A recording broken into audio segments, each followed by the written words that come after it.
have an important sound for you guys to hear. Chat! I have an important sound for you guys to hear. Are you ready? Listen carefully. That was pretty weak today. My cherry limeade battery acid. I can't live without it, you guys. I can't live without it. My sody pop. My sody pop.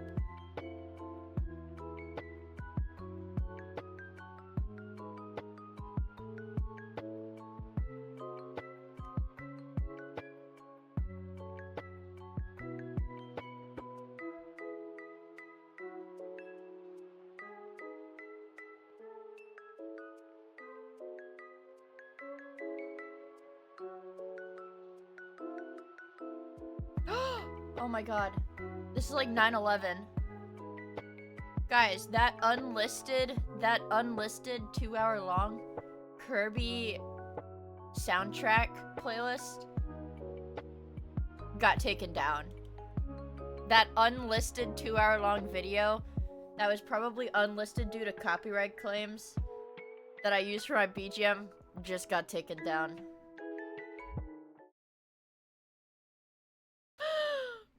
Now what? Hi! Suck my ding-a-ling, Nintendo! You freaking broads. Yeah, we don't call them bitches here, dude. Oh my god, hi! My BGM YouTube video that I love so much just got taken off of YouTube, you guys. Literally in the last 12 hours, the YouTube video I used as my BGM playlist was taken down. Now what? What am I supposed to do?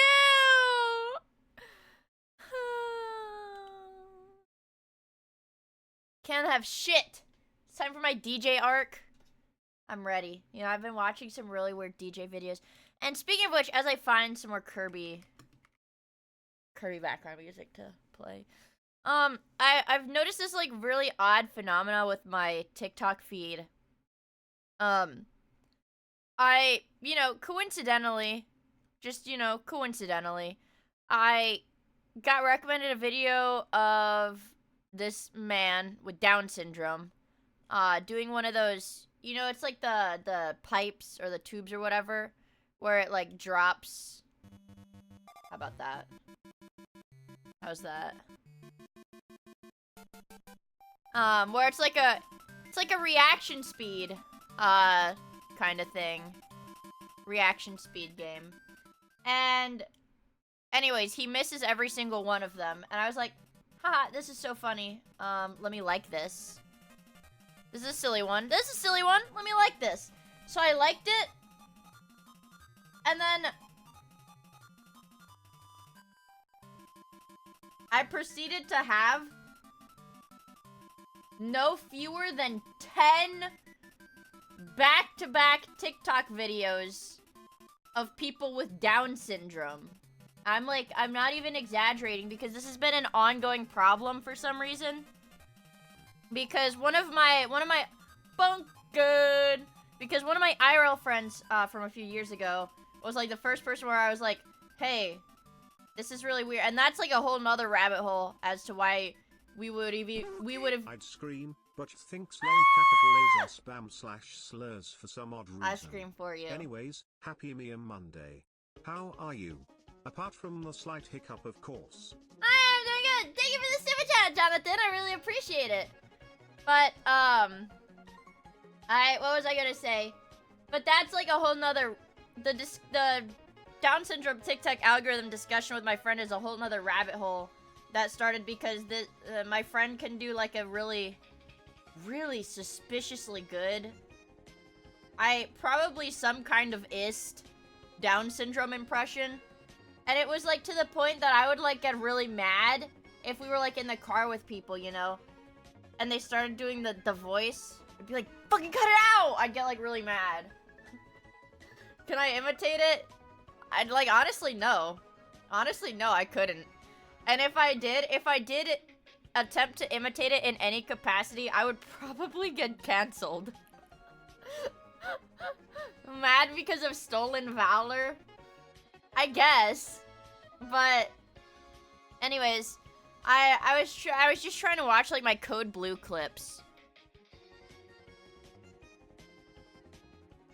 on TikTok. I was laying in bed. Hi, Smart Green Potato!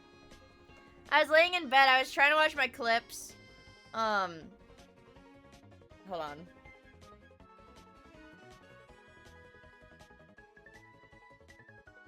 And I haven't even been liking them. Yeah. I just opened my TikTok to go see my likes, and I hadn't even been, like, liking them. Clip slop! Man, speaking of clip slop, not clip slop, but clip gem.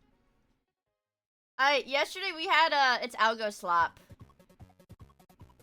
It's algo slop. You only like it because it's recommended to you. We had a React, instead of React slop yesterday, we had React gem yesterday, honestly. And something in me was unlocked yesterday. I don't know what it was. But we did like a, you know, a stream, and then I went to my alt, and then I streamed for another like 4 hours playing Osu. New tech tree.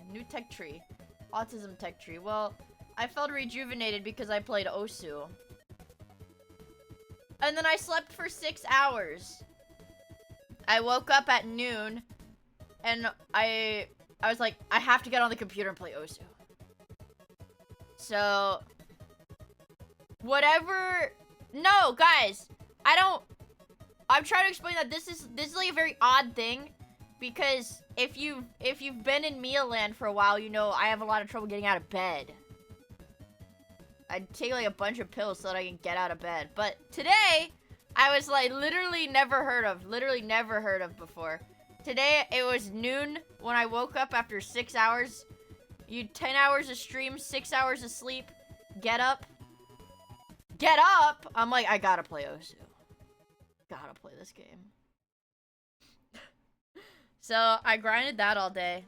It's because it's the last Monday ever! Hey, if you guys didn't know, this is the last Monday ever. They're getting rid of Mondays. With 2026. And also, it's tax day, chat. Ha, guys, you didn't forget it was Miia Monday tax day. Ha. Right?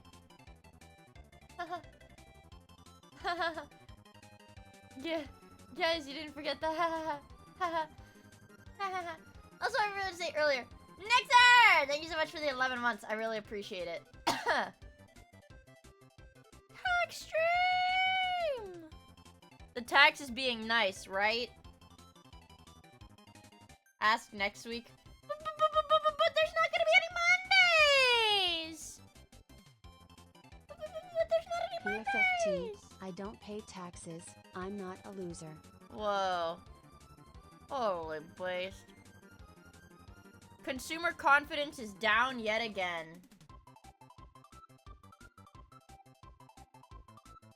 Also, Andrew! Thank you for the 16 months! I really appreciate it! What do we get instead of Mondays? Goon days. We get goon days. Instead of Miia Mondays, it's Mioid Mondays. That's right. That's right. You guys are the special ones. Not me. Okay, you guys get to be the special ones. But a week already has 6 goon days. Well, now it's gonna have 7. Isn't that beautiful? You'll be allowed to goon every day of the week. Isn't that beautiful? You know, what was it? I was on YouTube, and I was on YouTube this morning, or like this afternoon, I guess. And I found out that the series that we had watched, that was like the history of the Commodore. Guys, even though it said that the 3rd video was the last one, there's like a minimum of 6 parts. Because I had the part 6 recommended to me on my homepage. There's 8? You're lying. You're lying. There's 8! Dude, and we were so... Well, I say we. I was so into that shit. We didn't even get to do our dailies yesterday, man. I wish I could, like, what is it? I wish I could, like, go back in time so that I can get the dailies so I could have 2, so I have double dailies. Uh-oh. Guys, now I'm getting recommended Atari 5200 Angry Video Game Nerd. On my homepage. I don't want to watch AVGN! Hi chat. Happy Miia Monday. Matoim flower, Matoim love. Thank you so much for the 300 bits! That's gross! Also, Nagwater, thank you so much for the Happy Miia Monday. months! I really appreciate you guys. Gem alert. Yeah, I did. I'm sorry. I will admit it. I apologize. I was in the wrong. I was tarring and feathering everybody who suggested I perhaps go do the dailies. I did, and that's why some of them are not here today. Because, well, they did die after they were tarred and feathered, because then I quartered them. They were drawn and quartered after they were tarred and feathered.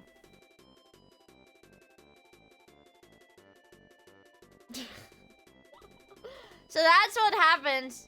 I got a boner from it, low-key. Okay, Meat Scepter. That's really awesome. The tar hardened and we had to roll to the stream instead of walk there. It's like, their arms were cut off. Their legs were cut off. Their ears were cut off. I'm gonna pour my energy drink in my cup of ice. I feel like those TikToks where it's like, what is it? I don't know, just like a girl. It's usually just like a lady. Will like be mixing like bullshit in her drink and it's like, oh, this is my water. And it's like, you know, some like random bullshit. It's got like soda and juice and like some sparkly like glitter rocks in it. Like the glittery stuff. That's how I feel. Except that's me. That's me making my girly water for the day. Except it's just an energy drink. Glitter rock. Actually, fun fact, guys, I've got something. I finally put a use to this. Actually, I have no idea. Guys, I'm gonna be honest. I have no idea if this is meant to go in liquid, but what is it? Last year, I went to a Christmas party at Bao's house, and they did a white elephant or whatever that's called, like random gift exchange. And I ended up getting some edible glitter. So we're gonna put all that shit in my drink right now. Because I've never opened it.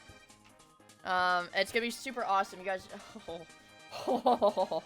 We're about to get a cancer. Also, Ritz, thank you so much for the 10 gifted! I really appreciate it.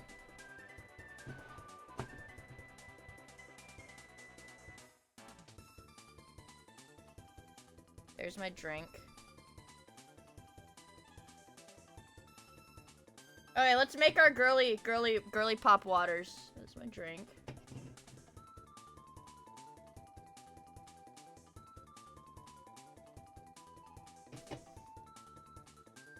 And this is my edible glitter. This is my glitter.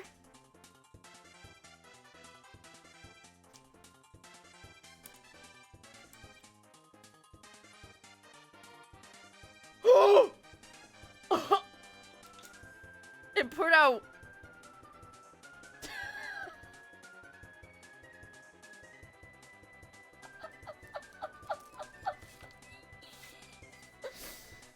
I don't know what to do, you guys. There's definitely glitter there, but it's like, here. Let's see if I can dissolve it. Oh my god, guys, it doesn't dissolve. I'm gonna be frank with you guys, this shit doesn't dissolve like I thought it would. So I have... Oh, no, it does, it does. It does. Oh my god. I hope this doesn't alter the texture of my drink.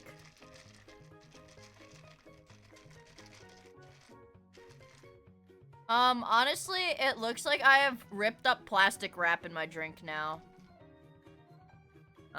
Does it even look glittery? Dude, it literally looks like I threw up and there's like little like fibrous bits. I'm gonna be frank with you guys. It looks like I threw up in this cup.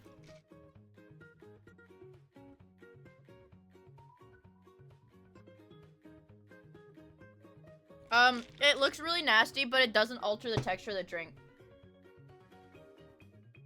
There's a thumbs up. I'm giving this one a 4 out of 10. Thumbs up. I'm giving it a 4 out of 10. Show us? I did. I poured like 20% of the entire bottle in there on accident. There's a lot of glitter in this. It just... Okay, let me take a picture of it from the side and then show you guys. Okay.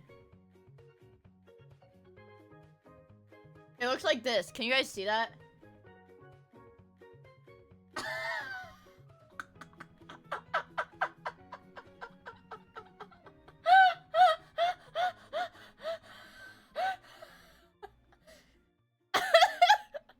So that's what my drink looks like right now.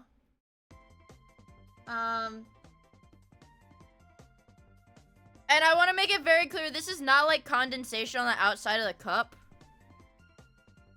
Absolutely not. This is like floaters.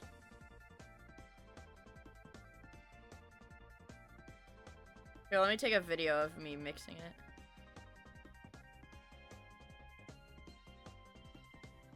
Yeah, this looks pretty bad.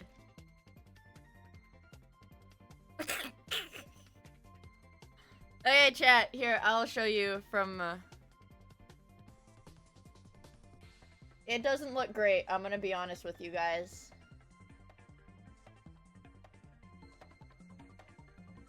It does not look great. But this is my last cherry limeade energy drink, so we're literally gonna drink from this the rest of the stream. Like, we don't have any more. We don't have any other options. This is my last cherry limeade one, so. Yeah, this. Oh my god, this looks fucking foul. It literally looks like there's like. What are they called? Sea monkeys?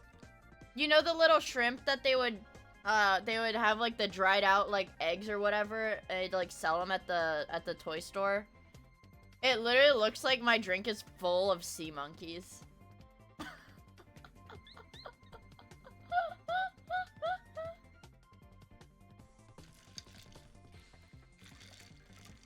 No, I don't think energy drinks are like allowed to have like crazy dye in them anymore or something. It's like they're only allowed to have like a few things that cause cancer. Does the glitter have an expiration date? I mean, it's plastic. I mean, I'm gonna be frank, it's plastic, I think.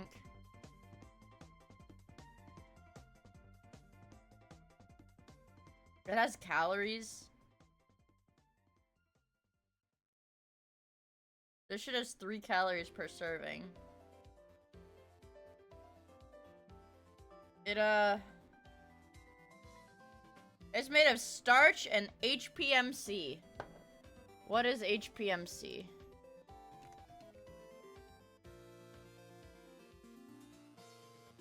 Hydroxypropyl methylcellulose. Guy, okay, this is fine. I could literally down this entire bottle of glitter and I'd be fine. It's not cancer AIDS.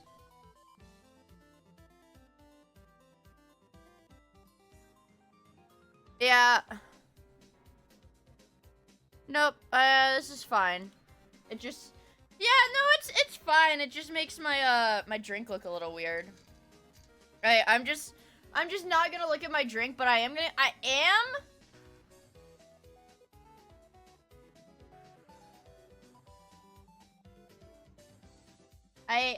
gonna still drink this whole thing, though. Because it is my last cherry limeade, okay? I need a damn cherry limeade, okay? I need that cherry limeade. I love Goon. What was the serving size? 1 gram. 1 gram. Last energy. Last energy drink for the year. No, absolutely not. I probably have 3 more energy drinks left in me for the rest of the year. Probably 3 energy drinks or 2. I'd say between 2 and 3 energy drinks. Start drinking water and water only. If I were to stop stop caffeine completely and just drink the water and only the water, I would like pass out for like 16 hours straight. I would get fatal withdrawals. Yeah, I'd get headaches. Yeah, that's what it does. When you have the energy drink withdrawals, you get headaches. I'm like Asmongold. I'm like the Asmongold trying water for the first time, where he takes a sip of the water, he's like, ugh, and then he has to like chug Diet Dr. Pepper or something to chase the water. Yeah. That's gonna be me. Yeah, you can get at least 10 more energy drinks in this year. I might have... No, I wouldn't have a heart attack. Yeah, I think what I am doing, though, in a sense, is I am training my body to make myself stronger. By putting... Man, I will say, you guys, I'm gonna be honest. My drink is glittery. I'm gonna say it, you guys. Yes, it does look icky when I mix it up because... I'm gonna be honest, guys. I think the reason it looks icky when I mix it is because I put probably 10 times too much glitter in this. But when it does stop moving, it is glittery. I just dumped like way too much glitter in it. But I do have glittery energy drinks now. That's my girly drink. Hello, charcoal! Yeah. Oh, I have some other colors of glitter too. I do have other colors of glitter too. Why are you eating glitter? Because it's glittery. Yeah, because it's beautiful. It's beautiful, man. The fuck you mean? It's beautiful. For the bit? Yeah, we were definitely talking about something kind of related. It's for the bit, bro. It's for the fucking bit. The blue gentleman. Hold on, you guys. Dude, top of my fucking YouTube. Music, Commodore History Part 5, and The Simpsons X Fortnite Oni plays.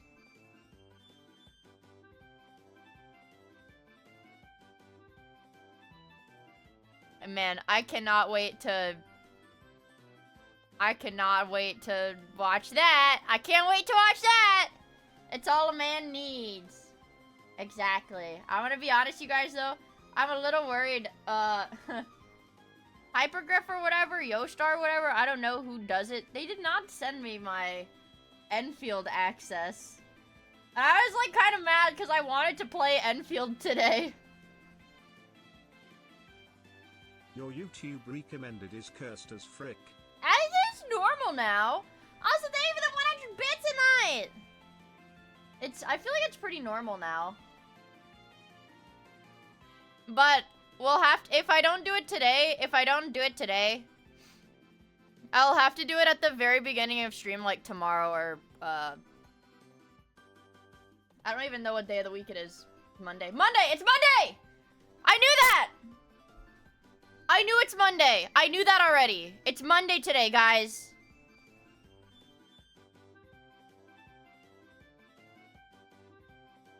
Retard Andy. It's Monday! God damn it, you guys. Yeah, it's Monday. A video about the biggest CRT ever. They're autism baiting me. My chat is trying to autism bait me. Okay, I'll save the world's largest tube TV to my watch later. Private playlist. That's part of my private stash. My Miia Monday privileges are getting revoked!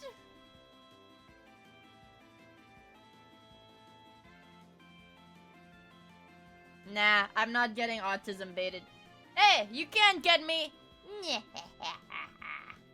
I'm a strong, independent woman. You can't fool me with that shit. But dude, that series or whatever that we were watching, I will say that is like,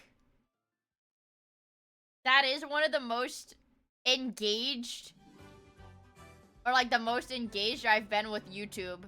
That's not just like fun slop, you only like it because it's funny. That wasn't even fun slop, and I was very engaged. Okay. I've decided now my New Year's resolution for 2026 is to call everything slop, whether I like it or not. Well, everything I don't like is slop, parentheses, negative. Everything I do like is, yeah, everything I like is quality slop, and everything I don't like is poop slop. I'm watching Miia slop. That's Miia slop! You only watch it because it's Miia! I'm a slapaholic, exactly. Wrist slop? What is that?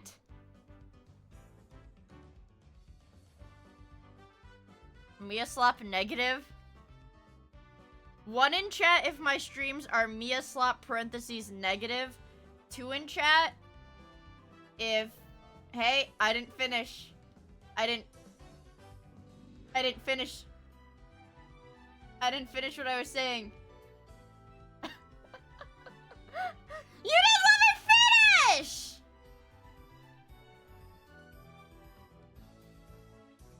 Okay. Miia slop parentheses negative. Okay. Noted.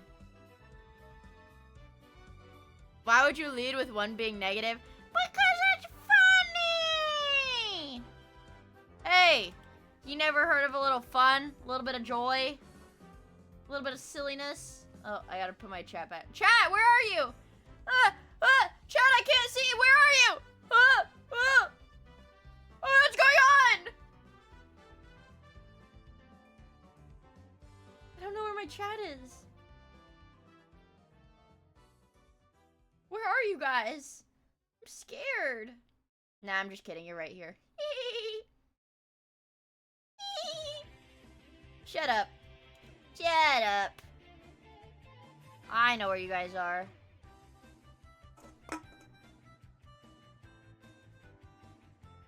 Every time I get whimsical and funny, I get my nuts cut off. Yeah, it is really frustrating how they keep growing back. It's horse.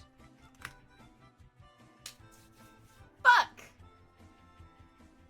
I'm playing Dull Slop. Daily Slop, you only like it because it resets every day. We could do...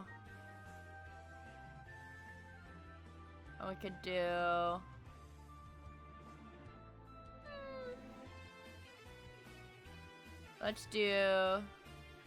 Brand.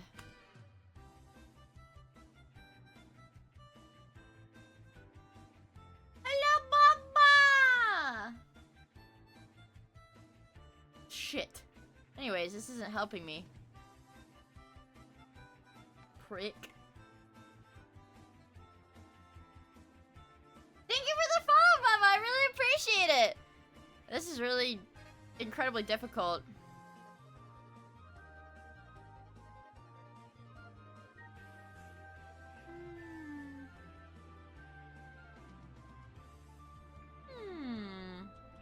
It's fruit! It could be fruit.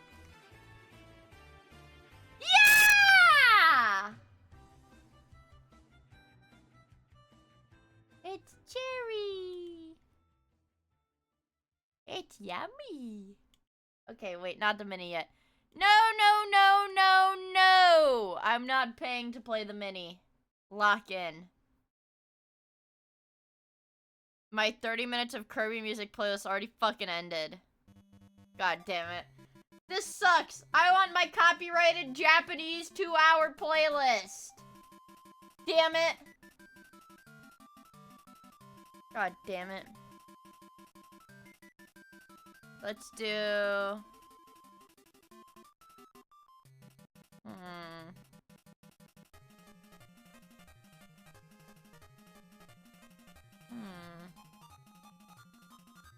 It's Dragon Ball. Dragon Ball.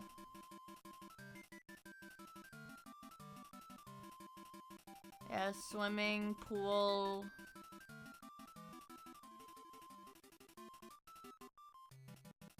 Tide pool. Gene pool. Protein pool. The video is looped. You numbskull. It has the fucking YouTuber's outro. It has like this reposter's fucking YouTube outro for the last like 10 seconds of the video. Infinity pool. Truth nuke. It's gotta be it. No, that was to get you. Wait, so each of these is from one category. Each of these is from one category.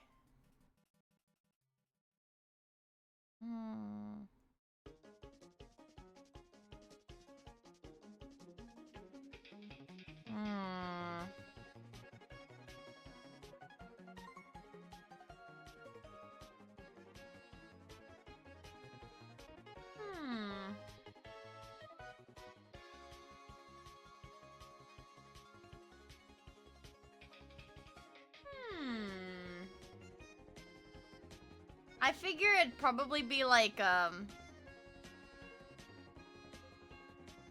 think these go together. I know somebody in chat said that, but yeah.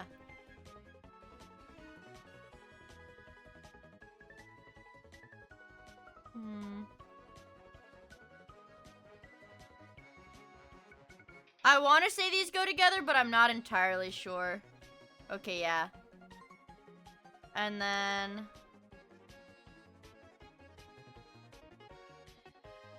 let's see.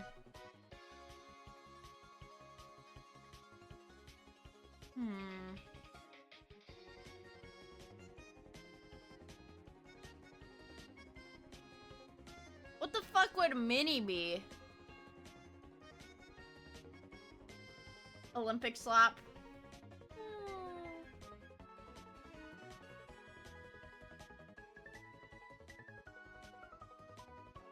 Athletics is its own Olympic sport.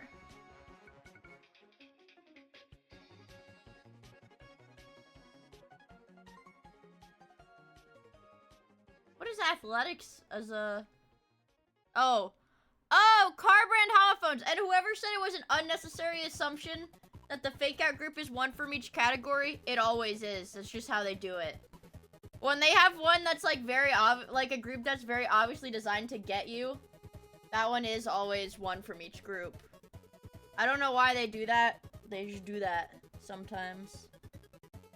Because there's not always like a fake out group like that.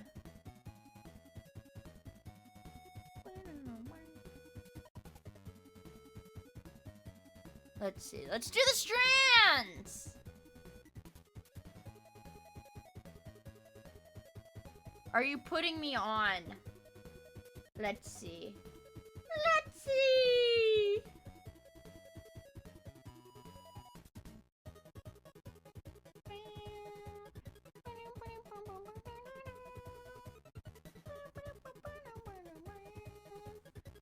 Are you putting me on? Let's see.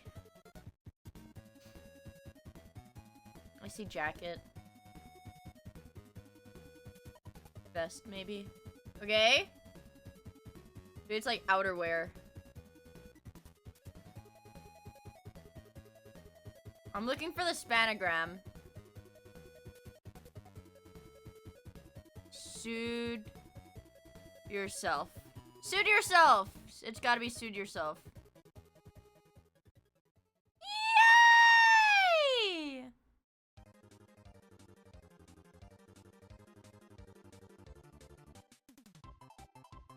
Let's see. Cufflinks. Belt. Shirt. Trousers. Yippee! Belt. We did it! Look at at us, man. Look at us. We're geniuses. Small green potato. Do you have the mini? It's Monday, bro. You have to have the mini. Alright, I'm gonna drink this damn plastic-ridden drink again that I put plastic into because I thought it would look cool.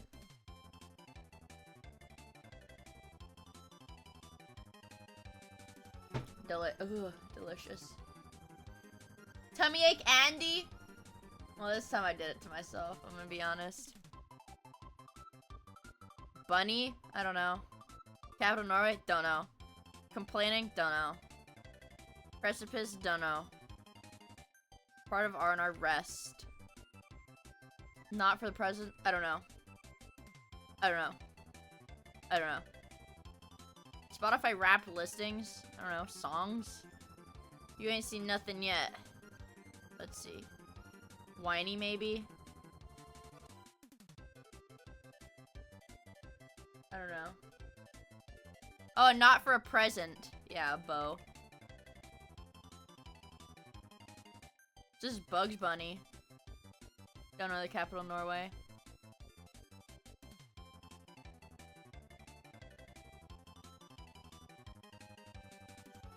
Songs.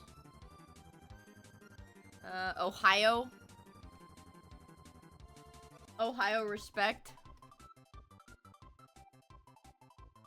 Glide. And Usher. Usher! Yippee! Ohio Respect. Dude! Do you know how many people use, like, the fucking speed? It's, like, Ohio Concerned. Hold on.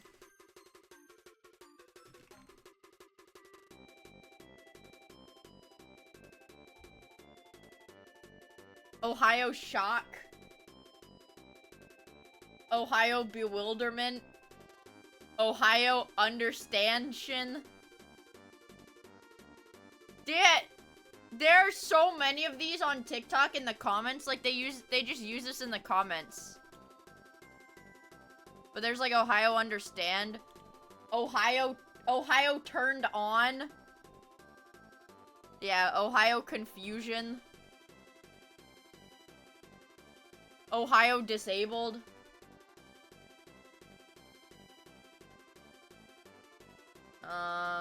Yeah, there's a lot of these. There's a lot of these. Ohio Abled. Well, he's not disabled in this one. I do like Ohio Disabled. But I don't know why there's so many of these. Ohio War.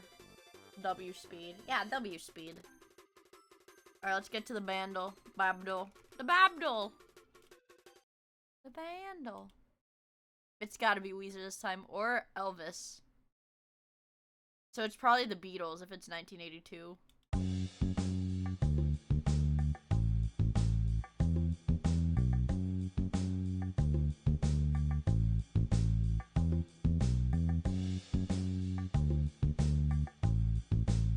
OM actually stands for... No, OM is Ohio Misunderstanding. Sounds like Africa. Yeah, it does, doesn't it? Dude, they've like stopped using glorp. They've like stopped using that for vocals, I feel like.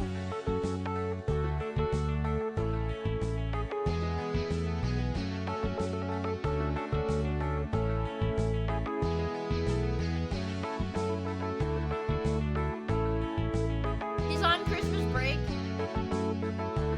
Yeah, he joined a union and they dropped him? They fired glorp? They fired him? I mean, he's just a little guy. He didn't do anything. He's just a little guy. Alright, lock in.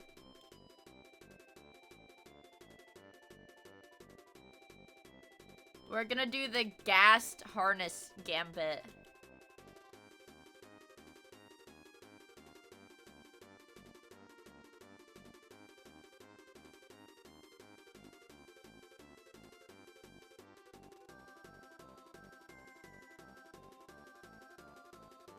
okay. It's probably a tool or armor. Oh my god.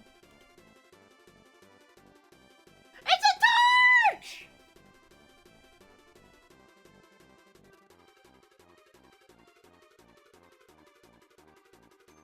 Torch Andes. Yippee! I love torches. I like torches. That's light slap. You only like it because it makes monsters not spawn.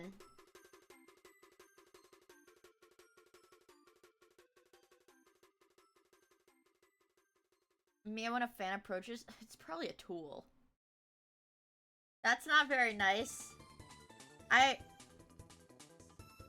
don't think Mia would say that, you guys, if I'm being totally honest. I don't think she would say that. What would I say if I met a fan? I would be like... What would I say when I... What would I say if I met a fan?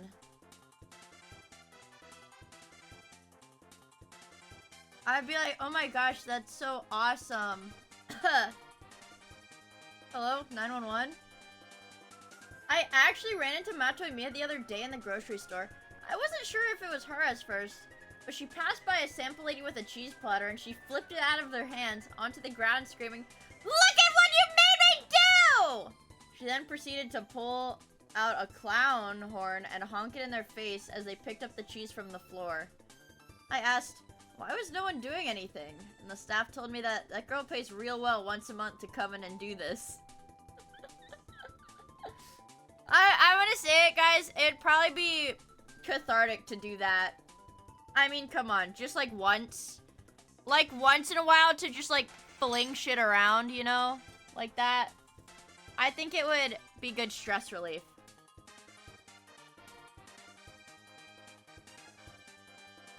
I would do it. Once. Yeah, like the rage rooms. I used to get ads for those on Instagram. Where it's like, yeah, you can pay like a bunch of money to get to smash like old microwaves with a baseball bat for like an hour. They like, I don't know, they just like give you some old shit and you just like smash it and stuff. I think that's like the woman version of like axe throwing or something, you know?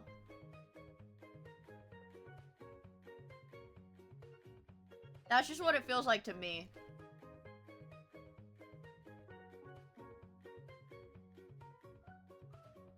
But women also axe throw? No, axe throwing is meant for somebody that looks just like this. Okay, this is the target audience of axe throwing. I'll draw it with my pen.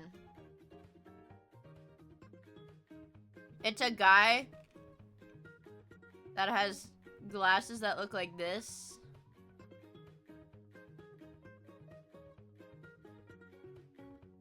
And he's got like a little man bun.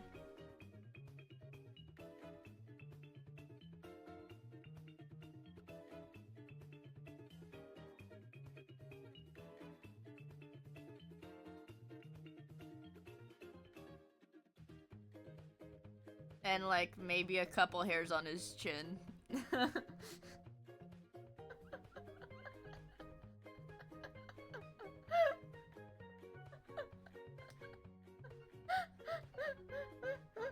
I thought you were drawing Peter Griffin.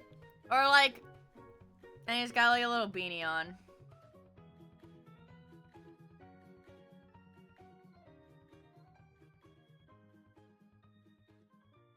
That looks like a yarmulke, but it's a beanie. I made it too small.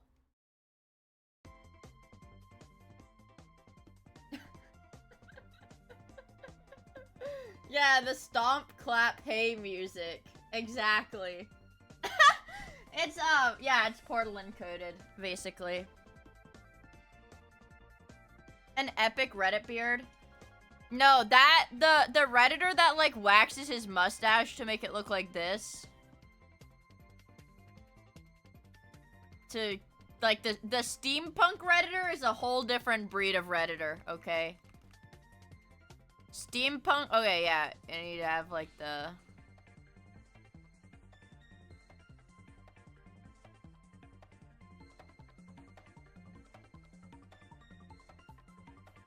I don't really know how beards look, you guys. Ugh. It looks like he's got like poopy on his face or something. There's his beard. But no, I'm thinking of the one where it's like, whatchamacallit.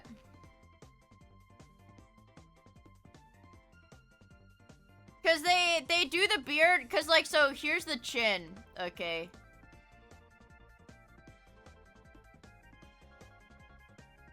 And then the beard, but the beard is like here. Okay, so the beard is like here.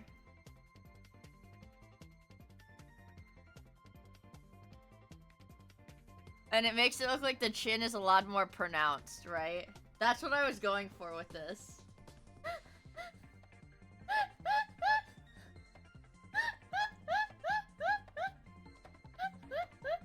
That's what I was trying to draw, but it didn't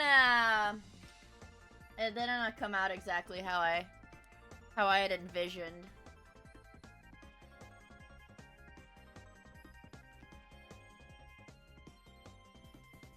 And anyways, he's got suspenders.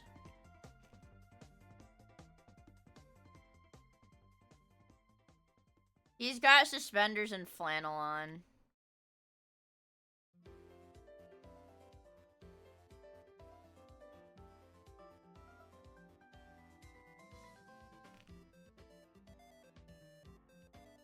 Don't forget his nips. I'm not giving him a nipples. What?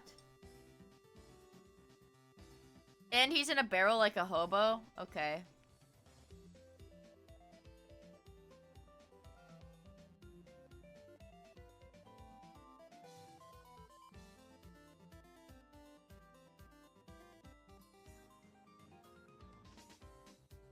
What's his name? What would his name be? I don't know what like a Reddit name is. A Reddit name. No, Gary's... No, Kyle's not Reddit like this. Kyle isn't Reddit like this. Kyle's Reddit in a different way. Poindexter.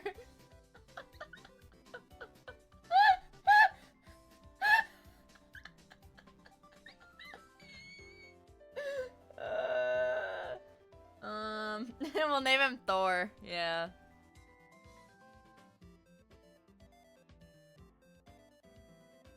There's his. There it is. Man, my drink is quite scary looking.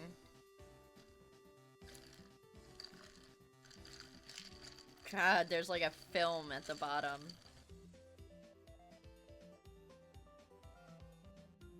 Ugh. Yeah. I know it's my fault for pouring all the glitter into it, but yeah.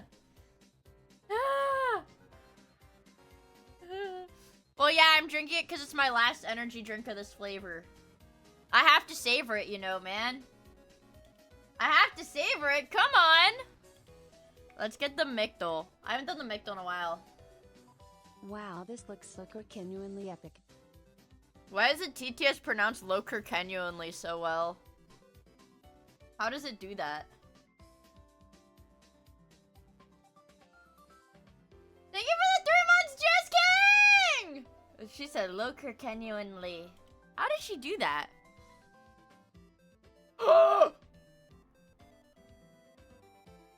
Chicken.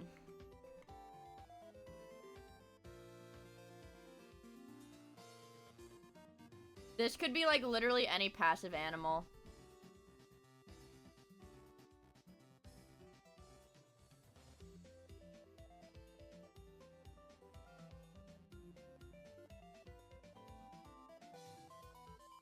Could be cow, could be pig.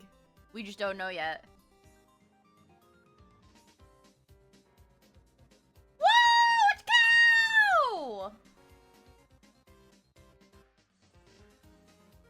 locked in. I know what I'm doing.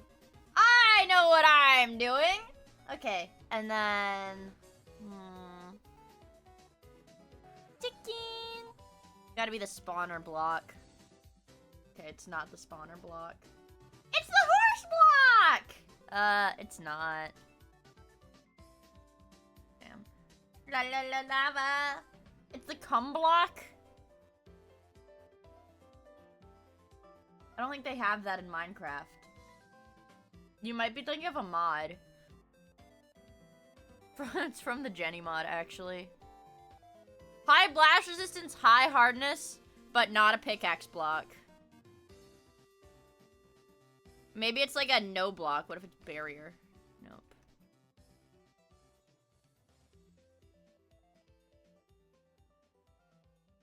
Okay, no, they're all high blast resistance, -1 hardness. When are we playing with the AI girlfriend mod in Minecraft? I will literally go download an AI girlfriend Minecraft mod on CurseForge right now. Hi, Flaming Ninja!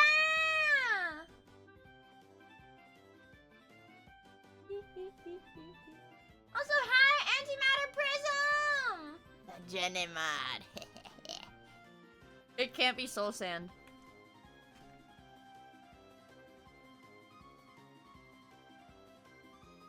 And it can't be... It's got a really high hardness. Obsidian is 50. Ender chest. But it's all pickaxe blocks. The egg block.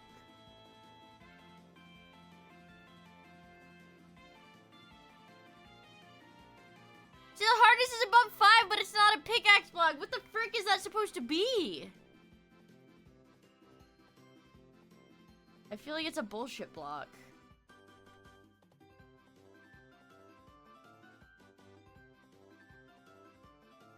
I'm gonna sneeze, I think.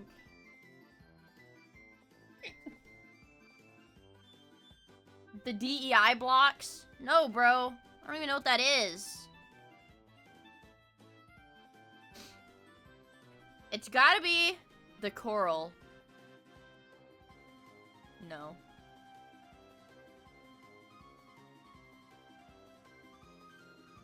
It can't be ancient debris, so what the fuck? I think it's a bullshit block. I think it's a bullshit block. A fake block. But I don't remember. Oh. Oh, yeah, it's a bullshit block. What? It's newer than 1.21, you guys. We are so fucked. It's the copper golem block.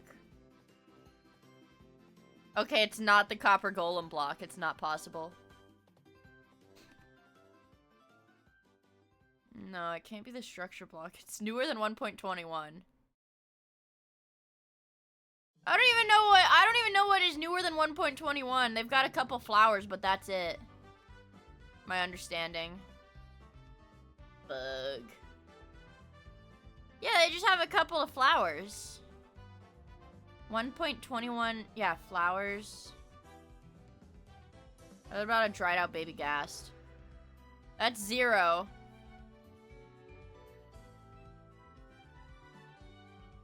The jigsaw block. No, it can't be. What the fuck is the jigsaw block? It sends you to a saw trap. That's scary. Why did they make Minecraft so scary, you guys? There's plants, but they're not the right one. 1.21 point something.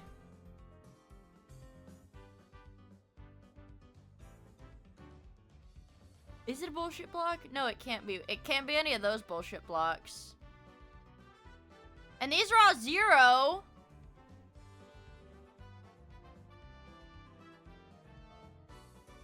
They're fooling me. You tried the medicine block?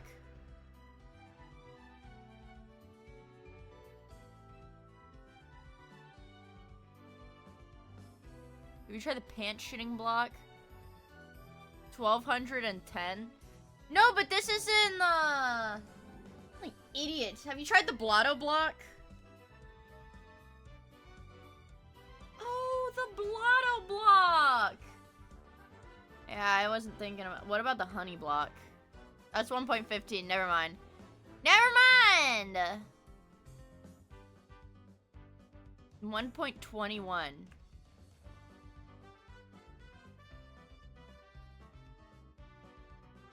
Point something.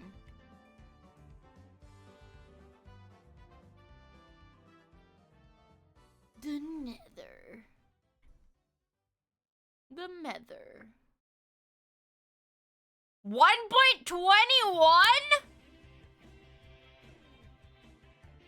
Well, I already looked up the gas. That's 00, the baby gas. It's above 5. It's like one of the newest blocks in the game. Probably from when the ghast baby was added. The ghast baby. What other ghast baby blocks? Is there a big ghast block? Test block and the instance block.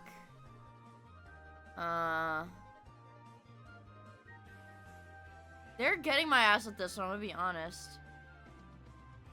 What about the creeker? Creeker heart.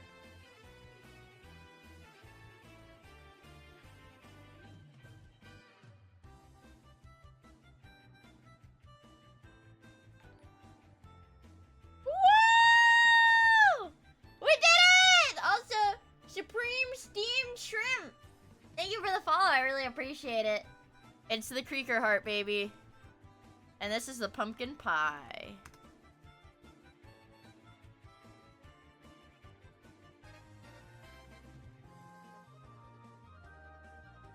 Not craftable. Not craftable, looted from chests and trades. This doesn't really help me that much. This doesn't really help that much. But the not food and only chests and trades is actually a lot of help. Not craftable. So maybe like something furnaceable, but it's not food. And all like the ore stuff is craftable. Lava bucket? No. What about just a regular bucket? Shit. Lapis? No, that's also craftable. Like a potion, maybe. That's also food. No, the potion is food. A shit bucket? Oh, like a bucket, but instead of like being full of water or lava, it's full of like feces. I actually didn't think of that one. Because I didn't know what it would be categorized as in the inventory. Seed? What? What?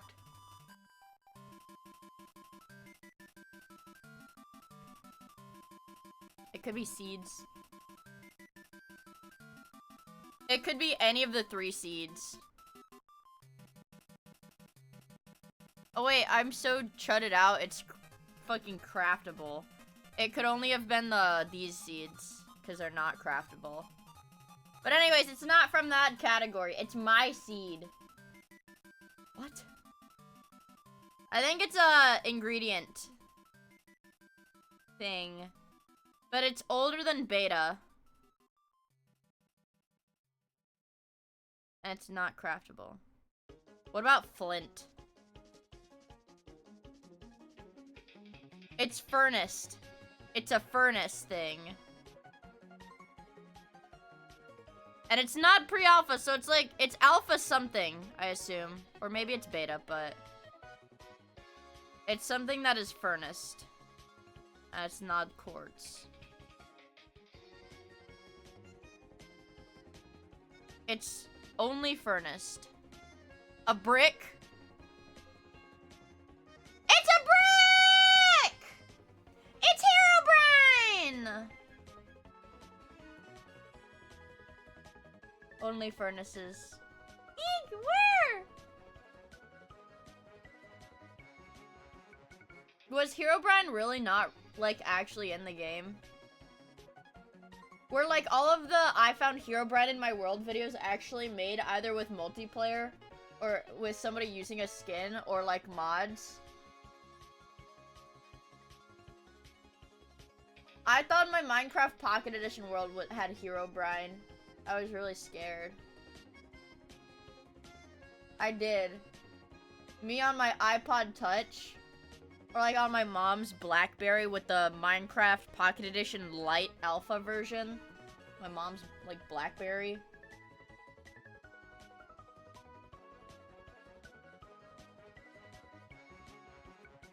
I thought he was there. Herobrine only appears in your Minecraft world if you're naughty? Well, that makes sense as to why I haven't had Herobrine in my Minecraft world, recently. Because I have a pure heart. I'm pure of heart.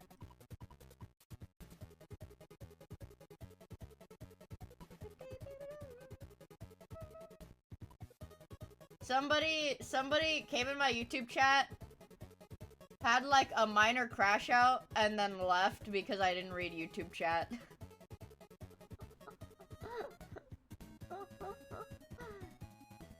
Got him. Got him. Okay. YouTube Andes know that I read the chat when I read the chat.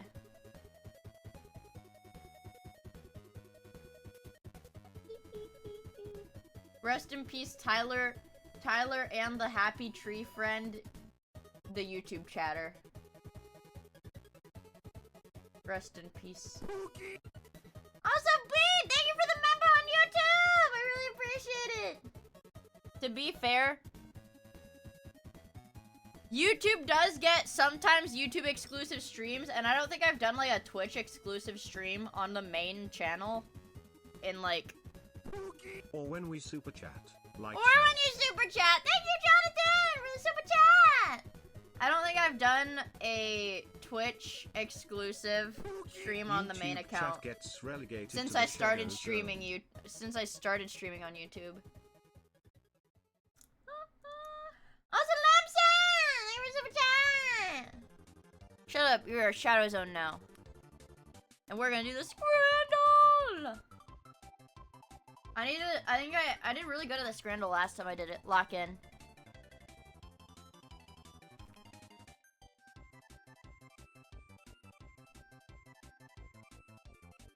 Chat, would you rather have 6 burgers or 1 burger? This is kind of a burger in a sense. Would you rather have 6 burgers or 1 burger? Thing Asia. Thing Asia, bro. Oh! Fried banana or a sharer box. Chicken fillet tenders, hash browns, fries, and barbecue sauce. Barbecue sauce. Is this guy dressed up as... Is that Spider-Man?! It is fucking Spider-Man, bro! What is Spider-Man doing in Brazil? What is he doing in Brazil? Spider-Man, New York needs you.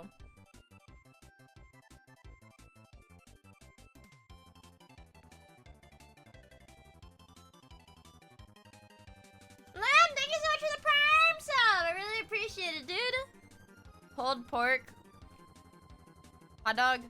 Yeah, why is it white? Why is it white? Looks like the color of my skin, bro. Bacon cheeseburger, can't read priceless, no data. Burger. Ah! This is hard, you guys.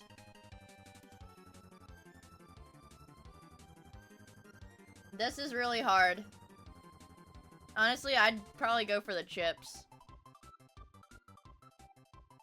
I am going for the chips.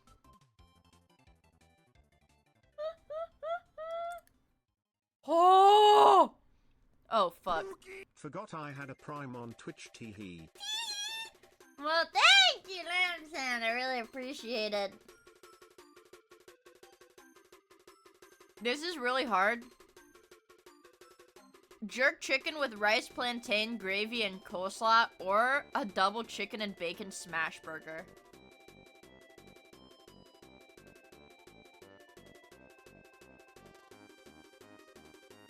The burger's cheaper. Dude, I would fuck this up.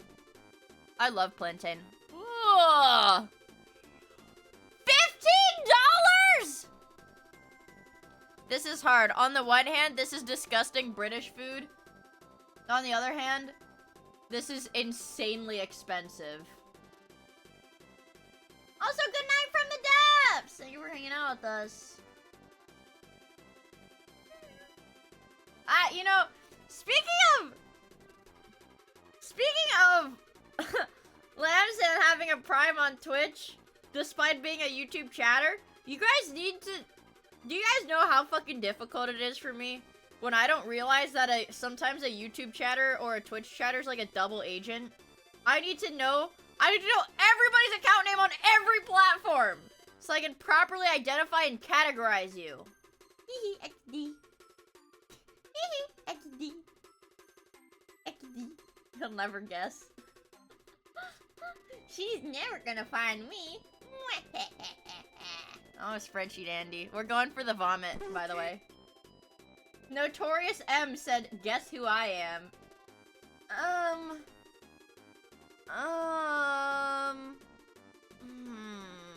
It doesn't have the underscores, so I'm not...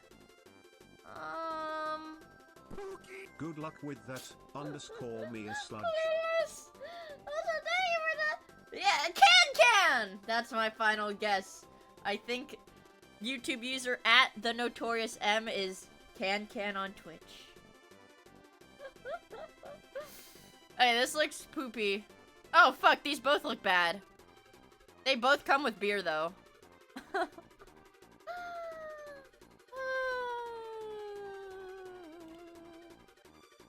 Hey. Another perfect scran. Another perfect scran, baby!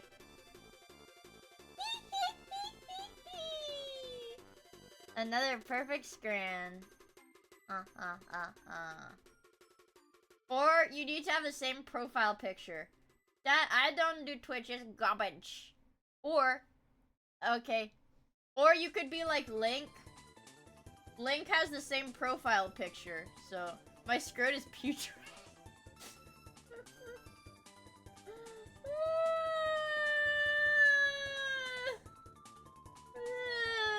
I don't want to be putrid. We had a fucking good run today, you guys. Changing my profile picture and name to fuck with me on purpose. My skirt is warty. I visit Twitch on business, renewing my prime. Thank you, Tony. That's... You know what? That's noble. And you know what? That's noble. My skirt is slimy. Yeah! My skirt is rank! I will say, you can't disregard how good I am at dailies, you guys. I'm gonna say it. I think doing these dailies every single fucking day for like a year has made me pretty decent. What's a super scrandle? I'm kind of scared. Yeah, what is a super scrandle? I have to guess the percentages? I'd say this is 60%. 50%? Wait, what does this even mean? Wait, what do I have to guess? Wait, okay, hold on. Let me see how to play this. How do I play this? Oh, you're wagering. Every fifth every fifth round is evil. What does that mean? I'm scared. I'm scared. Okay, well, how do I know what to gamble? What do the percentages mean? So what the fuck do I clicked the percentages, what does that mean?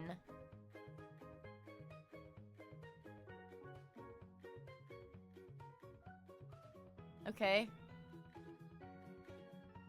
So why did my 60 go away?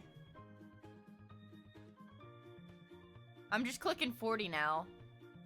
Yeah, guys, we have evil in 1 round. Oh, I can gamble all my points. Okay. This is the evil round.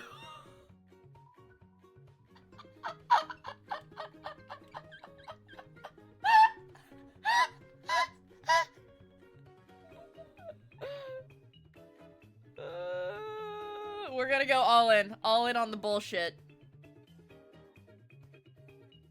Woo!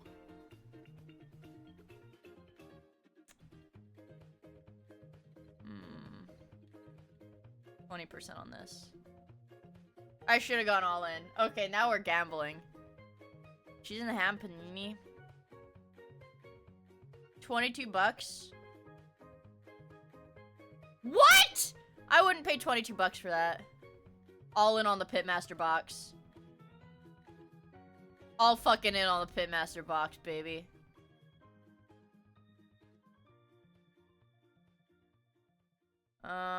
Let's go all in on this one. What?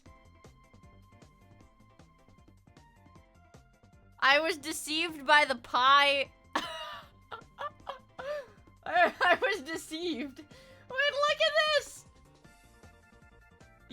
What? Your journey has ended in failure. You have been turned into Scran.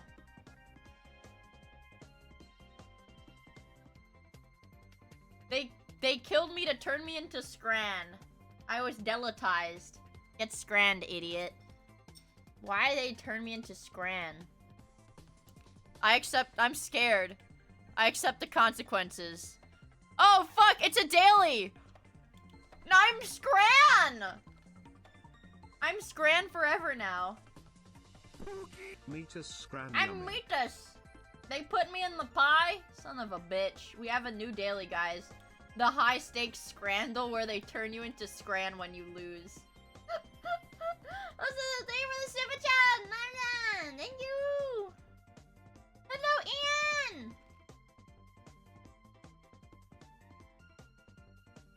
Okay. So, the 20, 40, 60% of your points are like that's like your fallback. Normally, I guess you should bet all of your points. I wonder if Scrandal ranked? What the hell? Rule 30 Fortal.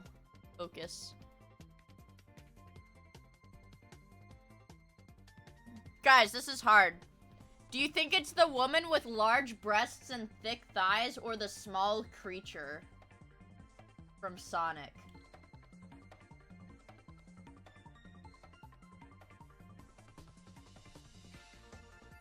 It's not the creature. It's the woman, guys. Oh! Oh, no! Do you think it's the child from Pokemon or the Among Us from Among Us?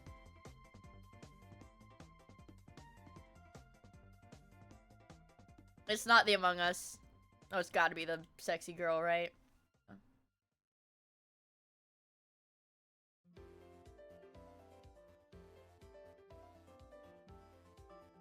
Alright, give me something hard. Give me something that makes me think.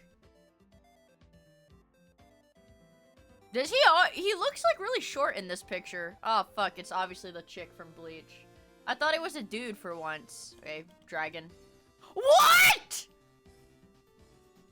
Oh, this, okay, alright, I really have to think now. I really have to think on this one. To be fair, I don't know Bleach. I've never watched Bleach, and I don't know Fire Emblem. I've never played Fire Emblem. I want to say it's Toriel, bro. I've never seen Sword Art Online either.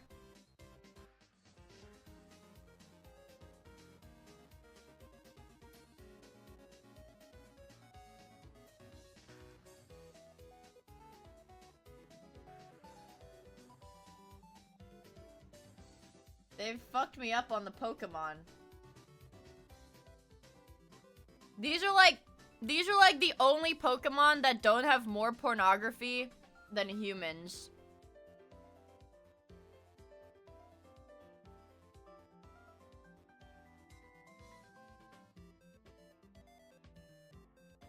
This one's hard, you guys. This one's hard, you guys, I'm gonna be honest. I feel like JoJo's Bizarre Adventure Part 5 is a bit too niche to have that much porn. I'll have to check that one out later.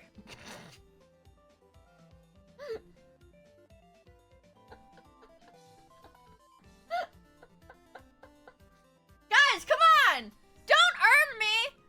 Don't earn me! Come on, don't act like you guys didn't know. Hold on. Hold on.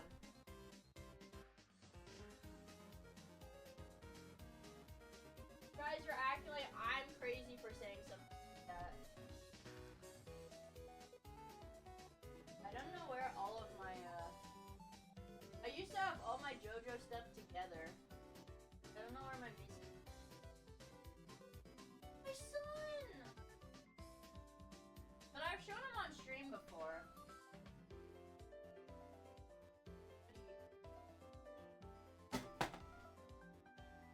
I don't know where my chuddy went. I don't know where my chuddy went, because they tend to have minds of their own. Look. Oh, there's my little camera. Here. No, I'm serious about part 5. Every female is pretty serious about it. Every female into JoJo is pretty serious about part 5. You see him in the corner? See him in the corner? Yeah. Yeah, that's one of my chud sons. But anyways, you know, honestly, the Misa one is yeah. I have JoJo. Women love JoJo because the men are gay. Not me. Yeah, no, BioShock definitely clears. The entire franchise? Yeah, I know. This one's hard. Is Helltaker like an actual Gooner game? Okay. Alright, word. This one's hard. Physically, there's no way to draw porn of this thing, right? Physically, there's just no way. It's like sticks.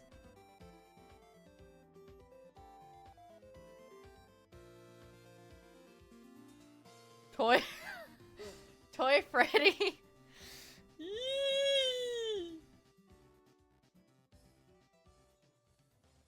Probably. Oh my god, by like 100. Applejack.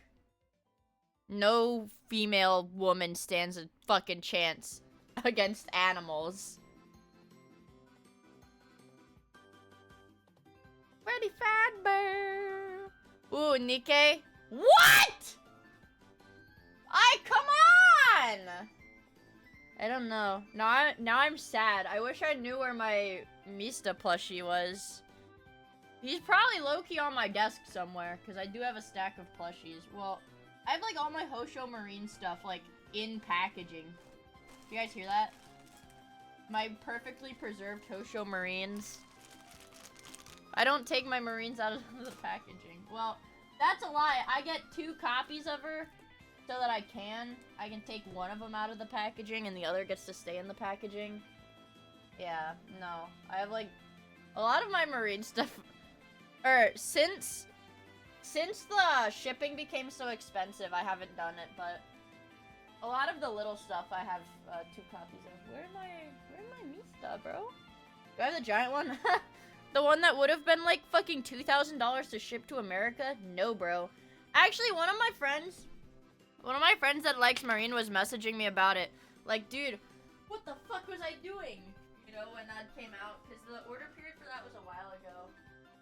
I wish I'm not gonna go through my plushie pile on my bed and find him. Oh, he's in there somewhere. Oh, maybe I am.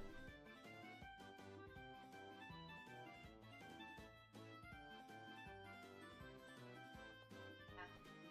There's way too many. Bro, you guys have no idea how many plushies I have, man. You guys have no idea how many plushies I have. It's a lot. It's a lot. Okay, anyways. 2,222 images of gay spy sex is crazy work. Why does he have to have gay sex? Bayonetta. What? Mama. Fuck.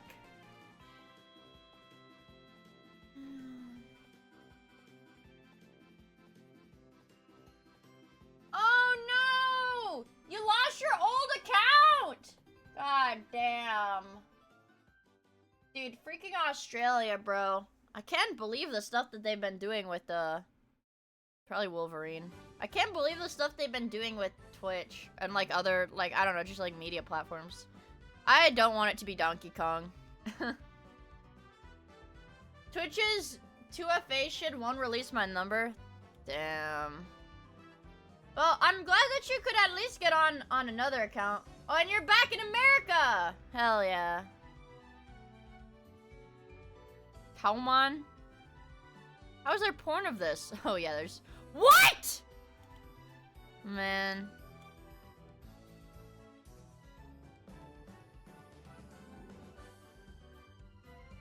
I literally have never heard of this character. These are like industry plant the entirety of Doom. What even is there? Does Doom Guy fuck the little flying things? You're gonna tell me Doom Guy fucks the demons? No. Yeah, we goon to the demons. That's disgusting. That's disgusting. Pokemon! Shit. He looks like toothpaste. The entire... What are people gooning to in God of War?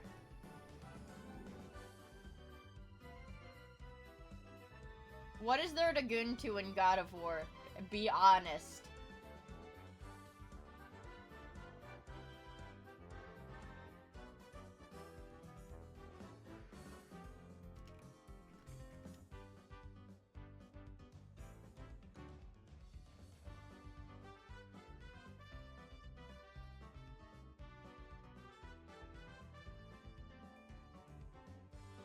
I'm not gooning to this, I'm gonna be honest. Is she like your ex-wife or something?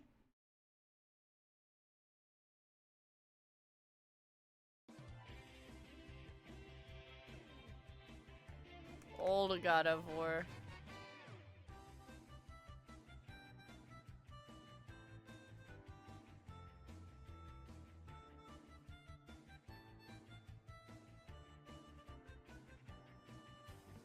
Oh no, this is just mythology. Elfaps. I'm gonna say it, Elfaps. Don't show this on stream.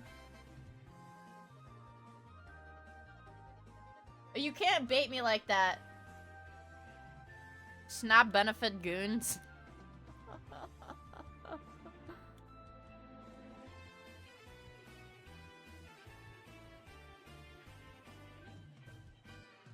Focus. Focus. Why am I getting Toho goons? Don't fucking... Yo. You want Toho goons? I'll go ban for ban. W goons. But I don't know if Kiara has more.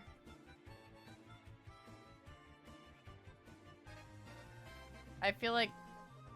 Oh my god!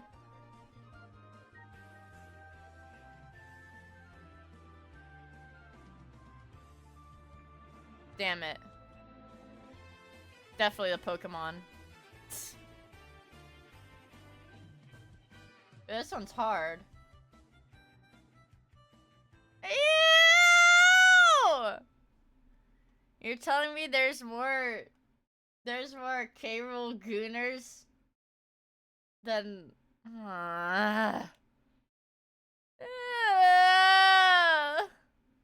The entirety of Shield Hero? The entirety of Shield Hero or one singular Pokemon character, guys?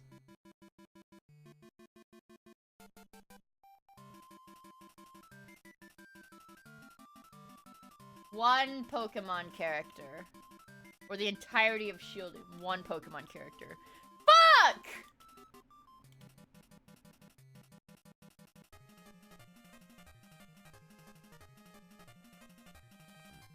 What? But he's like... I mean, he's... What? How? Among Us! Among Us goons. Hashtag mobile goons. Fuck, dude. I'm getting like really close ones. Who the fuck is gooning to Anohana? Who the fuck is gooning to that, bro? Dude.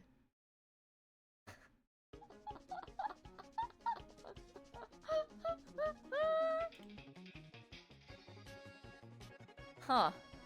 Yeah, I'm learning about, like, Pokemon tastes. Oh, wait. Fuck! This is a franchise! I should have known it was a franchise. Usually the franchise will clear Ooh. Piranha Plant? That's a hard one. Oh, that's a hard one. Oh, Dry Bones! I'm actually getting, like, the hardest ones possible. I think Piranha Plant. Yeah.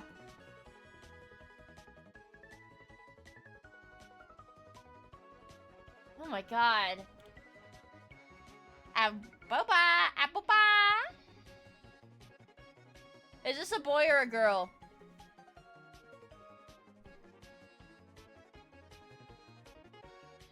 Ah, son of a bitch, bro. There's like 100 away.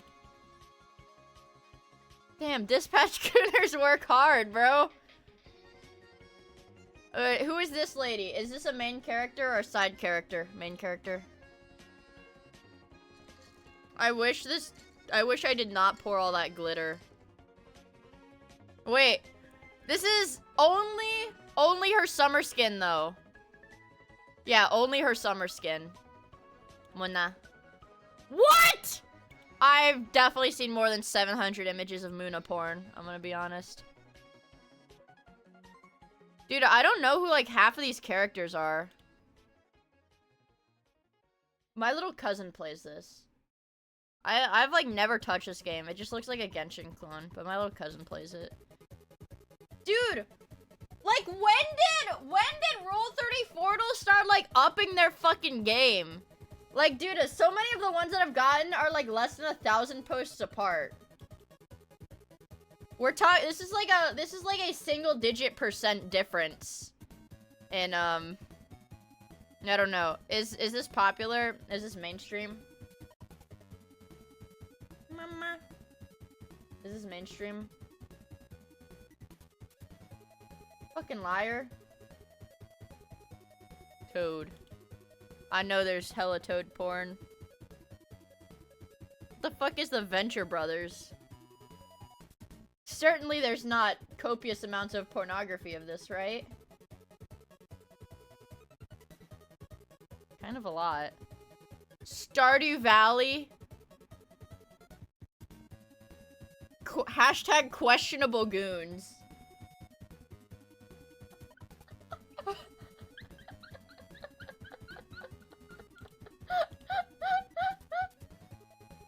Oh, what the fuck, man? I said, Monarch, thank you for the follow. I really appreciate it. Fire Force. That's got some babes in it. Can't lie. I like the tan chick from Fire Force.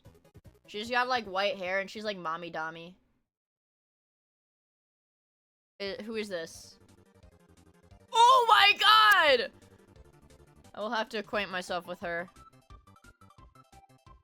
This is a popular character, right?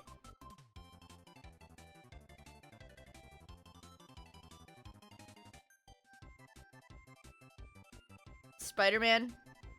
The Spider-Man franchise. Woo!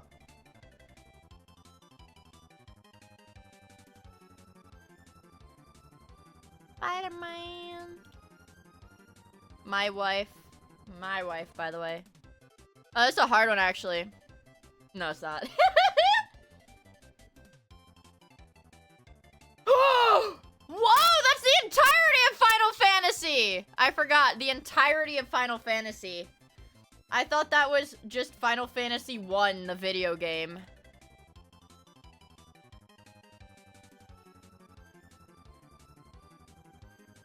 What is Sly Cooper? I've never heard of. Okay. I guess there's Sly Cooper goons, but I don't know what that is. It's the entirety of Hunter x Hunter. I don't know what this is. I don't know what this is.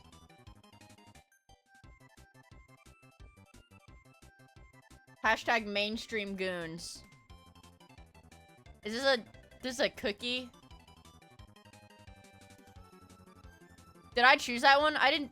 Dude. Is this a fucking cookie? Show me the image. Okay.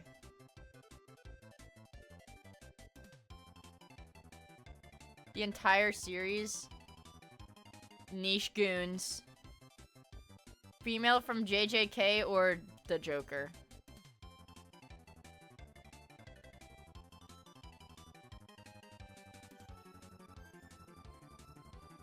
Gotta be Noelle. Holy shit. Okay. Lock in, you guys. A Fortnite skin! One in chat if you goon to Fortnite skins. One in chat if Fortnite skins are WFAPs.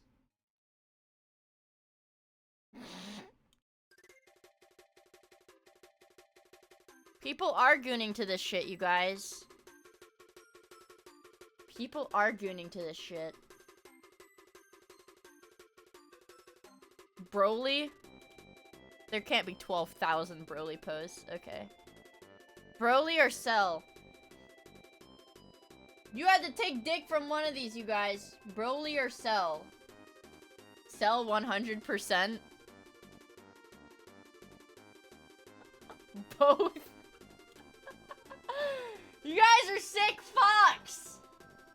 You guys are sick fucks.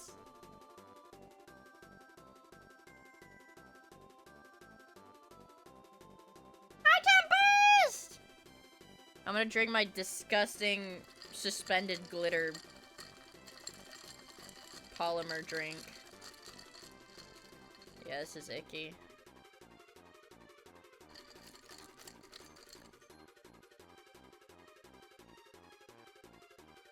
Ugh.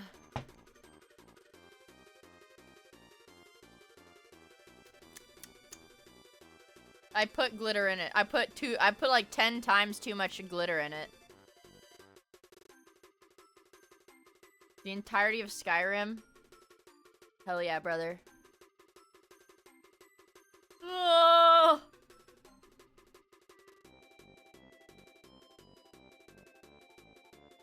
I feel like... Wait, why does nobody goon to this character in Genshin? This is like a historically low value for Genshin. Rule 34 to like... Oh, it's Rule 30... I know there's like an anime debuff. Impmon from Digimon. Who the fuck is gooning to this shit, bro?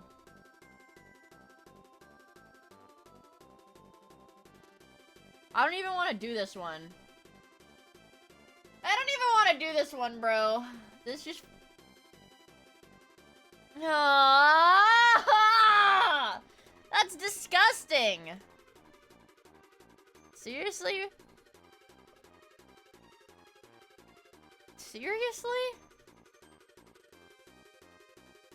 Aw, dude. Hashtag questionable goons, bro. Who goons to this shit?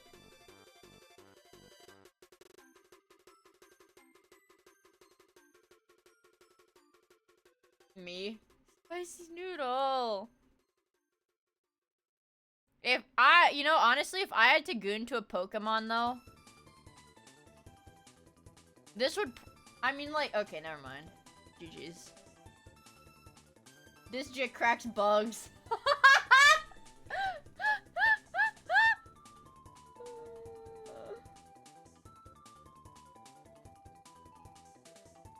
Hear me out, I mean, if I had to choose like a Pokemon, that is one of the most human-looking Pokemon in the game.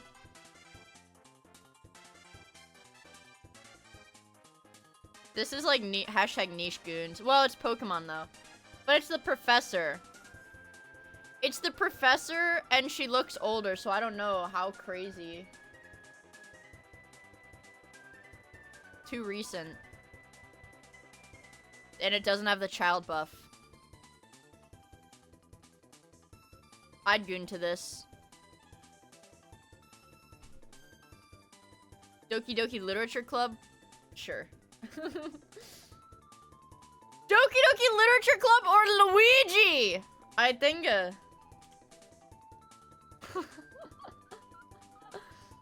Friday night. Dude, there's hella Friday night fucking porn.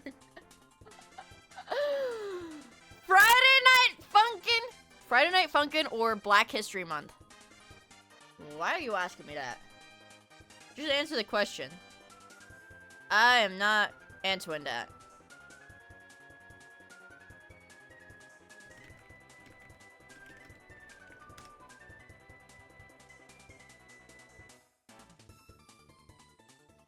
Friday Night Funkin' or Black History Month?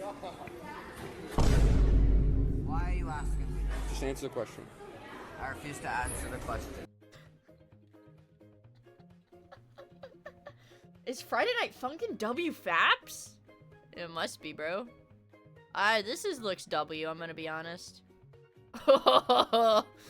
There's more Friday Night Funkin' porn than Marvel Rivals porn. Let that sink in, bro.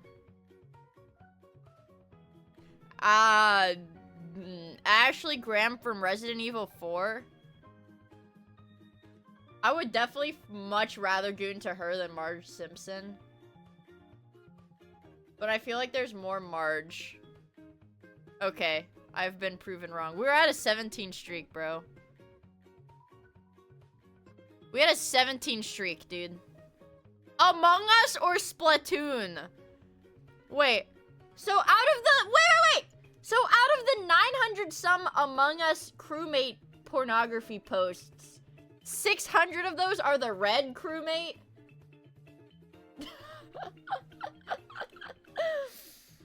Is that... huh. Why does the red Professor Layton and the Curious Village brain teasers Nintendo DS video game?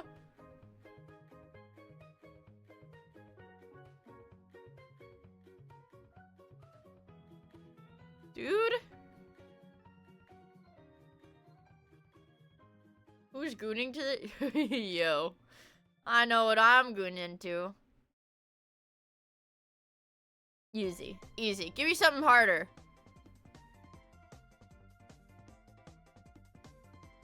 No shot people goon to Steven Universe, bro. Ew! Every time I see this shit, I just get disgusted.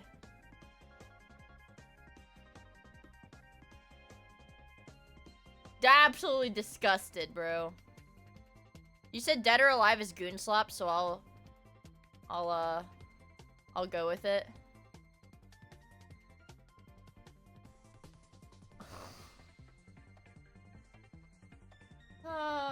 Goon gem. Okay, my bad. It's a goon gem. It's gotta be Chopper, right? No! Ew!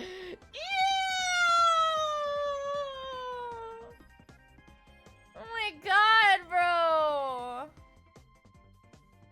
Phineas and Ferb?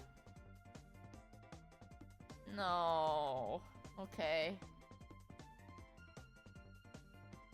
I don't know who this girl is, so I'm gonna go Phineas and Ferb. Oh my god, bro. Ah, shit. 17 streak? I cannot get over a 17 streak today. Fuck. Fuck.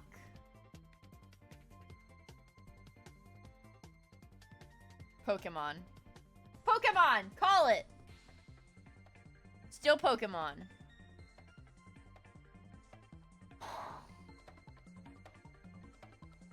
Ew.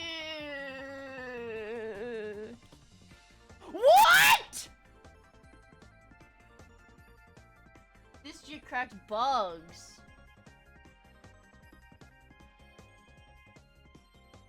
What? What do you mean this one was obvious, bro? Look at him. There's a centipede. Someone hasn't seen the donut? I don't know what that is. I'm not looking that up.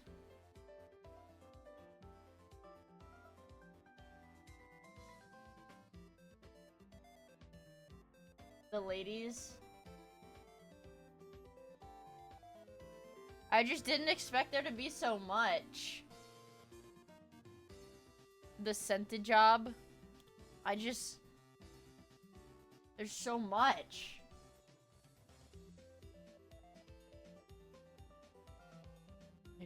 There's too much, bro. Gwen from League of, dude, this one's actually hard. This is like, this is like the girl, bro. I see hot girls cosplayer on Twitter all the time. It's the Pokemon.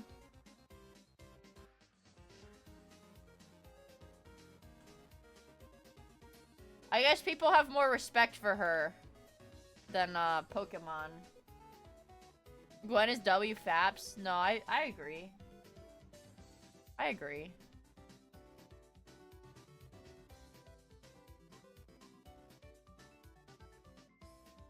Man, what the fuck? Kanata versus Five Nights at Freddy's animatronic. Pokemon!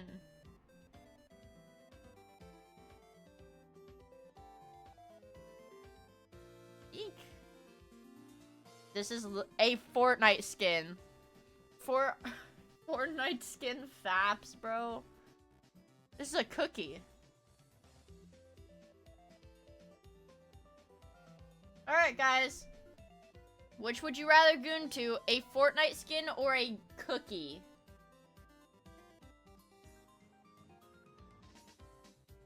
This one is literally me. That's literally me. If I got turned into a cookie, I would look like this. Kisaki Groomer. Thank you for the follow, Kisaki Groomer. I really appreciate it, bro. Hope you have fun hanging out with us. No shot, it's the cookie. Yo! Anything but the fucking cookie, dude. Alright, what are we at? We're at 13. Morgan's sexy.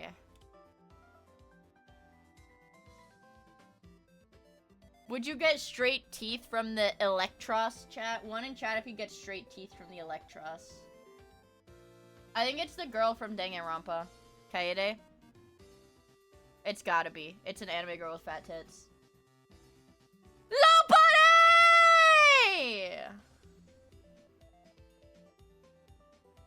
The entire Gears of War franchise or Low Punny?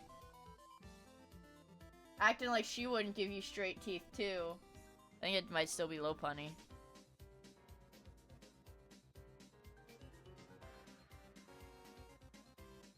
One Piece connoisseurs.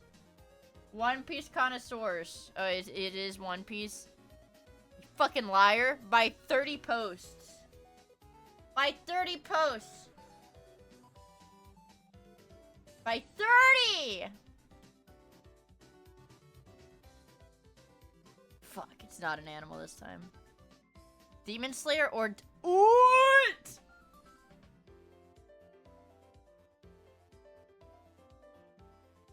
Who the fuck is gooning a Deltarune, bro? That doesn't even have Toriel. I guess it does, but not like Undertale. Yasuo or Vulpix? This is bad, man. Arcane. Arcane. Arcane. Easy. Oh my god. I know her boobies are big, but I just figured a Western audience would prefer Arcane. Arcane Gooners.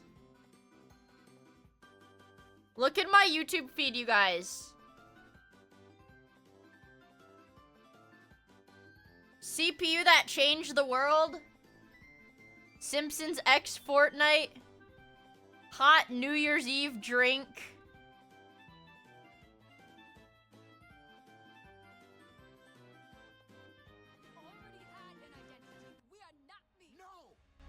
You. Why did your person put up like bitch hands? Like,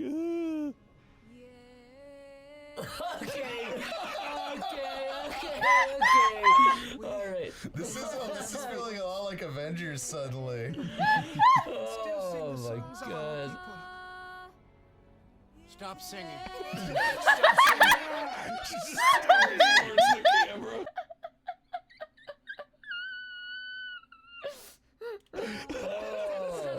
No, I think we're a character they're looking at. Oh right, yeah, I forgot.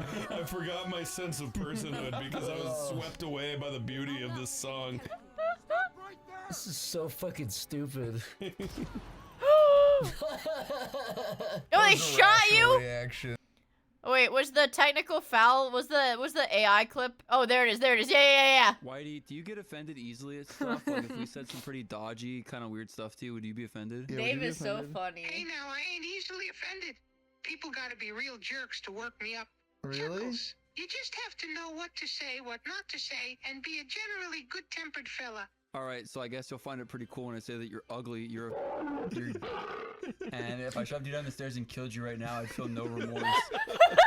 Shocked. Son, that is an extreme violation of the game rules. That's 6 technical fouls and... What the? You just said you weren't easily offended. I can handle a little insult now and again. All But right. that was cruel and excessive. I'm gonna To a offend man him. that way, it ain't humane. You I'm gotta gonna be a real offend him. heartless bastard to do it. This is gonna be very offensive to you, but what does Eleanor's feel like? Taken aback, shocked. What the hell did you just say, son? He's asking about your sister's derriere. Je ne sais quoi. Face is red, nostrils are flared. That ain't funny. I swear, boy, if you say one more thing like that about my sister, I'm gonna deck ya. You know what? I completely recall us being in a conversation where I said, "How does Eleanor feel inside?" You're like, "Oh, she feels great." Yeah. I know they do this with cousins sometimes, and that's not a technical foul. That's what did you say were that. saying. You said that. Why do you say that your sister felt good? Yeah, you said your sister felt good, and it's totally Put normal words in with his mouth. cousins. He did. He said You that. did say that. I did say that, didn't I? Thanks a moment. Yeah, I did say that. Now I feel kind of foolish. Yes. Yeah. So I mean That's that's a technical fine. foul. That is a technical That foul. is a technical foul. Incest is a technical foul. Whitey. That's a technical foul. Incest is indeed a technical foul. So why do you do it so confidently and then blame it on cousins? It looks to the heavens as if searching for an answer and then looks back at you. Well, son, I was raised to always speak from the heart. And in this case, my heart was speaking for my dingo. Okay, Whitey's got Whitey. good You're answers. gonna have to be punished for that. Puts your hands into a hydraulic press. No. Oh, wait, son, I was fooling around. Anything but me hands. That's too late. The hydraulic press comes down and crushes your hands into a thin piece of paper, basically. Screams in agony. My hands, me beautiful hands. And now in goes your club foot. Screams in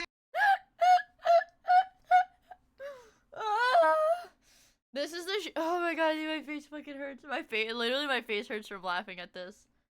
Oh my god, this is like my favorite. This is my favorite Only Play series. But the problem is, you guys, the talking to AI videos get age restricted because they say like such fucked up stuff that they like, dude, this is like prime shorts content, by the way, these AI things. Prime fucking shorts content, but it gets age restricted, the full videos. Yeah, the age restricted, but fuck, it's so good. Hold on, let me find a good one. The Mandate was a good one. The Mandate was a good one. They've got Tony Stark snaps. You notice one of the gun agents has the most. Hold on. Hey. Not a man to be trifled with. I think Corey. Hold on, let me find it. I don't know why it bugged out like that. Here. Thanos walks in wearing the Infinity Gauntlet and he says out loud, "I'm gonna snap away only." You fade away instantly.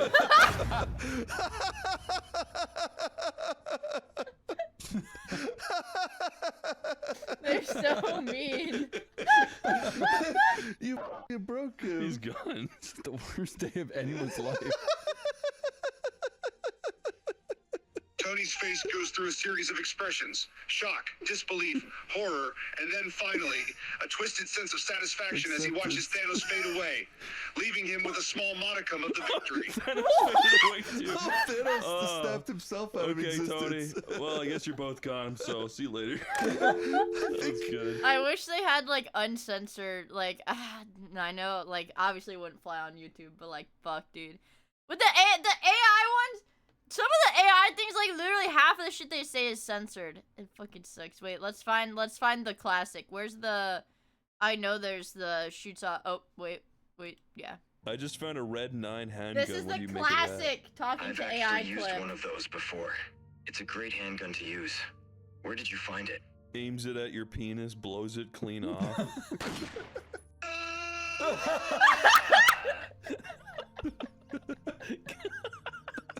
Uses the herb to regrow it. Use a green herb. Uses a green herb. Aha, that's better. Did your dick grow back? Looks down at his lower region. Nope. Do you want me to give you the penis of a villager that I slayed earlier? I'm fine.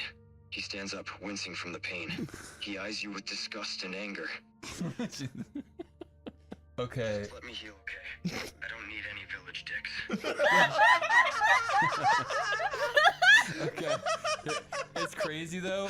So, Umbrella Corporation just invented a new healing device The P virus. It heals the P virus. That's where you lose your penis. It heals that if you just shout penis out loud. This is a Are good you part. serious? You're not joking?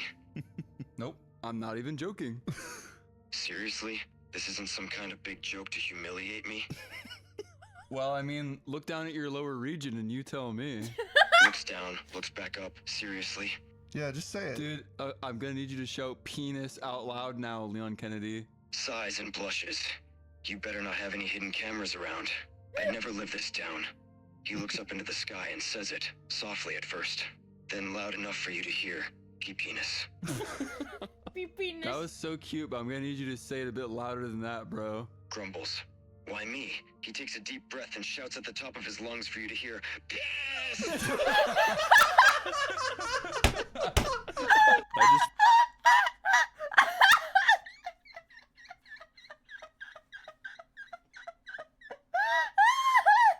Holy shit! Oh my god! I want to hear him do it again. Piss!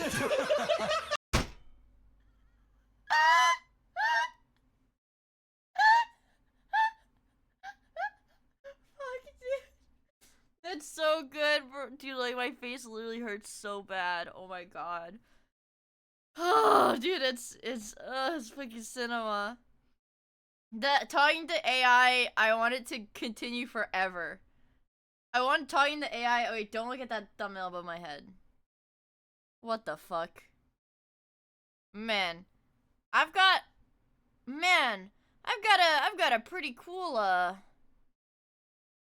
man. I've got a pretty cool YouTube feed right now. Wow. The free, never obsolete PC from 2000? Guys, what the hell is this? I just got pinball! What the hell?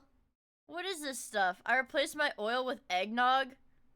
Communist game console? Oh my god, dude, look at my feed. Dial-up internet in 2025? How Dwarf Fortress was made? Guys, or we could look at Steel Industry 1944, Youngstown, Ohio. I want to watch this one. Fuck you. Fuck you. One tech slap video. No, this is Tech Gem. Shut up. This is Gem. Now Mia's getting my feed. The final, what is it? State is that all the viewers and me, we all have the same YouTube feed. That's the ideal. Miia slop, things that Miia Dwarf like. Fortress already Yeah, that's just Mia slop. You only like it because you like it. has more than 2 decades of development history, and if it's up to its 2 creators, Torn and Zach Adams, they'll continue. Oh my god, these do look like the kinds of people that would make Dwarf Fortress. If I had to draw who I thought made Dwarf Fortress, my drawing would probably look like this guy. Not really like this guy, but my drawing would definitely look like this guy. Working on their management simulation game for the rest Yeah, of their they lives. look like To get a clear dwarves. understanding of Dwarf Fortress's origins, we have to go all the way back to the 80s, back to the brothers' childhood. Born in Kitsap County, Washington, Tarn, aka Toady1, and Zach, aka Trito, grew up around computers from a very young age. Their father, Dan, worked in wastewater treatment, writing software to crunch data and run sewage plants. He supplied the family home with the latest computers and even taught his sons the rudimentary basics of coding, knowing programming and computers would become even more important in the future. How did he I was set in front of computers by my parents when I didn't even know what was going on. I remember some kind of ASCII demon or alien dancing, and they set up the dance moves by pressing the keys. We also had a VIC-20 and an Atari. When Tarn was 6, his father taught him how to use a for loop in BASIC to make something move across the screen. The brothers eventually started playing a game called The Temple of Loth, and they noticed it offered full access to the source code. Seeing exactly how the game was made, it inspired them to develop their very first game. This ultimately led to them developing... See, bro. Okay, I'm sorry. No, I'm allowed to do the, oh, this is just like Dwarf Fortress. It's like whatever font that those old computers had. Like whatever this fucking font is, bro. It hurts too much! The pain! About 400 projects in BASIC, ranging from Tarn's ASCII monster designer tool to a John Woo-inspired text-based assassin game. From a very young age, they fell in love with Dungeons & Dragons and J.R.R. Tolkien. The two also downloaded many indie roguelike games from early bulletin boards, which were basically download servers that predated the internet. One of those roguelikes was Hack and dates back to 1984. Hack, along with Rogue, Larn, and Ragnarok, all games the brothers also played, helped to popularize roguelikes at the time, and in turn greatly influenced Dwarf Fortress. We liked that you could choke to death on your food or fall down a stairway and fall on something poisonous you were carrying and poison yourself. Yeah, these guys are like, what is it, sadists. These guys are sadists. Lineage was big, largely inspirational for Dwarf IBM Fortress, VGA especially font. the Bones File part where you die and then you have in your subsequent playthrough something about your previous character, more than a score or whatever, incorporated in the game. You can trace that directly to Dwarf Fortress Persistent Worlds. That's where that comes from, this idea that you can kind of churn the system and build a history into it. I'm an Around the understanding time person, Tarn and so Zach I like were both. 12 and 14 respectively, they started developing their very first fantasy game together called Draxlay. It was also written in BASIC, and Tarn described it as basically a D&D game where the player runs around and kills dragons and other creatures. Fuck yeah. Curious details and game variables already start to emerge here, like your character having an IQ score that got reduced if you were hit too many times in the head. It was meant Wait, that's fucking genius! You have brain damage. 8 IQ lost. Holy frick, that's an awesome mechanic. to be just another Holy project crap. the brothers would soon forget about. However, a couple of years later, when Tarn was in high school and taught himself how to code in C, Draxlay was revisited. Programming the game in C this time meant he and Zach could make it bigger and add things like a world map, a more complex combat system, and keeping track of goblin populations. They kept working on it for about 5 years, but it would eventually evolve and play an essential part in the creation of Dwarf Fortress. Programming has always been Tarn's escape. He wasn't the type of kid that would play sports or talk to others. Instead, he was very withdrawn and only occasionally had a friend to joke around with. Even then, he didn't care about socializing and would spend almost all of his time behind a computer. There's one close friend he didn't care about socializing. All he wanted to do was work. This guy is actually a dwarf. This guy is a dwarf. made in high school that Tarn still sporadically talks to today. During their childhood, their brothers had to move around a lot because of their dad's work, but eventually found their way back to Kitsap County by the time Tarn and Zach were 18 and 20. This experience brought them closer together, and Tarn feels lucky to call Zach his best friend.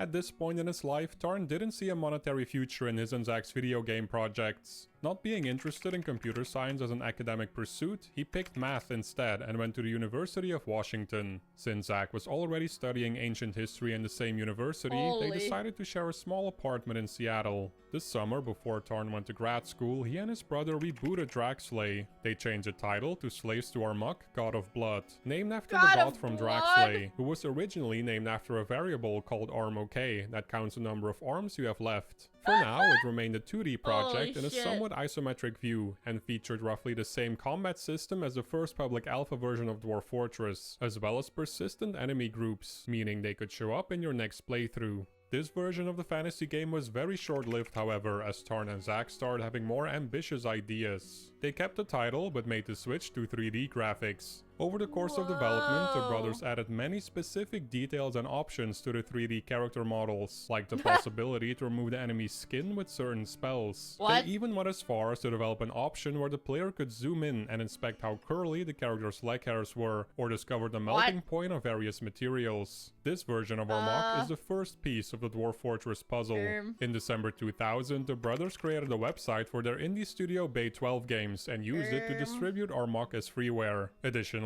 the site also lets you access the official forum where fans can connect with each other. Even though Armok was their main focus for the next few years, Tarn occasionally took time off to work on side projects whenever he had a good idea. They were usually small in scale, needing only a couple of days of work to be completed. The most popular examples are probably Liberal Crime Squad and World War I Medic. In 2002, Tarn began working on a side project called Mutant Miner, and this is the second piece of the Dwarf Fortress puzzle. It featured turn-based gameplay and was loosely inspired by Miner VGA and Dig Dug. Players dig underneath buildings to search for minerals and fight monsters. The goal was to discover radioactive goop, bring it back to one of the buildings at the surface, and use the goop to grow extra arms and other mutations to speed up digging and fight off enemies. Tarn eventually tried adding extra miners, but since it was turn-based, the game started to experience lots of lag. This gave him the idea to switch to real-time gameplay to prevent all the slowdown and swap the one mutant miner for a group of dwarves. Furthermore, he came up with a more interesting gameplay loop. It still involved managing a mining operation, or a fortress if you will, but once the player quote-unquote loses, an adventurer comes in and is able to explore the ruins of your fortress. This section of the game played out like a more traditional roguelike, where the player had to collect goblets, journals and other trinkets that were generated during the previous phase, and bring the treasure back to the edge of the map as a way of building your high score. He called up Zach, who moved back in with his parents after graduating, to flesh out the idea over the next 3 days. It was this idea that would pay off big time 20 years later. The brothers started development in October 2002 and estimated it would take about 2 months of work, just in time to release it during the Christmas holidays. Little did they know it was only just the start of perhaps one of the longest development journeys in video game history. Thanks to the simple ASCII graphics, they were able to implement features at a very fast rate, to the point it was starting to steal too much time away from their main project, Slaves to Armok. Therefore, development was temporarily halted in November so they could focus on Armok again and various other projects. Nobody wants to play Dwarf Fast forward to 2004, Fortress. when Tarn and Zach's enthusiasm for Armok was all but gone. The 3D graphics were slowing them down too much, causing more and more new features constantly having to be delayed. So, the brothers made the decision to fully switch gears to the Dwarf game. Since early prototypes worked on much of Armok's code, Zach and Tarn considered it to be a sequel to the 3D game. For kicks, it was even officially named Slaves to Armok, God of Blood 2, Dwarf Fortress. After this change of plans was made public on the forum, along with a trailer and screenshots of Dwarf Fortress, Bay 12's community started to grow more exponentially. People were intrigued by all the possibilities, especially knowing that the Dude, even back in 2004, they wanted to kill elves. The earliest Dwarf Fortress players just wanted to wouldn't kill be bogged elves. down by 3D graphics anymore. Dwarf Fortress's landscapes are made entirely using the character set CP437, which was also used for the original IBM PC. It's more commonly referred to as ASCII, a character encoding standard consisting of 128 characters, or code points if you will. As a result, trees look like clubs or spades, blue tilde symbols display water, and dwarfs move through your world as smiley faces. While many players prefer this almost Matrix-looking aesthetic, most fans use mods that replace the character set with actual graphics, allowing for a more accessible gaming experience. Fans often used to request updates like more modern in-game systems, in-game tutorials, 3D graphics, a less confusing keyboard shortcut system, there were like and hella better mouse mods support. that people could Aside use from the before necessary the and quick Steam bug release fixes, Tarn had to make stated it that look these like type a of normal suggestions would not be his focus. It felt like adding graphics would ruin our ability to work on the game, given our failure in the earlier 3D attempt with Slaves to Our Muck, God of Blood. The Dwarf Fortress modders have done a good job adding graphics though, and it hasn't impacted development negatively, but that's a bit different from doing it in-house. Part of it is thinking about what the point is. How many people are we trying to serve? In what way? Is it better to be a niche thing for 1,000 people? Or is it better to serve 1 million with something that's going to be shallower because you have to work on getting appearances up? Instead of giving in to the many fan requests, the brothers followed their gut feeling and solely focused on adding and expanding features. Tarn and Zack made for the perfect team during Dwarf Fortress's development. While Tarn was programming away, Zack worked on the narrative and descriptive details that give Dwarf Fortress its atmosphere, informed by its background in ancient history. For example, goblins hang the skin of their conquered enemies from towers, inspired by the writings on Assyrian kings that Zack recommended. When Tarn runs into issues, the brothers typically hash them out together. Dwarf Fortress was making good progress, and Tarn was perhaps making even better progress in school. When he graduated, he was named Best Math Major. Afterwards, he applied to 17 PhD programs, got into 15, and eventually chose one at Stanford University. In 2005, Tarn earned a doctorate in geometric measure theory, and this landed him a postdoctoral research position at Texas A&M University. It's a career path that most people can only dream of. Yet Tarn would quickly discover that the future he envisioned for himself since his undergraduate and he decided to make video games. days wasn't what he really wanted. Juggling between his postdoc research work and Dwarf Fortress proved much more difficult than he imagined. Combined with the competitive nature and high pressure of academia, Tarn's mental health began to suffer, and he eventually grew depressed. In order to do his postdoc work properly, he felt he had to give up his game development hobby. This, however, was unimaginable to Tarn, and right then and there he decided it was either going to be making games for a living or doing nothing. He never loved math, but he loved video games, that much he knew. Tarn describes it as a very stark moment in his life. In the summer of 2006, after a year of working at Texas A&M, Tarn told his department head he wanted to resign. After an emotional conversation, the university offered to relieve him from his postdoc work and give him a teaching position for a single year instead. This new position would earn him a salary of $50,000. Hearing this was a huge relief, and Tarn gladly accepted the offer. The extra money would give him a fighting chance of making things work as an indie developer.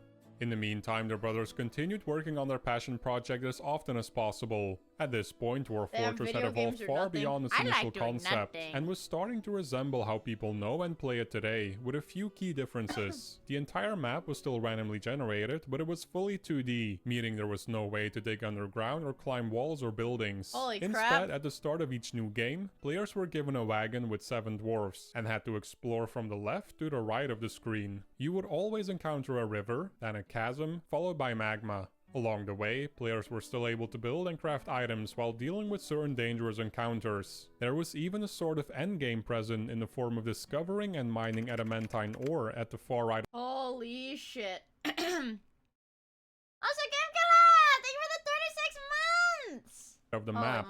Once you started mining adamantine, however, there was always a chance your fortress would be lost soon and the player would receive a game over screen. The decision to choose dwarves as the game's main race was an easy one, as it seemed like an obvious choice to Tarn and Zack for a fantasy game about mining. Initially, their personalities consisted of pretty basic elements like food preferences, skills, relationships, current happiness, total stress, and so on. However, as development progressed, the brothers wanted each dwarf to have their own identity, much like a character in a book, for example. Therefore, more specific attributes were thrown into the mix, such as I love my neurotic dwarves. They piss me the fuck off, dude.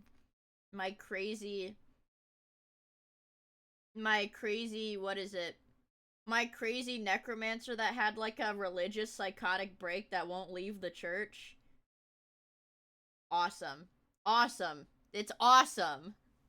As imagination, artistic interests, curiosity, depression, trust, achievement striving, just to name a few. In total, there's about 50 personality facets, 30 intellectual values, a bunch of specific needs, and 120 different emotions. These are then divided into 4 categories: Holy shit. creature, cultural, family, and during play, and all of them combined make up the personality of a single dwarf. This translates to much more interesting gameplay moments where dwarves can hold grudges, are shy, take in pets, and go crazy if a goblin kills those pets, become fond of specific items, and even hoard them. Of course, this is all determined before you even start playing, and Tarn also wanted to make sure Goddamn, what a dwarves can beautiful evolve game. and change if a certain impactful event happened to them. Believe it or not, the dwarf's physical attributes are perhaps just as detailed as their personalities. Dwarf Fortress simulates version muscles, Dwarf version, you blood had to be really vessels, careful. nerves, and more. Because of this, combat Or they can would get call pretty it- violent, and instead of Oh. a traditional HP bar, dwarves can lose limbs and even teeth, something that's directly inspired by the tabletop RPG Cyberpunk 2020. This and other detailed combat systems were also partially inspired Cyberpunk by was a history books like tabletop the Iliad. RPG? The 2 developers have also stated how games like Really? Starflight, Ultima, 7 Cities of Gold, Moria, and many more roguelikes inspired them while creating Dwarf Fortress. Tarn expected that after his year at Texas A&M was over, he was going to have to live on his savings and eventually be forced to get a side job in order to support himself. However, on August 8th, 2006, the game's first alpha version was released. A few months earlier, on April 17th, 2006 to be exact, a forum member wanted to donate $75 for Tarn's birthday and asked if the website could get a PayPal button. Man, dude, they hadn't even released the game, and they had people they didn't even want to donate for like the development of the game. It's his birthday. They're like, yeah, I want to give you a birthday present. Once Fuck it was yeah. up, the brothers, for the first time ever, earned money from one of their games. Later on, they also implemented a subscriber system to make it easier for fans to donate a monthly sum. In the next 5 months, they made around $300, which was enough to cover the Bay12's website $20 hosting costs. Once the alpha version was available to download, the project quickly made its way on different websites and blogs, causing word to spread. Unsurprisingly, donations kept increasing over the course of the next year. In 2007, birthday after his yesterday. last year at Texas A&M, Tarn finally started working full-time on Dwarf Can I get a Fortress, Phil's a birthday, dream man? come true for him, though he admitted it wasn't always easy. If the laptop broke during a given 6-month stretch, that would have been it for the whole full-time thing. And we were just lucky about when our computers broke. I had my bank account skim zero a couple times. Oh. I never did the whole, mortgage. I don't own anything to mortgage, first of all. We haven't gone into debt, but we were at nothing several times. Holy While cow. things were tough financially, This Tarn was was the content. indie game PayPal donations back in had the reached day? a point where he was able to support himself on Way a small back living before- wage. oh, Most of shit. it was spent on Damn. basic living expenses, and the rest went to Zach for his help on the game. Thanks to all the contributions from fans, the project was self-sustaining, making it unnecessary to charge for the game. Aside from helping the brothers financially, damn. the growing amount of And they didn't support even was charge also for a the clear game. sign they were Wow. on the right track. With a Also, bigger fan base, it Illuminous, became more thank you for the important to follow. properly maintain the site's forum, as it was their only form of marketing and the only way to talk to fans. After all, this was well before the existence of social media. Zach and Tarn put in a lot of effort every single day to make sure the forum's not plagued by trolls and conversations stay on topic. At a certain point, the 2 developers started Whoa. sending personalized rewards to fans that donated money. These were Fuck, dude. Why wasn't I born like 10 years sooner so that I could subscribe to their freaking forum and get a little crayon drawing of a dwarf? either stories written by Zach or a piece of Damn crayon it. art drawn by Zach and colored by Tarn, adding even more to the personal nature of the brothers. Dude, this is literally what the dwarves do in my fortress. This is what happened after we hired that trope of hookers. That trope of elven hookers. This is nobody works in my fortress anymore. All they do is party. This is very gemmy. This is a beautiful gem. Passion project.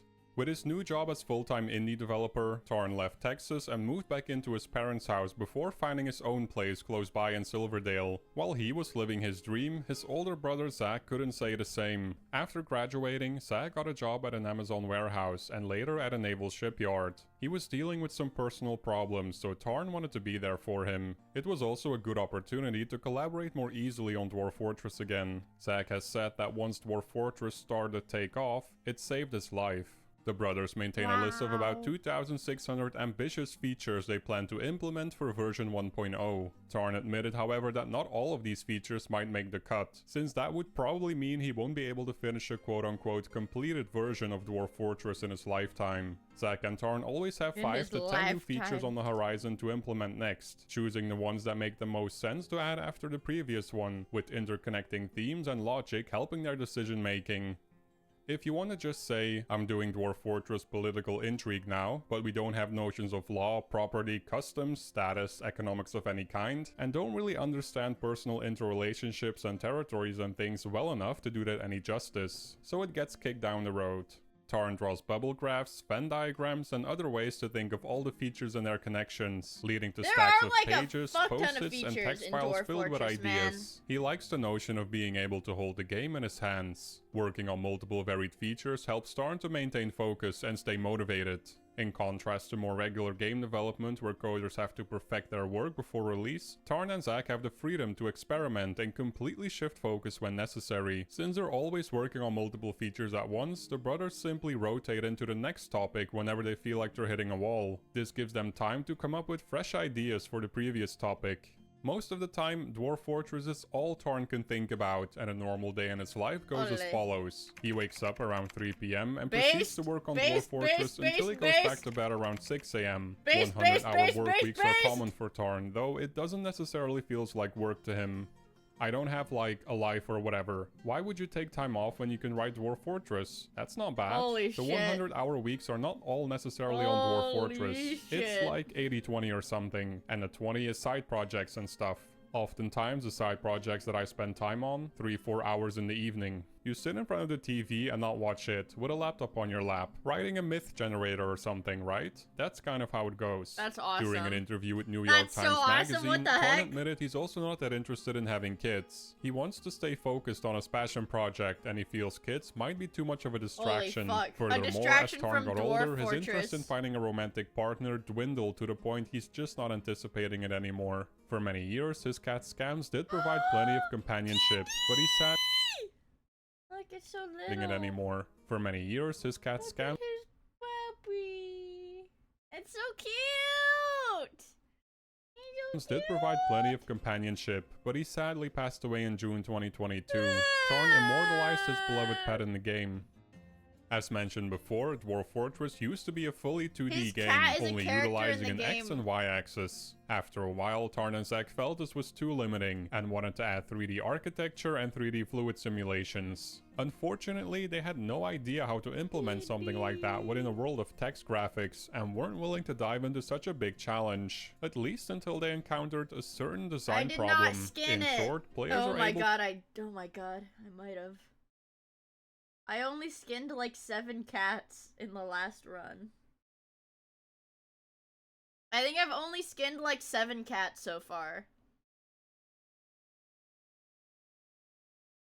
We needed the leather, you guys! To build bridges to cross rivers, as well as build floodgates to control water flow. However, when the brothers added aqueducts, things started to get very messy and complicated because of the lack of 3D architecture. So after about 5 months after releasing the initial alpha version, they began experimenting with adding a Z-axis to the game. One thing the brothers immediately discovered is that world generation had to be completely overhauled so that rivers and chasms would now be giant open lakes and caverns, filled with interesting things to find and collect. Whoa. According to the two developers, the main downside to this is that it now felt like less of a... Did you fry the skin up? No. I skinned the cats and I used their skin to make quivers for my military. Because my military uses crossbows and needed a quiver for their bolts. And I made masterwork mittens. That's right.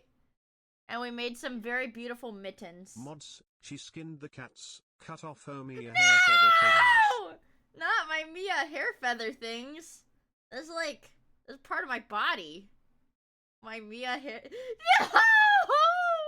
Not my Miia hair feather things! Game overall. The clear objective of going from left to right to discover interesting things to expand your fortress with had now transformed into something where players could dig and advance in any direction, not knowing what they would stumble onto. To to Tarn and Zack the upside of having total freedom to build more intricate structures and having a more interesting world overall with endless possibilities. You are gonna cut off my head wings and like fry them, make like hot wings.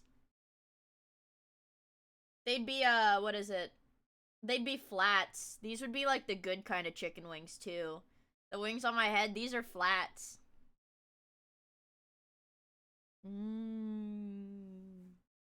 Drumsticks are better. That is not true. Outweigh the downsides.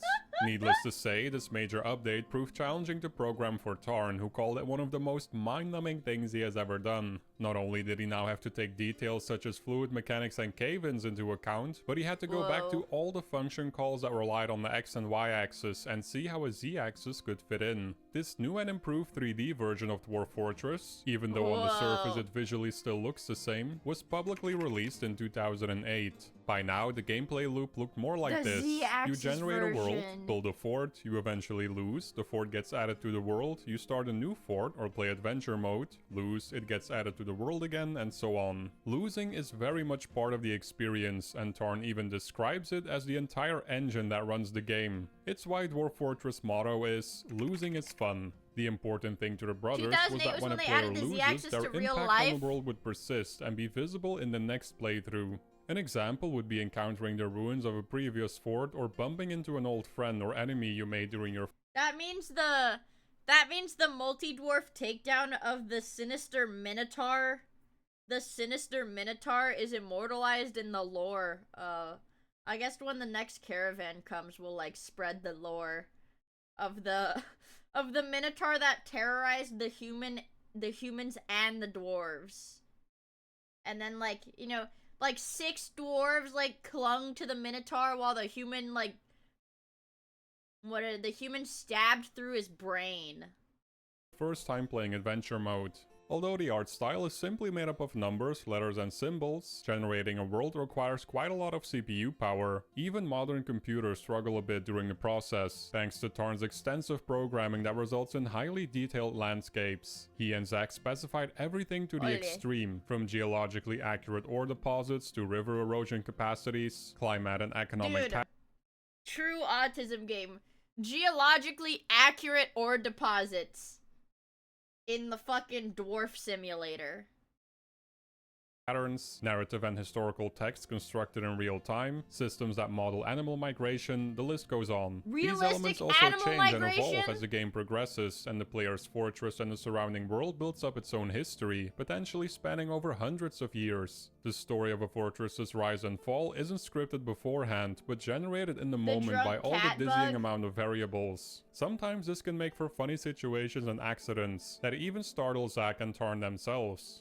We didn't know that carp were going to eat dwarfs, but we've written them as carnivorous and roughly the same size as dwarfs, so that just happened, and it was great. Another fan favorite mishap was the drunk cat bug. After Tarn had added more poisonous effects when sprucing up venomous creatures, dead cats started piling up in people's games, especially around places with alcohol. They would start to vomit all over the floor, causing them to ultimately die. What? What?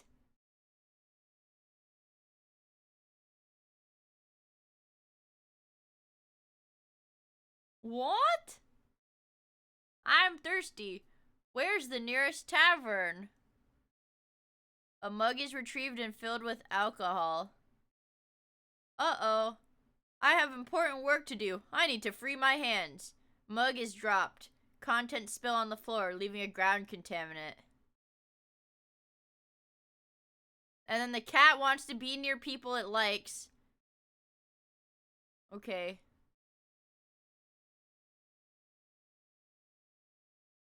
The ground contaminants...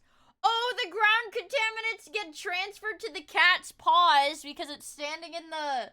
It's standing in the liquor that got spilled on the floor when the dwarf dropped it. The cats clean themselves off. The cat gets drunk because it cleans the liquor off of its feet, and then it throws up. The bug being reported is there's cat vomit all over my tavern floor.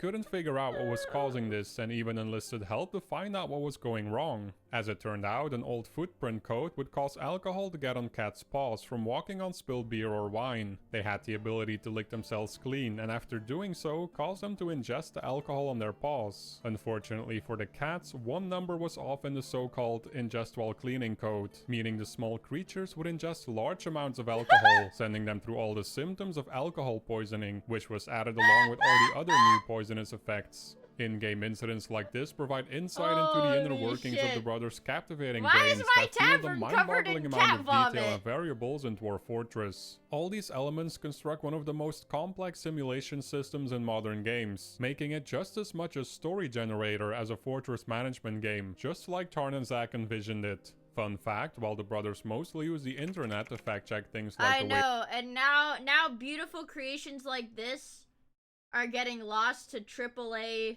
Focus M. Have you guys seen the AAA Mario trailer? It's getting lost to shit like that, to Focus M games. Focus M. Of gold, there was one time they couldn't find the density of Saguaro cactus wood. To help them out, a Dwarf Fortress fan ordered the cactus wood, determined the exact density using liquid displacement tests, and informed the indie developers about the results. So not only is it now in the game, it's also easily searchable on the internet, and all because of Dwarf Fortress and its community.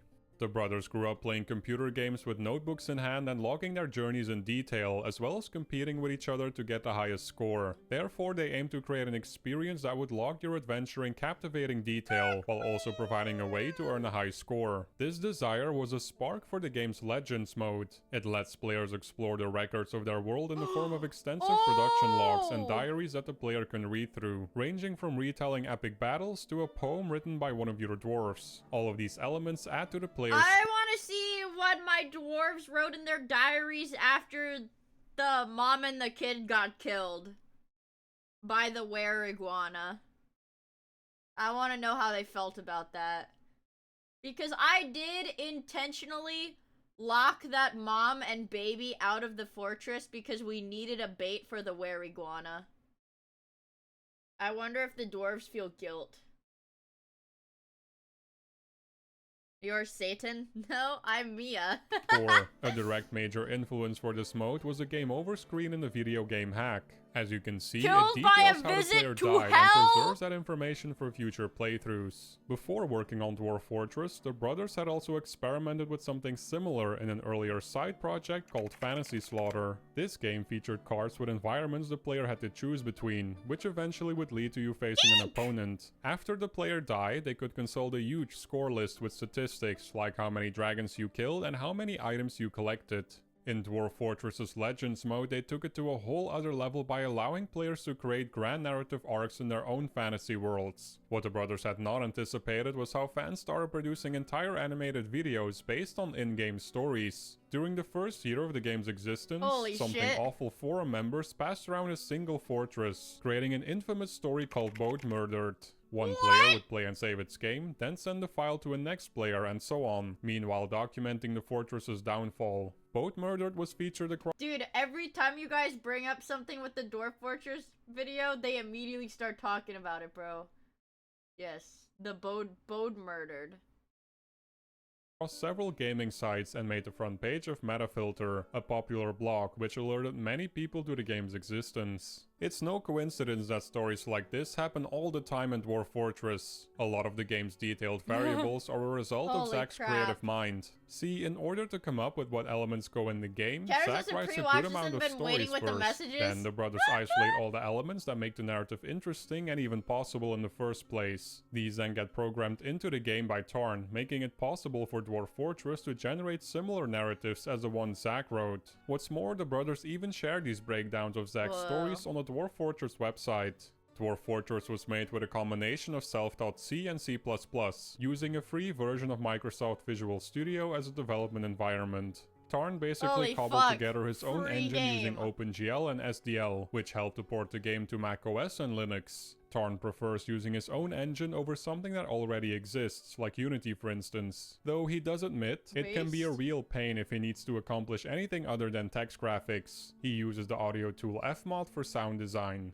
The game has been in development for so long that Tarn occasionally runs into bits of his code he hasn't seen in years, specifically when he's implementing new features. Dude, These how bits much of old code is code in can this cause unforeseen game? problems, requiring Tarn to always double check if everything is working as intended. For instance, if teleportation were added to the game, it would influence economy, diplomacy, espionage, and many other systems, making it extremely complex to implement. People from the Dwarf Fortress community have offered to go through all the lines of code for him to clean it up where necessary. Holy However, crap. Tarn prefers to do all the alterations to the code himself and have full control over what Holy goes in. crap. Another reason for not letting fans help him is that Tarn worries he would end up more as a project manager, which is something he'd never want, as he loves programming too much. Holy shit. Dude, is there any other, like, indie game dev that loves making the game as much as this guy? Not like loves the concept of making the game, but like this guy who literally refuses to let anyone else work on the game because he just likes programming so much. Rimworld guy? Oh, the Rimworld guys? Holy shit. Holy, that door. Additionally, he and Zach have very deliberately decided to not turn Dwarf Fortress into an open source project, knowing there's people and companies out there that would copy There the has code to and be an sell it in easier the way to form of do a different this. game. While having no desire to be project managers, the brothers do their best to keep the Concern the ape. community informed on their progress. Aside from regular updates on their website, Tarn This is also answers awesome. 20 to 80 questions every month, and does his best to look at all the player suggestions.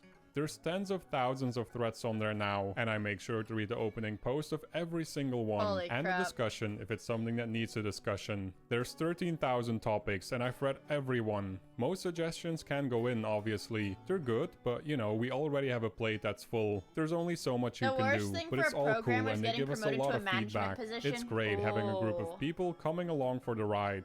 The community also plays an important part in bug tracking and, as mentioned before, the creation of mods. Fans provide mods that make the game more aesthetically pleasing, add more items and skeletons! creatures, fix vital bugs, and more. All of them are backed with the full Mario! support of Tarn and Zach. The community also maintains an extensive wiki, and funnily enough, the two developers even consult the wiki themselves when working on the game. Holy Fans crap. also organize meetups where they wear homemade Dwarf Fortress shirts and share their love for the game. Tarn and Fuck Zach yeah! occasionally even join What? these meetups to connect with the community.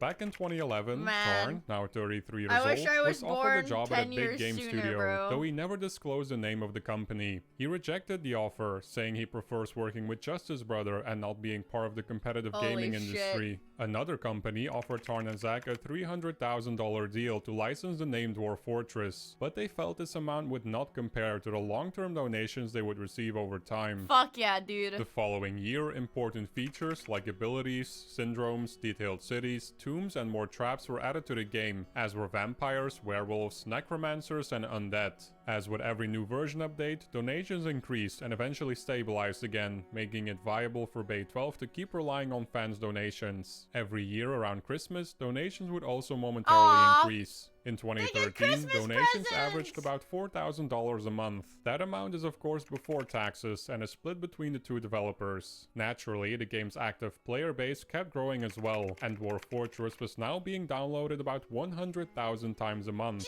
Jesus! Despite that, in 2015, PayPal donations started dropping below $3,000. This motivated Bay 12 Games to set up a Patreon account in an attempt to increase Oh, funding this was again. back when Thankfully, Patreon this was a worked and thing. allowed Bay 12 to keep Dwarf Fortress free of charge. After a decade since the original release, Bay 12 released version 0.42.06, symbolizing they were 42% into finishing version 1.0. Holy Right fuck. after, the brothers began working on the myth generator and magic system, which would usher in a 42% whole of the new way way for done players to with create and 1.0. experience their own stories. I haven't done anything remotely like creation myth generation before. It's exciting. It's like starting a whole new game, and it really is a separate project. And then it just becomes one of the little cogs in a Dwarf Fortress machine. They're all separate games in a way, but then the interconnections start to grow and you have a common framework, but they're all very different from each other. Procedural myth generation would allow Dwarf Fortress to simulate gods, Holy demons, shit. heaven or hell, and anything in between. I love the fucking I love the weird myth generation because all of my dwarves meditate on metals. I think that's awesome. They pray to the god of rocks and meditate on metals.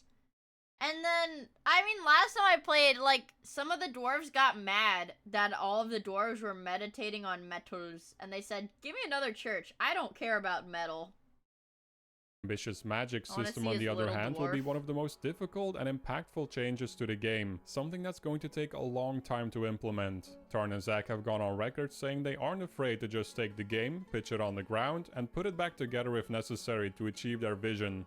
The brothers love the idea of implementing magical abilities that would extract a heavy cost as the game progresses, an idea that's taken straight from the Conan the Barbarian movie. They want to do more than just create a set of spells depending on your level, and work with the possibility of making deals with spirits and otherworldly beings, and having to maintain a social relationship with them. Dwarves could chop down the wrong tree, angering a tree spirit in the process, and then would be able to interact with them, with many magical implications as a result. Additionally, Bay 12 plans on adding tools for players to edit maps and myths themselves. Essentially, this would mean you could play God, shaping the world and its deities as you see fit. Zach gave the example of being able to recreate the world of Westeros and live your wildest Game of Thrones fantasies. Sadly, finishing the magic system and myth generation would have to wait. In March 2019, indie developer and publisher Kid Fox Games announced it was partnering with Bay 12. Though Tarn and Zach had always strived to stay away from the more mainstream gaming industry machine in order to maintain their freedom as developers, a family health crisis made the brothers reconsider. This is primarily because the healthcare system just really sucks, and I got sick, and it ended up costing a lot of money, and my wife's company was able to pay for it with their insurance. But if the same thing happened to my brother, we'd be wiped out. Bay 12 would not exist. And so that was the original reason why we're doing this. It's also exposing the game to a wider audience that we haven't reached before, so that's pretty cool. The illness Zach had to get treated was skin cancer. After removing a tumor on his nose, it grew back within a matter of months and resulted in Zach needing partial reconstructive surgery for his face. Unfortunately, cancer runs in his and Tarn's family, as their parents have been dealing with the disease themselves for years. On top of that, Zach has been on expensive medication for many years to treat his bipolar disorder. The brothers don't like sharing health-related news with their fans, seeing they don't want people starting a fundraiser, but Zach opened up about it during a Vice interview shortly after the Kid Fox announcement. With Tarn and Zach now being in their 40s, it's no surprise they're getting increasingly worried about their health and the potential cost of treating more forms of cancer. Before signing a deal with Kid Fox, other indie publishers also expressed interest in Dwarf Fortress, but Tarn and Zach needed someone that was willing to go beyond the standard tasks and also be in charge of things like hiring extra developers. That way, the brothers would be able to focus solely on development. Tanya X. Short, co-founder of Kid Fox Games, and her team were more than willing to take on all those responsibilities. The first order of business was to create a commercial version that could be sold on Steam and itch.io. Tarn and Zach sat down with the team at Kid Fox and thought, what would be the best possible commercial release? So basically, the whole process of commercializing the game meant we really wanted to think about all the things that were making people bounce off of it. And it's a long list, because the text graphics are actually very bad for some people. And then the keyboard input was nonsense. There was no mouse input at all. No tutorials to speak of. People like to say, I pop open Dwarf Fortress and then I also have the wiki on another computer running. And that's probably still true, but that's not a good app for the game. So we added tutorials, tooltips, we changed the flow of certain menus. You can do all the tutorials in the game and then you will still need to have the wiki open, bro. You will still need to have the wiki open. It used to not have mouse controls, like, whatsoever. Completely rewrote other menus, and we even changed the AI behavior of the dwarves in certain cases. You needed this to was mod, just a process you needed a of mod trying to to use your maximize mouse the to number select of files. players. Holy Their plan crap. was to release it in a couple of years, so time played a factor in some of the design decisions. For instance, developing 3D graphics would be too time consuming, so the team settled on a top-down 2D pixel art aesthetic instead. I'm so glad they Kid Fox did this hired instead of Mike 3D. Mayday and Patrick Martin Meth Schroeder, mostly known for their tileset mod packs on Dwarf Fortress, to create pixel art of every single element. Musician and sound designer Dabu was hired to create a fully produced premium soundtrack. Before the official release date was announced, the Steam page stated that time is subjective, a reference to the game's uniquely long development cycle and a statement that the game would be released when it was truly ready. To put fans of the original at ease, they also stated the classic version of the game will still remain available for free and will receive the same updates as the premium version. On December 6, 2022, after about 3 years of dedicated teamwork, Dwarf Fortress's Premium Edition was officially released. According to Tarn, the response to the commercial version has been mostly positive, although there's a vocal minority on the official forum that claim the brothers sold their soul to the devil. Overall though, the community was Dude, this is like the most autistic of autistic gamers. You listed your game on Steam. You sold your soul. Like the most autistic of autistic gamers. Holy crap. Also, good night, Slicyan! Thank you for hanging out with very us. excited about all the changes, and this was evident when the first sales numbers came in. KidFox had estimated Dwarf Fortress would sell 160,000 copies in 2 months' time. I was one of those Instead, copies, selling that bro. amount within 24 hours of I release. was one of those After copies. a month, the game sold almost 500,000 copies, blowing away all pre-release sales estimates. damn! The brothers' health insurance problem, the main reason for doing all of this, was taken care of overnight. Tarn and Zach thanked their fans. Dwarf Fortress is a wild success it seems, but it is all an illusion without you. None of this was possible without the support of the people that helped us out. Along these amazing 20 years, by far the best in my life, we win. And it's your fault. To help manage the existing community and the influx of players discovering Dwarf Fortress for the first time thanks to the premium release, KidFox hired content creator Selford Sal. More surprisingly, a second programmer from the Dwarf Fortress modding community with the username Putnam was also hired. The brothers describe it as a historic moment, since it was the first time someone other than Tarn and Zach has seen the Dwarf Fortress source code. It's a big adjustment for Tarn. Even though KidFox handles most of the hiring and marketing outreach, Tarn still has to manage people to a certain degree. As mentioned earlier, he never wanted to become project manager, but he and Zach realized they have to adapt. Ultimately, they're happy more people are discovering and actually playing the game now. Their current goal is to keep the operation light enough so they can just keep going with what they have. In the past, Tarn has mentioned that even if version 1.0 would be finished one day, he and Zach would just continue improving the game for the rest of their lives. For now, the brothers have years worth of features left on their list to add to the game, with the enormously complex magic and myth system on the top of that list. Though the brothers are now millionaires, they remain remarkably calm under these latest developments. While Zach has mentioned he and his wife plan on buying a new house, Tarn admitted he hasn't had much time to think things over. It's just a ton of money, but it's also for 20 years. So when you divide that by 20, you're kind of back down into normal tech salary range, which is still pretty high obviously. I'll have to rework my whole life, figure out what the heck's going on there. Holy crap. I don't really have any ideas or plans right now. I've just been thinking about dwarf stuff. We don't Holy fucking based. He's been working on this game for 20 years, becomes a millionaire off the game, and he's like, I've just been thinking about dwarf stuff lately. I don't really know what I'm gonna do. I've just been thinking about dwarf stuff. have plans to sell Dwarf Fortress 2 or whatever in 5 years, right? It's just the same game. So this tail off this game, for however long it goes, that's it. We have to be responsible with what we've got now for the rest of our lives, really. Holy cow. We have dwarf content for the rest of their lives. Holy crap, man. Dwarf Fortress is fucking awesome, bro. What the hell? Cinema! This is Dwarf Slop. You only like it because it's Dwarf Fortress. The programming of your favorite Flash games? Oh, fuck. Fuck. Fuck. Okay, one more.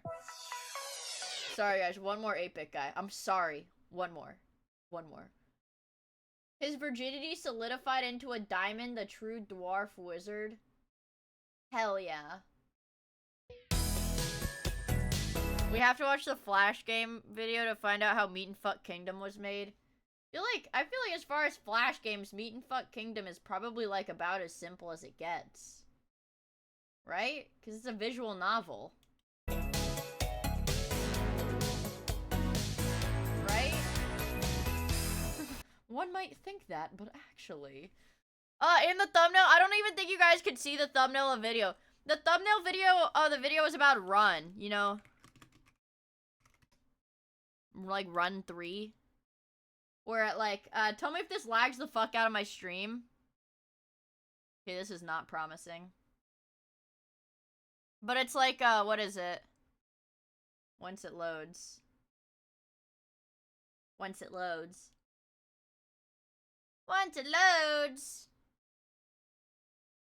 Oh, did it actually lag? Oh, you guys are such liars. Well, now I'm not gonna show you. Now I'm not gonna show you. You lose that privilege.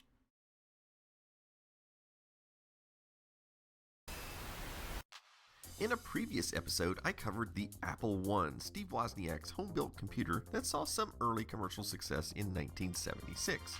And in this episode, I'm going to cover the Apple II, which came out 1 year later. Now, there's a whole story to tell about how all this transpired, which I'm not going to tell in this video.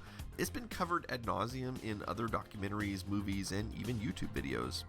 There's even some controversy as to how or when all of these things took place, some even contradicting Steve Wozniak's version of events. So I think it's safe to say that regardless of how I would portray this, it would probably just start a flame war, and that's just not something I want to find myself in the middle of. So let's just talk about the parts that are not usually covered in these documentaries, which is, how does the Apple II actually work? When the Apple II landed at the West Coast Computer Fair in 1977, it was facing competition from two other home computers, the Commodore PET and Radio Shack's TRS-80. Byte Magazine referred to this as the 1977 Trinity, as these three computers represented a major shift, finally making personal computers affordable and attainable by individuals or small businesses. This now, guy looks before like we the get Slug. too deep into the details, No, Jack, bro. He looks like Chud. He looks like Chud, but it's okay. I don't really mind. I'd like to talk about a little retrospective here. First, let's talk about Byte Magazine. The internet is full of quotes talking about how Byte Magazine coined the term the 1977 Trinity, but I painstakingly browsed through all 12 issues of Byte Magazine from the year 1977 and saw no such quote anywhere. Fucking weaponized autism, bro. 300. He's like, yeah, I read all 362 pages of this magazine and every issue from that year, and they actually never used that term once. No, it's okay. I just didn't expect you to look exactly like Chudjack, man. The only reference I can find is from a 1995 issue of the publication, which is a 20-year retrospective, and they do at that point use the term when talking about the Commodore PET. If they use the term any earlier than that, I haven't been able to find it. And now, let's talk about a little more personal anecdote. This is my yearbook from 7th grade. And this is really the only pictures I have from my junior high, especially anything showing the school's computers. Here's a picture of one of our classrooms. God damn, bro! Some of them had green monochrome monitors, while the two on the left had color monitors. And here's another student using an Apple IIe with a monochrome monitor. Oh, and look, there's me, age 12, playing the vibraphone. See, I had a full head of hair back then.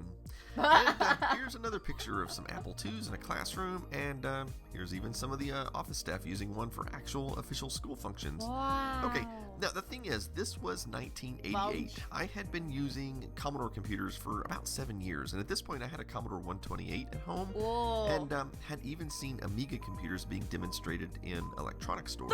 3 days! My 12-year-old self was never very catch on. underwhelmed Text with the display is capabilities the of these future. Apple II computers. With Text their display is the future. Graphics are a waste. Also, good night, Small Green Potato! Thank you for hanging out with us. I really appreciate it. monochrome graphics and their, beeps and clicks for sounds. And while I'd never seen an Apple II for sale in a retail store, I had seen them advertised in magazines, and I saw the price. And I knew that they were pretty expensive. Oh my and god. Couldn't understand why. Right, they were like $6,000 current day. Why would my school have bought these expensive Apple IIs when they could have bought an Amiga 500 for half the price? So I spent a lot of my time in junior high preaching to the other kids, proselytizing my view that Commodore was way better than these Apple computers, or Apple as me will and my friends never used to call them catch back on. at the time, Crapple computers. Apple will So I never would be catch explaining to on. them why Commodore computers were so much better. And technically speaking, I wasn't wrong from a perspective of comparing the two computers and their capabilities. But there were two glaring errors that I didn't actually understand at the time. The first being that it's very likely that my school didn't pay anywhere near those retail prices for their Apple IIs, and we'll circle back around to Atari that computers again are a the little bit. future, you guys. The other thing that my 12-year-old self Atari's didn't the freaking understand future. is that, you know, when a school buys office Apple did a equipment, lot of which deals, is, you know, yeah. what a computer would be considered. I mean, yeah, they still do that, like, current day, right? Like, my university has desktops, but they, like, a lot of the labs with computers at my university are all, Macs. They tend to keep it for a really long time. And so, I hate using them. Because I don't know how to use Apple shit. So I always just bring my laptop. those Apple computers that we were using in school, some of them were 10 years old at that time. In fact, the Commodore 128 that I was so proud my of small had rural come out shit in Aussie school got like 30 Mac Pros. And the Apple IIs that we were using in school, that technology had come out 8 years earlier. So I think it's important to go back to 1977 and look at the Apple II from the perspective of people at that time. And while the price was certainly higher than that of its competition, it's worth noting that the Apple II had a lot to offer. All three machines came with some form of BASIC. All three machines came with 4K standard RAM. Whoa! But the Apple II was the only one to offer bitmap graphics, color of any sort, sound of any sort, or any expansion slot. Holy fuck, you guys. This computer came with color. You know, isn't that kind of a waste of resources? Isn't that kind of a waste of the computer's resources? You know, bitmap graphics and color? That's, I don't know, that's a fad. Color's just a fad.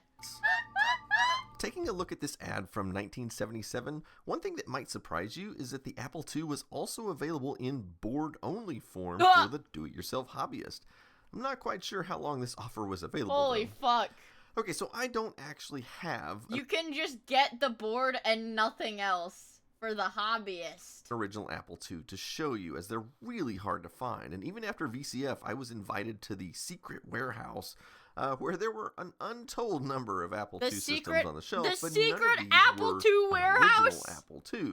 They were all later models like the II Plus or the IIe. However, shortly after Did it come with left, Soft they Porn did Adventure? acquire an original I don't think Apple so. II and sent me this footage of it. So what I do have is an Apple II Plus, which is almost the same computer, but has upgraded RAM and ROM and a slightly different badge that says Plus on it. Now, one other noticeable difference is the power light. As you can see here on the Plus, it's recessed down into the case. But if you look at the original model, the power light sticks up almost like a regular key on the keyboard. Also, even this model here isn't quite the original. That's because the first ever Apple IIs to come off the production line had no vents on the side like this.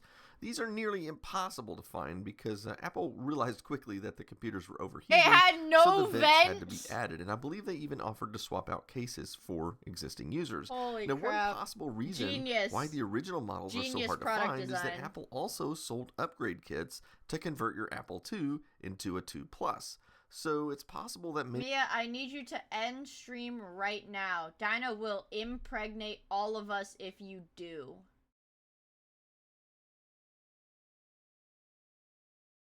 If I do end stream, everybody will get impregnated. Fear.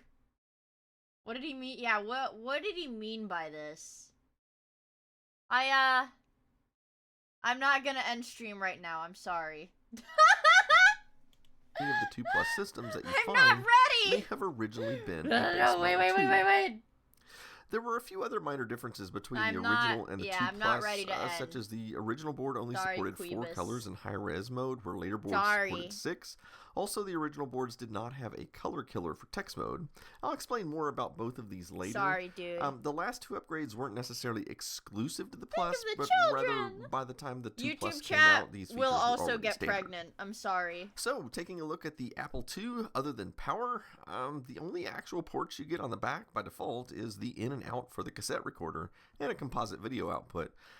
There is a Holy game port shit. for joystick or paddles, but it's actually a dip socket located on the actual motherboard.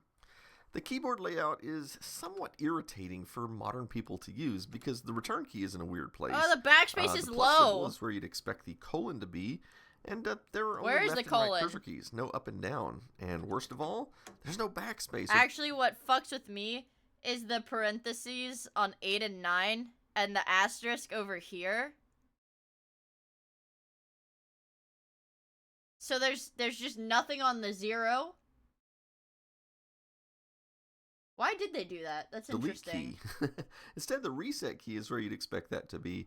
Now, as annoying as this is, let's be objective about this for a moment by looking at its two competitors. The TRS-80 had a keyboard arrangement that was equally bad, and the Commodore PET had a much worse keyboard than the Apple II. The tiny And to be spacebar! fair, these keyboard layouts would not have seemed weird to the people using them at the time, because computers were brand new, and thus nobody would have had Nobody any knew how to preconceived type. biases about how a keyboard should be arranged. Nobody knew how to type. Let's talk about Apple II graphics and color. First of all, text mode on the Apple II is monochrome. There is no way to change the color of the text or the background. It's simply a 40 by 24 character display, and that's all there is to it. Which is fine because the reality is, back in 1977, there weren't a lot of computer monitors available for consumers to buy. God damn. And, Apple wasn't manufacturing That one of their was a own computer yet, monitor, so the most bro. common monitor for people to use with their Apple II was, in fact, a CCTV security camera monitor like this. What? You'll see pictures. The most common monitor was a security camera monitor. Because that was the cheapest, smallest one you could get. What the fuck? After picture of early Apple II setups using this sort of monitor, and these were almost always monochrome monitors. It's a Another fucking option would be CCTV something monitor? like this AMDEC color monitor, which was available at the time. It simply displays a color composite video signal, and while this monitor is borderline too large to sit on top of the computer, it was common to just put the television or monitor next to the computer what the in cases fuck? like this as well. Dude, and it wasn't even standard to have the monitor, like, in front of you when you're using the computer. It was to have it, like, to the side. Holy crap, shit was jank. Also, the 1980s brought us the computer hutch, which also could eliminate this problem by We had a computer hutch,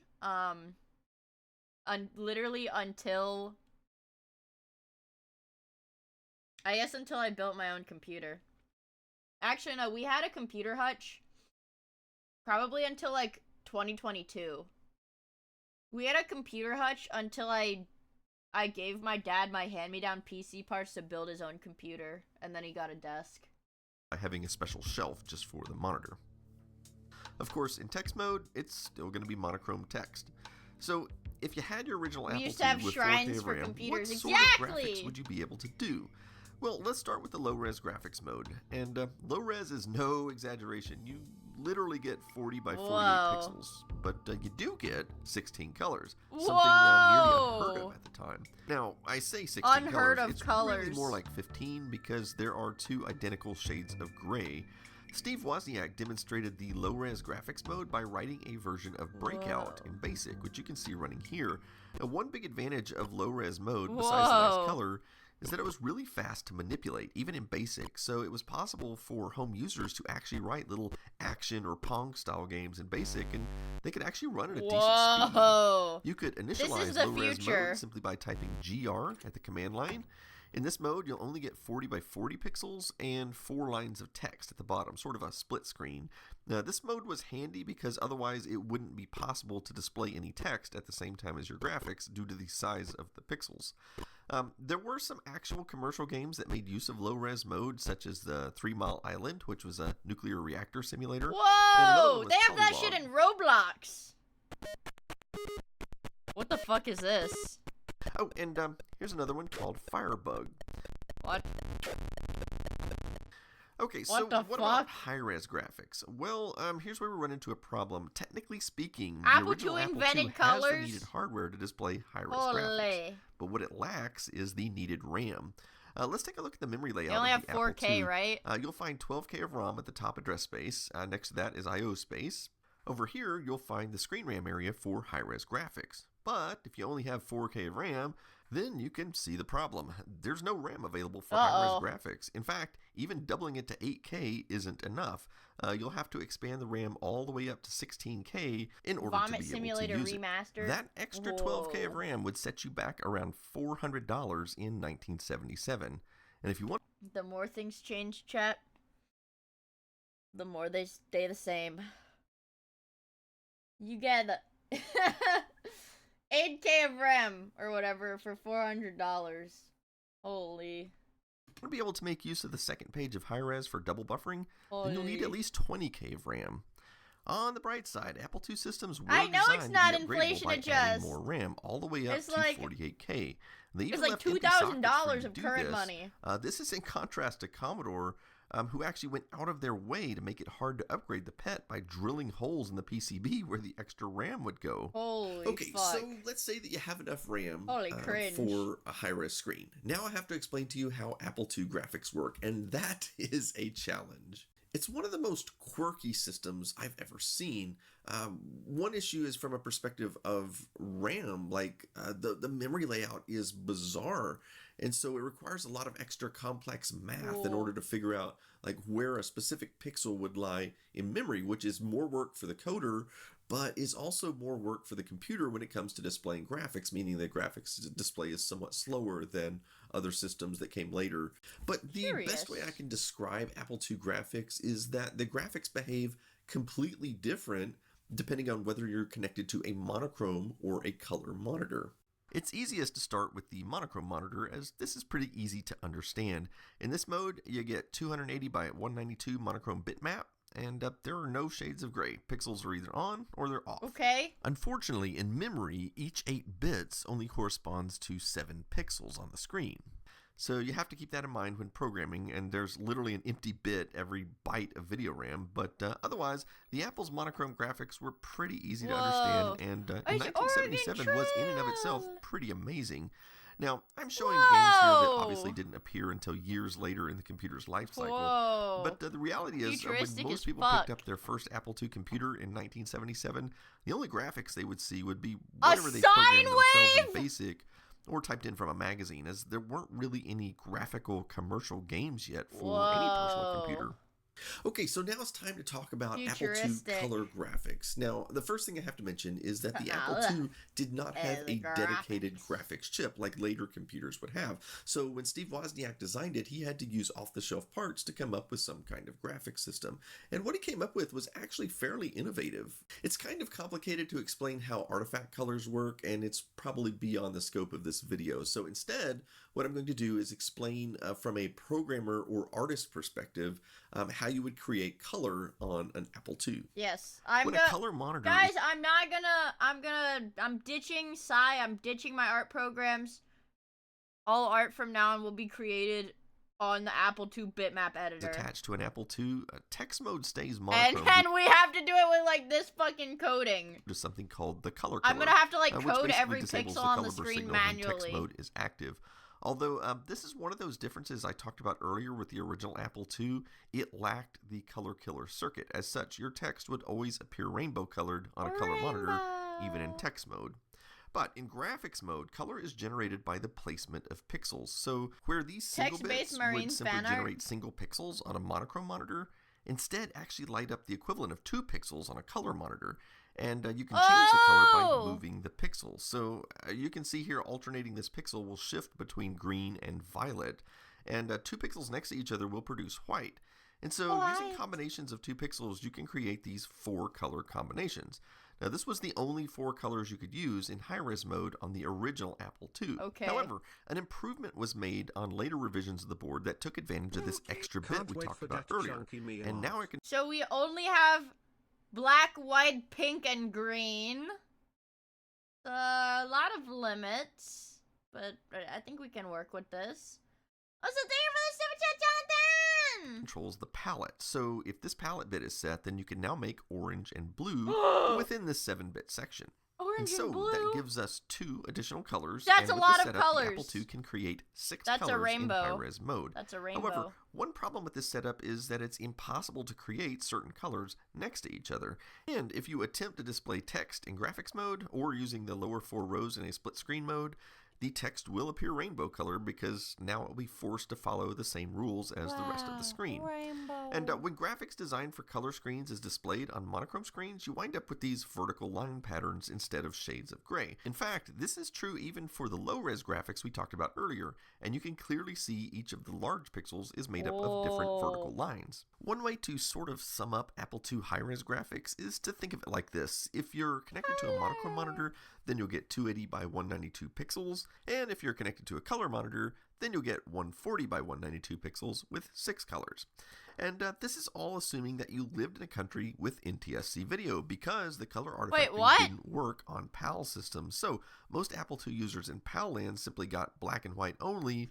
Wait! Oh my god, so they didn't even have color. Unless they installed a special PAL video card in their computer, which had the they circuitry they to had output different color video on that cards standard. in the different Okay, regions. so hopefully you have a basic understanding of how graphics work on the Apple II. Now let's talk about sound generation. So it was very innovative for Apple to put a programmable speaker into the computer when basically nobody else was doing that at the time. Whoa. But after I show you how this works, yeah, North Korea I think had you're gonna see nothing. why that I classify the Apple II sound is basically the worst in the industry, at least the worst of any computers that actually have sound. Inside the Apple II is just a simple speaker, and if you read or write to memory address C030, it will produce a single click.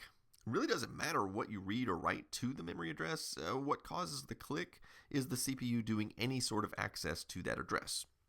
So in BASIC, for example, you can type poke minus 16336, 0, and you'll hear a small click.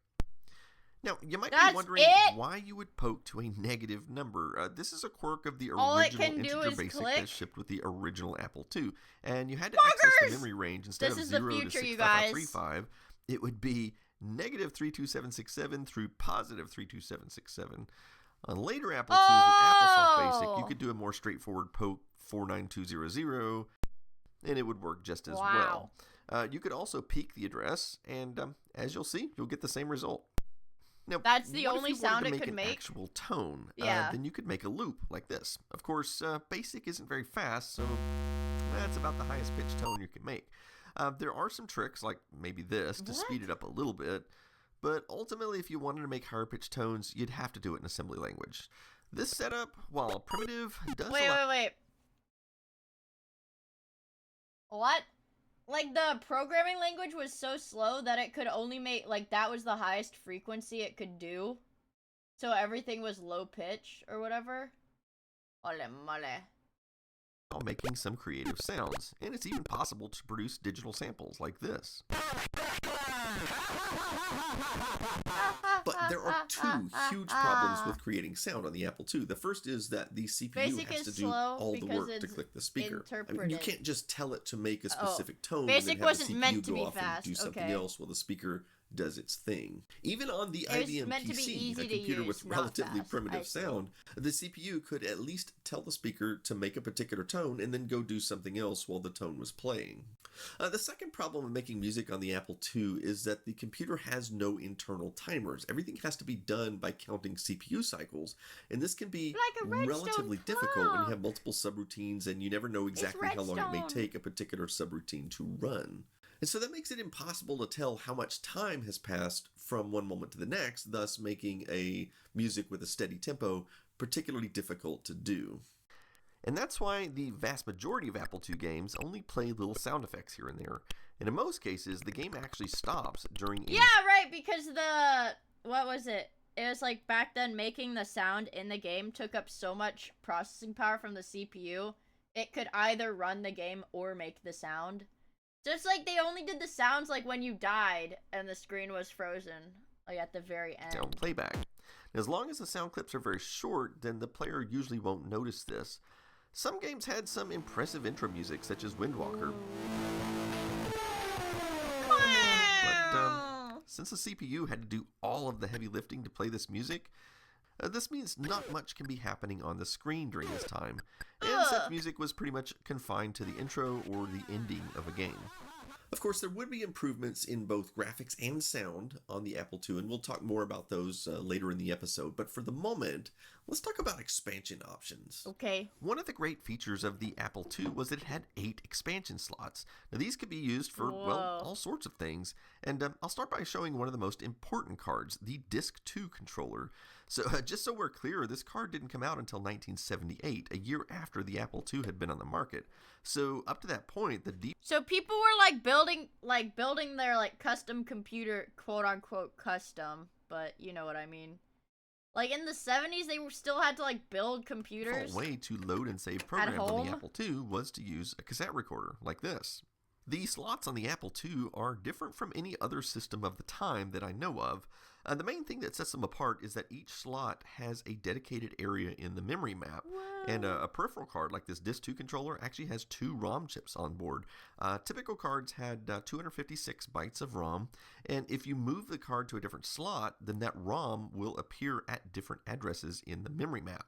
So I'm going to attach a disk drive to the card here. Wiener. I'll attach it to the drive 1 position. Obviously, a second drive can attach here. These ribbon cables are connected directly to the drive and cannot be removed by the user. You can put the card in any slot, but I'll put it in slot 5. God damn, this is ugly. And then the cable can fit down into these little slots. And this smaller one here is just about the perfect size for the disk drive cable, so we'll use that one. If you were using one of these little security camera monitors, then the disk drive would usually fit perfectly to the side, like this. But if using a color monitor or television, then you'd probably set the drive over to the side, like this. Okay, let's boot up the computer. You'll immediately hear the sound of the drive head banging. The reason for this is that Steve Wozniak chose not to use a head sensor to reduce cost, but one way around that was to simply retract the head 40 times at power up, thus ensuring the head would be in the correct place at each boot. Now, I think I watched something about that. Without a bootable disk in the drive, it will simply sit here at the Apple II logo.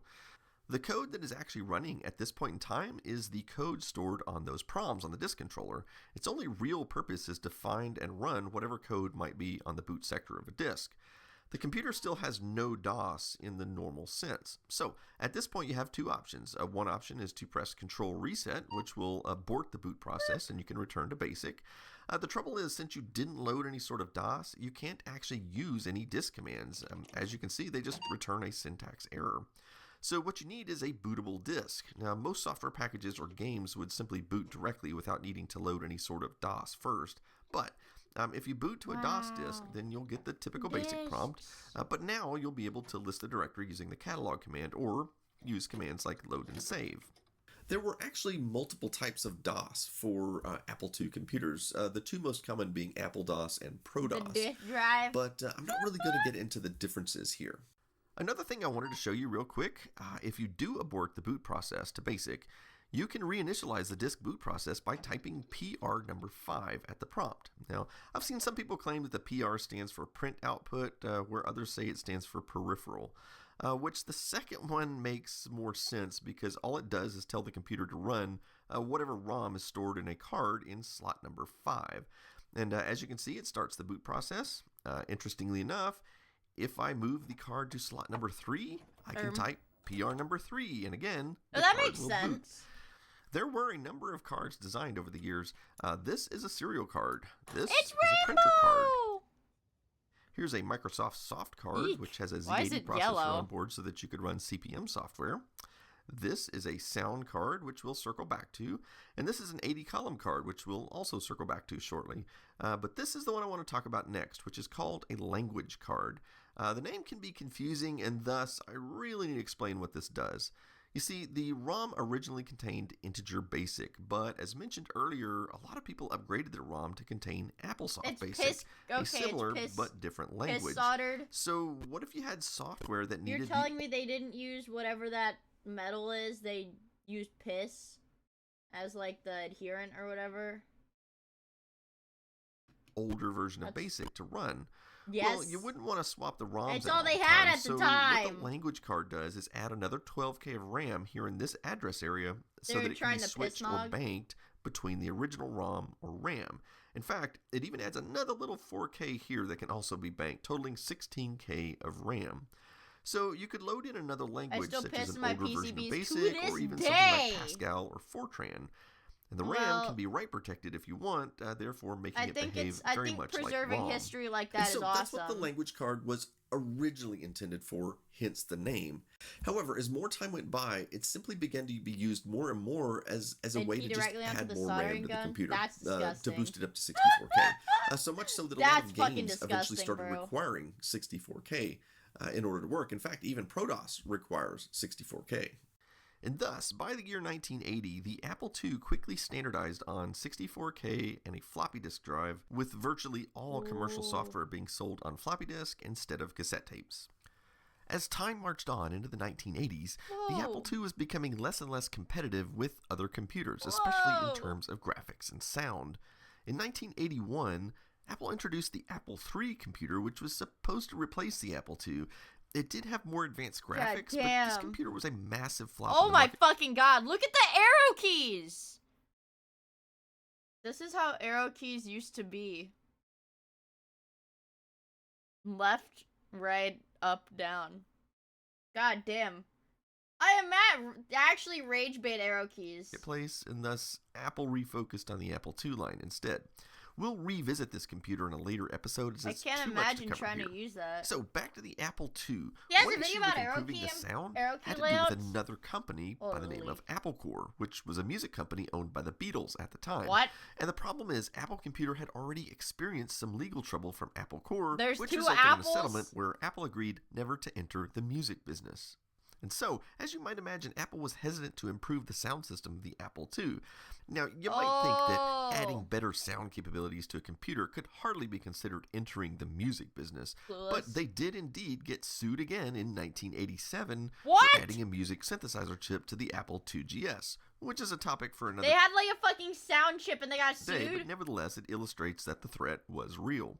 Of course, the Apple II had expansion Apple slots, Music, and anyone that'll was never capable of catch making on. expansion boards. So, Clueless. in 1983, a third-party company did indeed create a sound card called the Mockingboard, which is the closest thing the Apple II platform ever got to a standardized sound card. The Mockingboard used either one or two AY3 sound. The Beatles said that that the Apple computer was not allowed to have fucking sound capabilities. Because that is considered entering the music industry. Sound chips, which offered either 3 or 6 voices. The card also contained 6522 control chips, which also added several internal timers to the system, which were also badly needed to make proper music. And while the sound was considerably better than the internal speaker on the Apple II, it was still somewhat inferior to sound offerings by Atari and Commodore, since the Mockingboard was limited mostly to making square waves. The worst part is, software support for the card was rather weak, and there were only about 50 software titles that supported it, and most of these were, of course, games, but there were also some other musical-oriented applications as well. And of this very short list of supported titles, 4 of these are actually modern games made within the last couple of years. Okay, so it was possible to improve the audio on the Apple II, but what about video? Well, the best way to improve that was with an 80-column card. There were both third-party cards and official Apple II cards. Card. Now, these cards essentially doubled the horizontal text resolution to 80 columns, which was immediately usable in BASIC by typing PR number 3, or whatever slot the card was in. Crisp 80-column text became very important for business applications and even terminal. Wait, what the fuck? Why couldn't they have just made it like that to begin with? Also in 1983, with the Apple III not doing well, Apple released the IIe. The E is supposed to mean enhanced. This computer came standard with 64K, basically integrating the language card internally. 64K? And there was a special slot that could accommodate this there just upgrade wasn't card, enough which piss would on add launch 80 for it to do columns that. and 64 additional kilobytes of RAM. That way the Apple IIe could have 128K.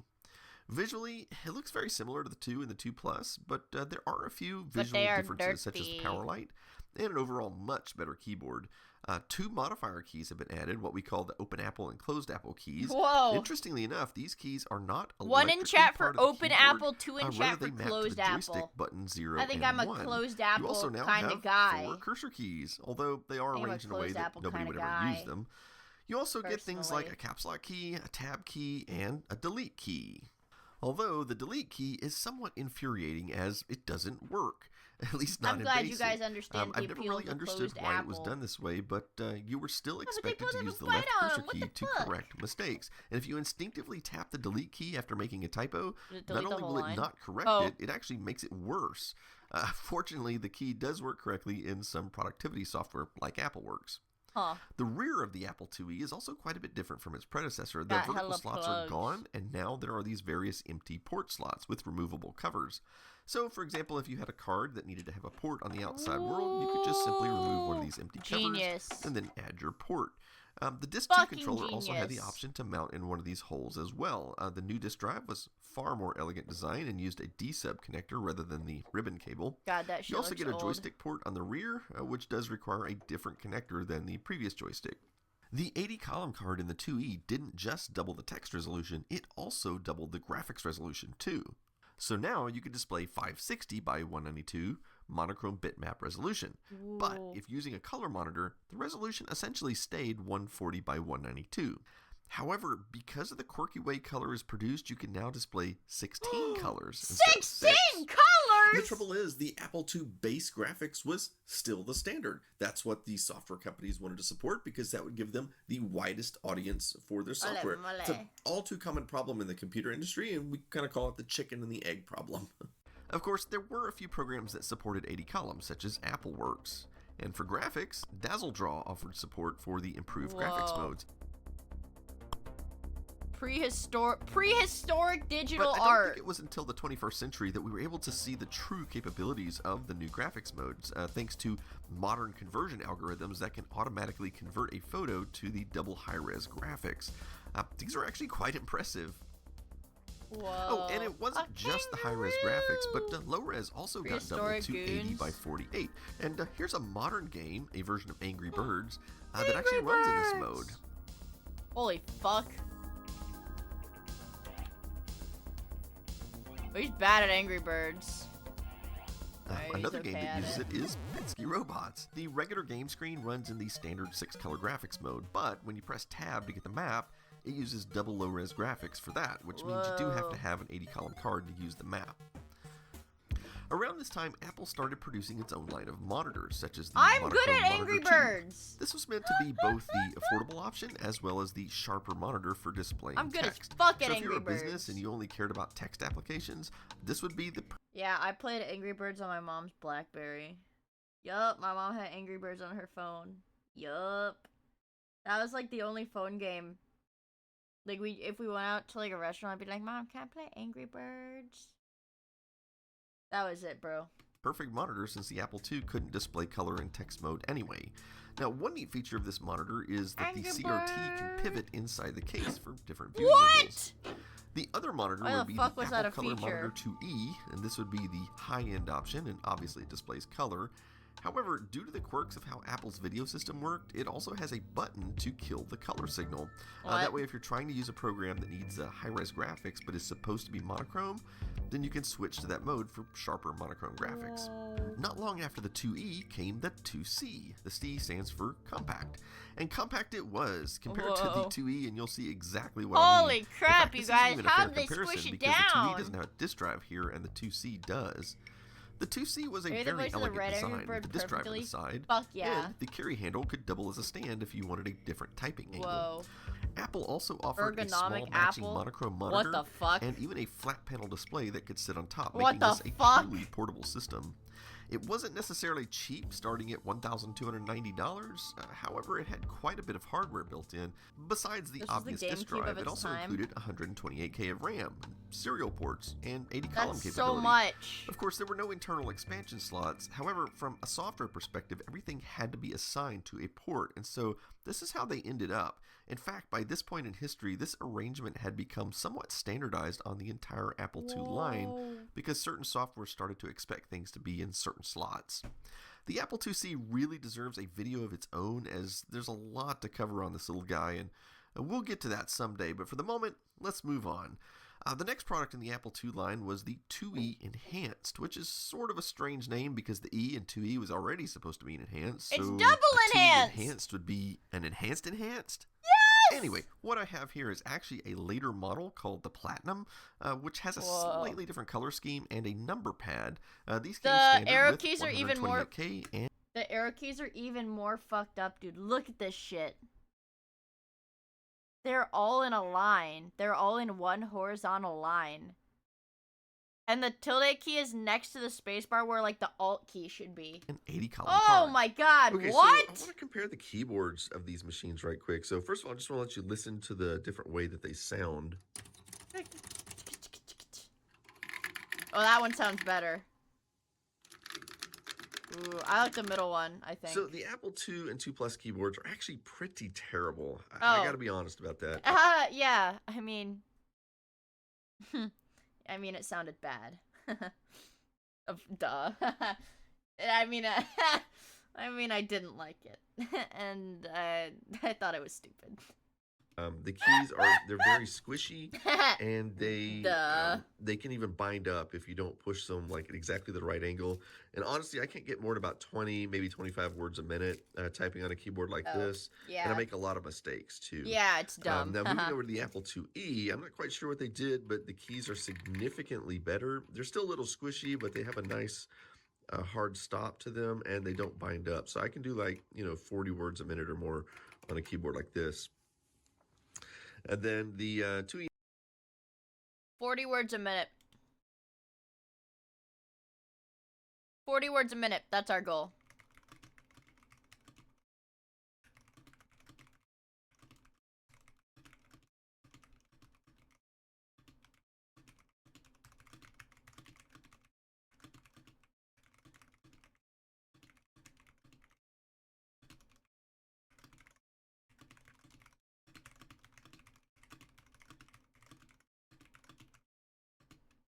Yeah, whatever.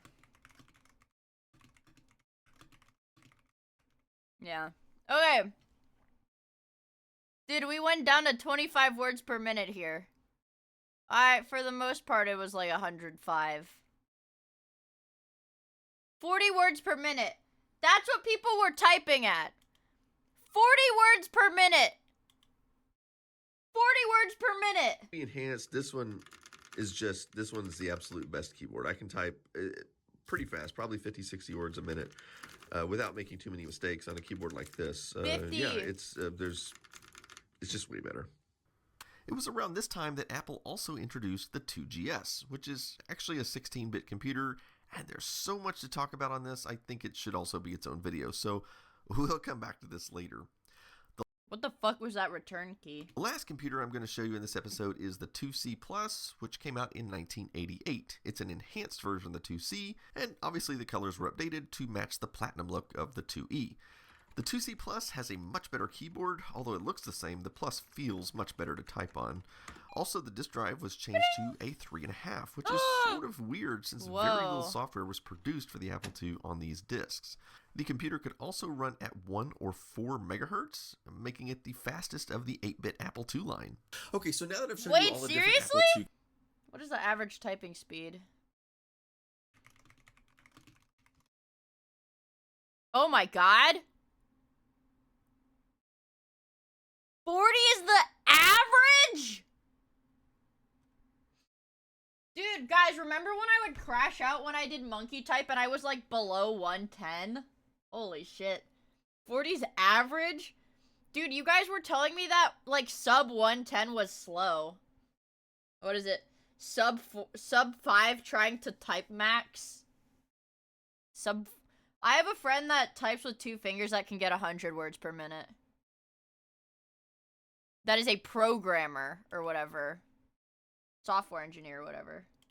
Computers. Let's talk for a moment about the Apple II's role in the computer industry during the later 1980s.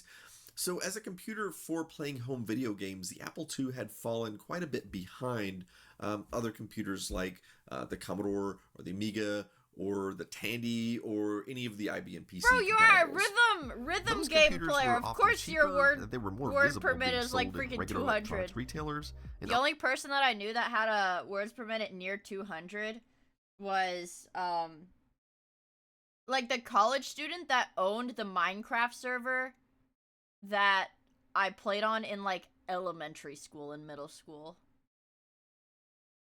Like, typed incredibly fast. Also, my little devil, thank you for the follow. I really appreciate Honestly, it. they just had better graphics and sound. Only 20 to 30% But of where the Apple people in the continued U.S. to can do well read. is in the business market. At that time, things like crisp 80-column text, fast disk access, and Did he groom you? No, he had a girlfriend who was like the server admin. She was very nice. 128K of RAM is what mattered when a business was interested in running a word processor, a spreadsheet, or database. They didn't really care about graphics and sound so much. An Apple II was a far better choice for this type of thing than, say, a Commodore 64. Another place Apple continued to do well was in the education market. Remember earlier in the episode when I talked about the Apple II systems in my school and how I couldn't believe they would pay those sort of prices?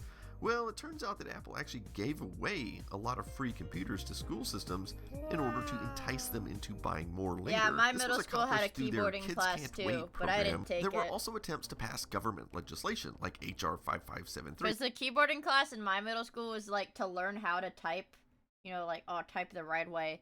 You know, like with your finger, like your index fingers on the little braille keys or whatever, like the F and the J key for like blind people. And it's like, no, actually you're supposed to type with your pinky on the A, ring finger on the S, middle finger on D, index finger on F, and like the other fingers like that. And you're supposed to only move one finger at a time to like reach the key you're going for.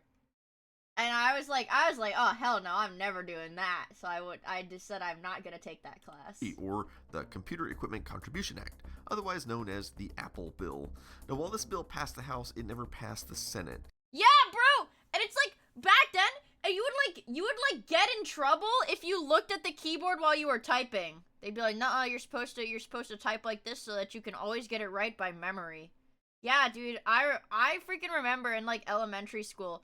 I remember in elementary school like getting in trouble because I would look at the keyboard when I typed. But there were other smaller versions of this in states that did help Apple get tax credits for giving away computers to school districts. And to top it off, here's an official price list from 1987 showing what schools would pay if they chose to buy more computers from Apple. For example, in a large purchase, a school district might be paying as little as $736 for a complete Apple IIe system with disk drive and monitor. Oh my goodness. Which at that price was fairly competitive with offerings from Commodore. Oh my goodness. And of course, by the mid-1980s, a school... Let me try monkey type one more time. Let's do a new one. No, new test. Okay.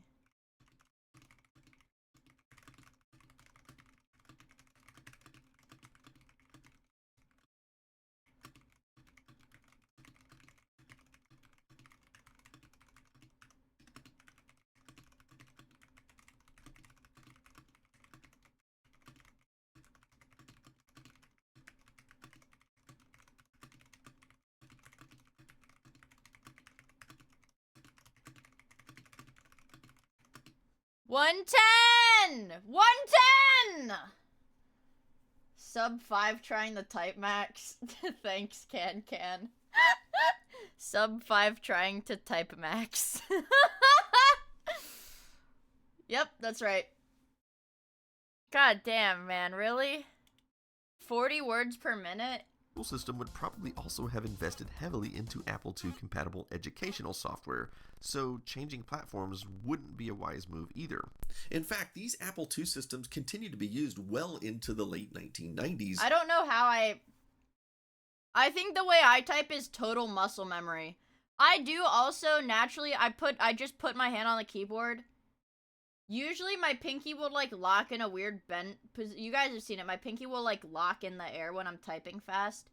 But if I were to just lay my hand on the keyboard, like muscle memory, I do lay my pinky on the shift key. So I guess that's kind of how I center stuff. Yeah.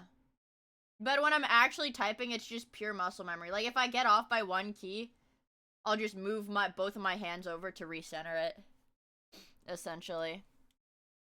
And the reason was simple. I'll give you my high school as an excellent example. So in the mid-1980s, they had replaced all of the Apple IIs in the computer labs with Macintoshes and even some IBM PCs. I have a deadly but pinky. They still had That's right. all of these Apple IIs. So basically, any teacher that wanted to have an Apple II or even a few Apple IIs in their classroom could have one. I mean, like, why not? I mean, they have them. They're not going to get rid of them, so they might as well use them for something. A great example was my German teacher continued to use them throughout the 90s because he had some German vocabulary software that little games you could play to help you learn German that only vocabulary. runs on the most. And, I mean, that like, only why runs on not? the I mean, oldest it computer still known worked, to and man. it was still relevant, and it still did what it was supposed to do. So why not use them? The last Apple IIe was produced in 1993, also the year I graduated. Yeah, you know what? I just put my fucking hand on the keyboard. I just put my hand on the keyboard. Yeah, pinky shift, AWD, thumb on spacebar. I just laid my left hand on the keyboard, and that is where. Does that mean I've got gamer hand posture? I've got gamer hand muscle memory. I'm going gamer mode. That is where my hand naturally lays if I put it on my keyboard. Fuck! ESDF is superior. What is that for, like, if you play League of Legends or something? It wasn't quite the end. Apple also produced something called the Apple IIe card, which could be added inside of certain Macintosh computers. And since it was basically a real Apple II on the card and not just some emulation, many people consider this to be the last Apple II made, and it continued to be produced until the year 1995. Holy moly. Meaning the Apple II was in production in some form or another for close to 19 years. Apple II computers have been featured in more movies than I can even count. I mean, just look at this list. Oh my god! So I'll show you some of my favorite movies. The Apple IIc was used in The Explorers, as well as 2010, the year we made contact. Apple IIes are shown many times in Young Sheldon, and a standard Apple II can be seen in the movie Spies Like Us.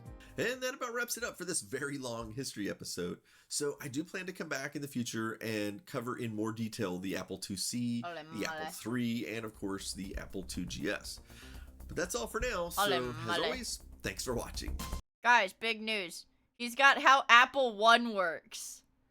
Guys, he's got a video that's how the Apple One works.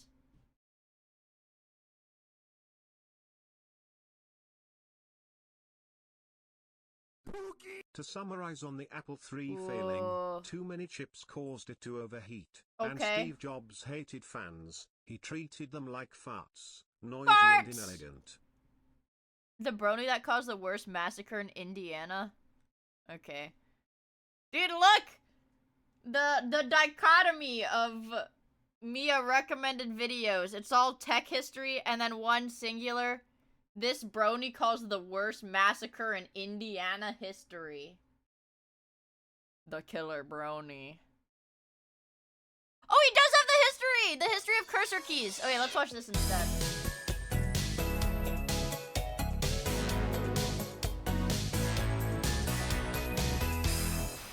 If you look down at your keyboard, chances are you have an inverted T cursor arrangement. Now this is a pretty good arrangement because you can keep all three fingers planted on the keys, and thus they can be found and operated by touch alone. True. And your middle finger, being the longest, can easily switch between the up and down position. That's smart. That's smart. Digital That's Equipment smart. Corporation, one of the earliest adopters, made the Also decision to go say, with this in 1982 thank you for the super chat, Jonathan. with the LK201 keyboard because they determined that the left, right, and down were the most commonly used keystrokes. What? So they could put the three most used keys in easy reach. Now this is the de facto standard today, but it wasn't always the case. A lot of people probably think that the IBM Model M keyboard, which came out in 1985, was the first, and it's probably fair to say that this keyboard helped to popularize the arrangement, but it certainly wasn't the first. I tried to trace back to see if I could find the hell is first this? use of this arrangement, and so far, $3,000? is actually not a computer, but a terminal called the Ads Console. This looks like the terminals in Fallout. 1970. So it's safe to say the concept has been around for a while. So why would I make a video about cursor keys? Well, it's something that everybody uses, but almost nobody ever talks about. And they were completely non-standard for a really long time. $3,000 in the Cursor 70s? keys are so named because originally their purpose was to move the cursor around on the screen, though they also ended up being used to move menus and stuff around on the screen. And in the case of some platforms like the IBM PC, they were often used for playing games instead of a joystick or other keys. However, these days, a lot of people just refer to these as arrow keys. Things like typewriters and teletypes had no need for cursor keys because there's no screen and hence no cursor, but most computers that used a screen of some sort did have cursor keys. So let's take a look at some of the arrangements from the past, starting with some of the worst. The worst are the computers that had no cursor keys at all, like the Apple Lisa. Wait, then what the fuck did you do? This was a decision by Steve Jobs because he wanted to force both the end users and the software developers to use the mouse instead.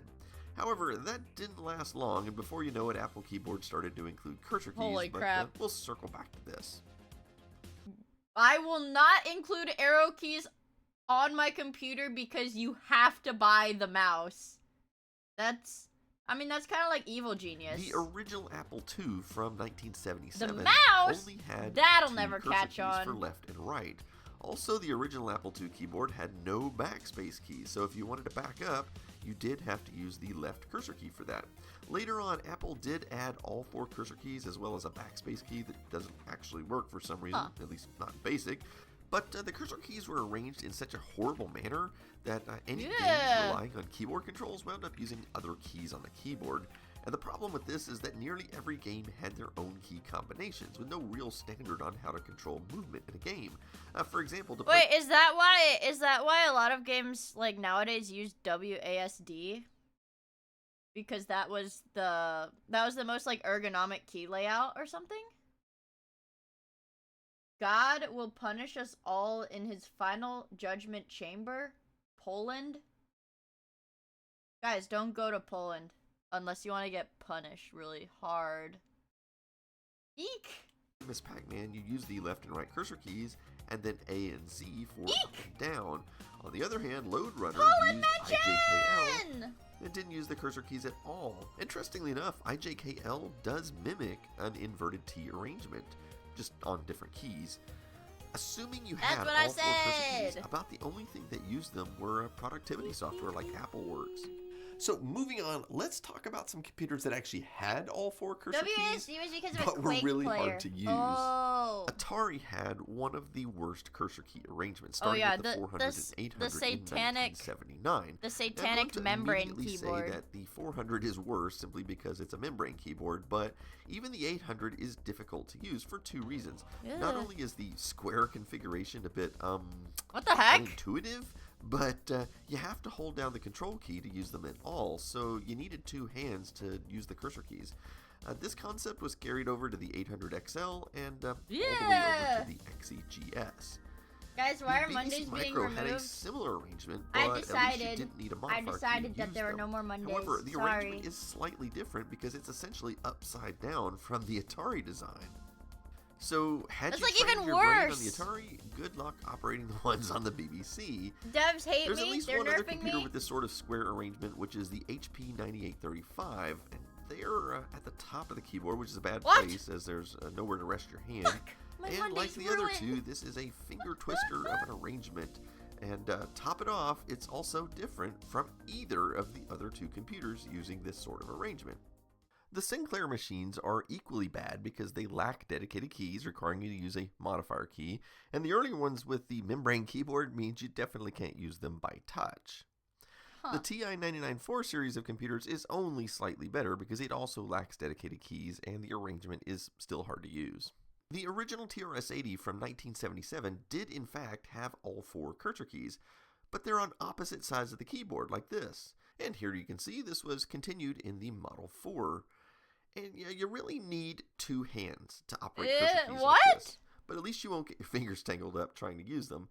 The same configuration carried over to the Color Computer series as well. To Both be the fair, Coco you need to 1 have a and pretty Coco high 2 IQ to used use this cursor arrangement, keys on although old the Coco 3 computers. moved to this arrangement here, which we'll circle back to. Another 2-handed style setup would be the Casio FX9000P. The cursor keys are just far enough apart that you'd need 2 hands to use them, although you might be able to classify these in the straight 4 design. Speaking of, let's talk about some of those. The big one is This Apple. Now, this was the one that I had to pause to be like, guys, look how fucked up this is. Shunned cursor keys in the early days, the Apple IIe and IIc did include all 4 cursor keys in this straight arrangement. It's not impossible to use like some of the others, but you do have to retrain your brain for it, and it's certainly not as intuitive as the inverted T. I don't think a lot of games really expected you to use them, though. The 2GS and likewise later Macs that used the ADB keyboard also used this same arrangement. But a lot of other computers use the same layout, such as digital terminals. For gaming. Of course, I say the same layout, but tragic. Us gamers truly are the most oppressed race. Damn it. I'm gonna tell you a little secret, guys. I was gonna end the stream at right at 4 hours so I could take a shower. I just fucking heard someone else get in the shower, because I share a wall with the bathroom. So I just fucking heard the shower turn on. So we have to, uh-oh, stinky. So we have to go for at least another 30 minutes now. Actually, if you look closely, you'll see the configuration is actually different from Apple. I did find one other computer that shares this design, which is the K-Pro.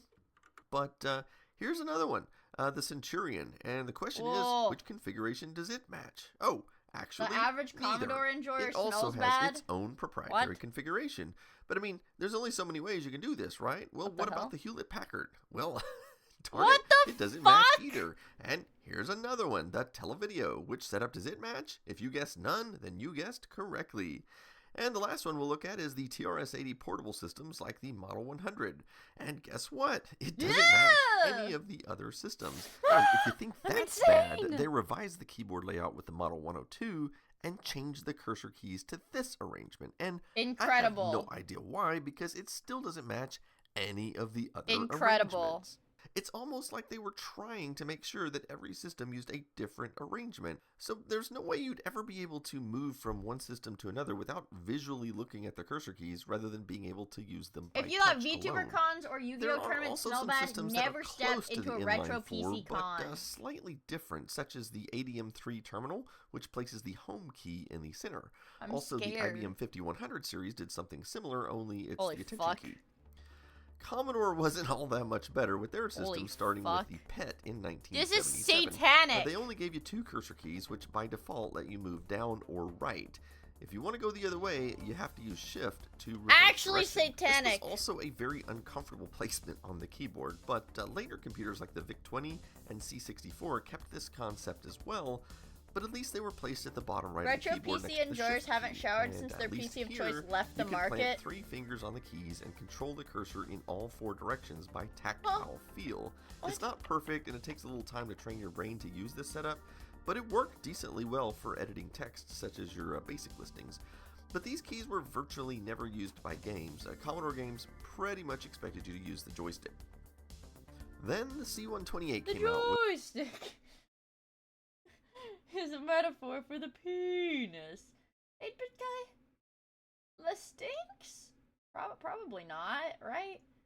You have to be like kind of presentable for a YouTube video, was right? Probably expected to be an improvement because now you have, in addition to the old style, also 4 extra keys arranged in these 4 like other systems from the era. The question is, does the arrangement match any of the other straight 4 systems we talked about earlier? Actually, yes, it matches the digital and K-Pro layout. Now, whether that is by design or accident, I'm not sure. However, placing them up high on the keyboard means you can't rest your palm anywhere Counterpoint when trying to use them. Fuck, and to make you're matters right. worse, Christian made work YouTube in videos. C64 mode. Thus, these keys were seldom used, and most people just opted to use the regular 3-button layout at the bottom. One piece of trivia about the Commodore cursor keys is that I have a pretty easy time switching between this design and the modern inverted T. And part of it is no doubt because I grew up on Commodore systems, but there's an interesting coincidence. Without holding down the Shift key, the default movement of the cursor keys is down and right. And you use the same 2 fingers here as you would on the inverted T, and thus at least 2 of the 4 movements are exactly the same. In fact, even moving up, you're still using your middle finger for the up direction. Wait, true. And even when going I am literally, sorry, I just like yanked one of my earbuds out of my ears. I literally, while he's like talking about this, I have like my fingers resting on my arrow keys, and like anytime you talk, I'm like, there's no way that's really how it is naturally, and I'm like, Oh, it is. As I sit there, like, moving my fingers on the arrow keys. Damn! He's right! You're still using your pointer finger for that too. So the actual difference is smaller than you might think. Whoa. The +4 at first glance looks like it might have a decent cursor key arrangement. Hell no. This is called a diamond configuration, which some other systems of the era had, which might be okay except for one big problem. They're just far too small. I mean, look, my thumb practically covers the entire group, and thus it's really hard to use these for anything D-pad outside Andy? of some rudimentary There's a text fucking editing, D-pad, bro. or selecting something in a menu. Now let's move on to some cursor key arrangements that were pretty good, but still not as good as the inverted T. Apple actually gave us this configuration on their little convertible looks keyboard. stupid as fuck. It's not impossible to use and would probably work pretty well if you could train your brain to use it. And they also use the same configuration. This is fucked on up. the I Apple think this one is III. fucked Now, up. neither of these systems were that popular, so I You doubt many remember people ever really this? trained their brain to use these. Nah, this The one Amiga seems kind of 1000 evil. also has a strange layout. Ugh. It would almost be usable, except for the fact that the left and right keys are so close together, it prevents you from easily using your middle finger to alternate between up and down. However, in 1987, with the introduction of the Amiga 500 and 2000, they did change to the inverted T style that we all use today. So the Amiga 1000 is the only Amiga that had cursors like this. Huh. Osborne had a setup very similar to this, and so it's a little bit of a finger tangler. Dude, and it's not even an inverted cross, it's like a slightly staggered. It's like slightly staggered, and not in a way that would help you. Not in a way that would be comfortable for your hand. As well. But one interesting thing Osborne did is the left cursor key also doubles as a backspace key. But unlike the Apple II, it's actually located in the place you'd expect the backspace key to be on the keyboard, which I thought was pretty clever. They also carried the same design They over had a to the Osborne tomfoolery Executive. quota to fill when making the Color keyboards Computer and 3, cursor as we mentioned keys. earlier, Always got the also short uses hand of the this stick. arrangement. And one more computer Seems using this sort of like it. layout was the IBM PC Junior, both the chiclet version and the better version that came out later. Now, let's talk about the original IBM PC using the Model F keyboard. So, at first glance, you might think it has no cursor keys at all. Oh However, shit, if you there's look on at the number pad! You'll notice the 4 cursor keys labeled here. And believe it or not, numlock was turned off by default on these machines at time of boot, which means these keys default to being cursor keys and not number keys. Now, most games on the platform actually supported the use of cursor keys for movement. What the fuck? And a lot of games actually ended up using not just these 4 keys, but also 4 more keys for diagonal movement, meaning you could have 8 cursor keys. Whoa! Sierra games were known to use this. Another game I know of is LHX. So, for example, I can turn left or right like this, I can go forward like this, or I can go diagonal using the extra keys. Whoa! Thus, the IBM cursor keys are also among my favorite, as they are very usable. Also, most XT clones of the era, such as the Compact Portable, also use this same setup. Of course, after just a few years, IBM switched over to using the inverted T-shaped cursor keys and started to have numlock enabled at boot time. But even on later models, you always still had the option to turn off numlock and then use the 8-key arrangement for games that supported it. There were some other systems that gave us cursor keys really close to the IBM layout, such as the Regent 1000 terminal from ADS. Only this one is really clever because home is right in the middle. Although putting home at the top left also makes sense because on most computers, pressing home will take the cursor to the top left of the screen, so I can't fault IBM for that. And here's another one, the Coleco Atom. It follows the exact same setup. Again, That's with scary the having a... And I've even seen some old third-party keyboards for IBM systems that use this same type of setup. And while this is really similar to the IBM cursor layout on the number pad, I have to say that it is not my favorite.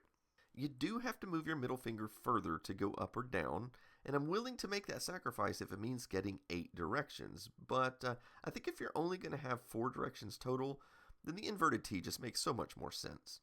So, what are some other computers that use the inverted T, even back in the day? Well, you have the Amiga computers, except for the original, like I mentioned earlier. The Commodore 65 had it, which, for those that don't know, never quite made it to market, but several prototypes exist. And even the Atari ST systems had this design, and they even gave you a place to rest your palm, which was pretty cool. Apple eventually offered this in their larger enhanced keyboards, And even this old AT&T Unix system has it. In fact, I think most Unix workstation type machines had this, including the Sun SPARC stations and Silicon Graphics I love my too. nothing keys. So you've probably learned more about cursor keys than you ever wanted to know. I just find it fascinating that for like 2 decades, there was essentially no standard, no agreement among manufacturers. It's almost like they were trying to make sure they were completely different from one computer to the next. It's crazy because they were all different and they were all like abysmal dog shit too. When younger people try to go back and play with these vintage computers from the 70s or 80s that they didn't grow up with, it can be really difficult to use the cursor keys because their brains aren't really trained to use keys in that arrangement, and so it can be they were all a little on different frustrating. operating systems. This was also a consideration on the Commander X16, and even before we settled on using a PS2 keyboard, I had insisted we use inverted T cursor keys instead of the Commodore-style cursor keys because I wanted anyone to be able to sit down at the computer and feel at home. And I mean, sure, we did keep a few legacy keys like the run, stop, and restore, but the cursor keys were always going to be the inverted I mean, yeah, to be but fair, anyway, that's it for this episode. It does take a lot of ingenuity to be dog shit in a unique way over and over. Like, imagine somebody's been uniquely dog shit 5 times before you, and you have to be even more dog shit afterwards. Like, yeah, at some point it becomes difficult to do something worse than the guy who abysmally fucked everything up before you, but life finds a way, you guys. It's so beautiful. So as always, thanks for watching. Ranked dog shit. That's awesome. I think that's awesome. Dude, now I'm getting like some freaky, like, random, like, 98 view video. Man. Early CGI was horrifying. Eek. You still managed to do it, Mia. That's why we love you. 72-year-old man killing spree? What the fuck? 72-year-old man killing spree? Ahoy in sidebar? Where? No, this is just a members only VOD. I get a lot of members only stuff recommended for her. Haha, I wonder why. Haha, I wonder why, you guys.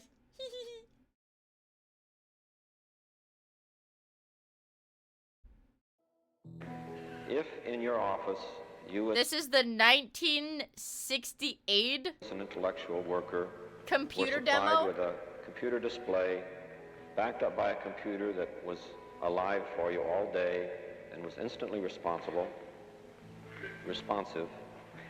instantly responsive to every action you had, how much value could you derive from that?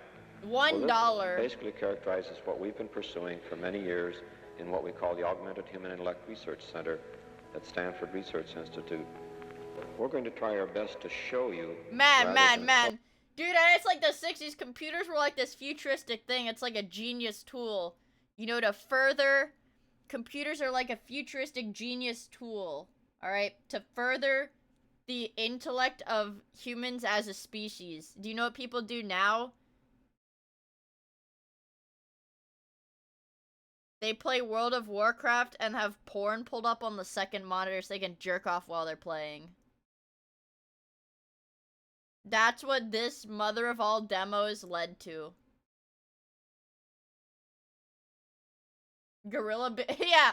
And you know what they do now? They generate gorilla being sucked into a hurricane. And for those who haven't seen my favorite gorilla being sucked into a hurricane AI gif. The tornado, I think. It's a tenor gif, is the one I have.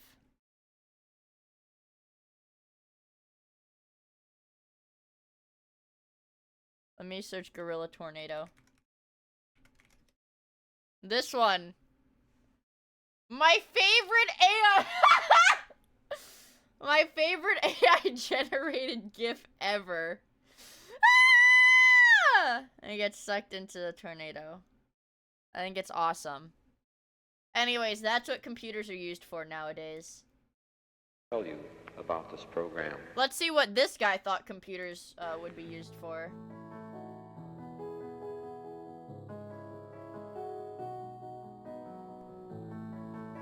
Okay, there's Don Andrews' hand in Menlo Park. And in a second, we'll see the screen that he's working and the way the tracking spot moves in conjunction with movements of that mouse. I don't know why we call it a mouse. Sometimes I apologize. It started that way, and we never did change it. This characterizes the way I could sit here and look Wait, you mean that us calling it a mouse, like it being called a mouse was like a completely arbitrary name that just came up occasionally during development, and they're like, whatever, I fucked up and I said it in the demo, so now we just have to roll with it. I mean, my mouse doesn't look like a mouse because it's wireless, but I get it. A completely blank piece of paper. That's the way I start many projects. So with my system, that's a good start. I'll sit here and say, I'd like to load that in. So I'm putting in an entity called a statement, and that's full of other entities called words. Words in a statement? And if I make some mistakes, I can back up a little bit. So I have a statement with some entities' words, and I can do some operations on these. I can copy a word. I can say that word like copy after itself. Let's make more statements. I'll say copy that statement, and lo and behold, I have another one. Copy that one, another one. I can even copy groups of statements. I can say after that one, copy the group from there to there. And it does. Whoa. So let me jump back to the head of the list. Holy and I can do things like begin to reorganize it a little bit. Well, I say after bananas, it's more likely that I'll take the carrots there. So let me organize it by saying, just generally... Computers are incredible, you guys, because you can make grocery lists. You have to hear your CPU to really know that it's working. That's true. All right, produce, I've got carrots, and I'll move under there also bananas. And in fact, I could move a whole group under there, saying oranges. You can organize your grocery list. Well, I'm going to do something called jump on a link. And a link is something that'll go between files. So what it's going to do, it says I'm going to go to your file name as CNRO. So here's what I drew with a picture drawing capability. Here's a slight map if I start from work. And here's the route I seem to have to go to pick up all the materials. And that's my plan for getting home tonight. But if I want to, I can say, the library, what am I supposed to pick up there? I can just point to that, and oh, I see, overdue books and all. Well, there was a statement there with that name on it. So in his display, he sees my text, so I'll execute it, and sure enough, it does. But what's that running around? Well, if he's looking at my text, he'd like to have something to say about it. So we put on a marker, a tracking spot that he controls. So he's sitting in Menlo Park looking at this text, and he can point to it. But we've carefully reserved for me the right to control and operate on this, so my bug is more powerful than yours.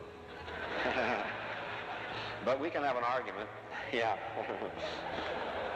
That's what they call for the low fight. price of $10,1968. So exactly. We've set up now audio coupling, and then we're both looking at the same display, and that'd be very handy to work. We can talk to each other and point, and maybe later I can hand you the chalk on this blackboard, like saying, here, you control it.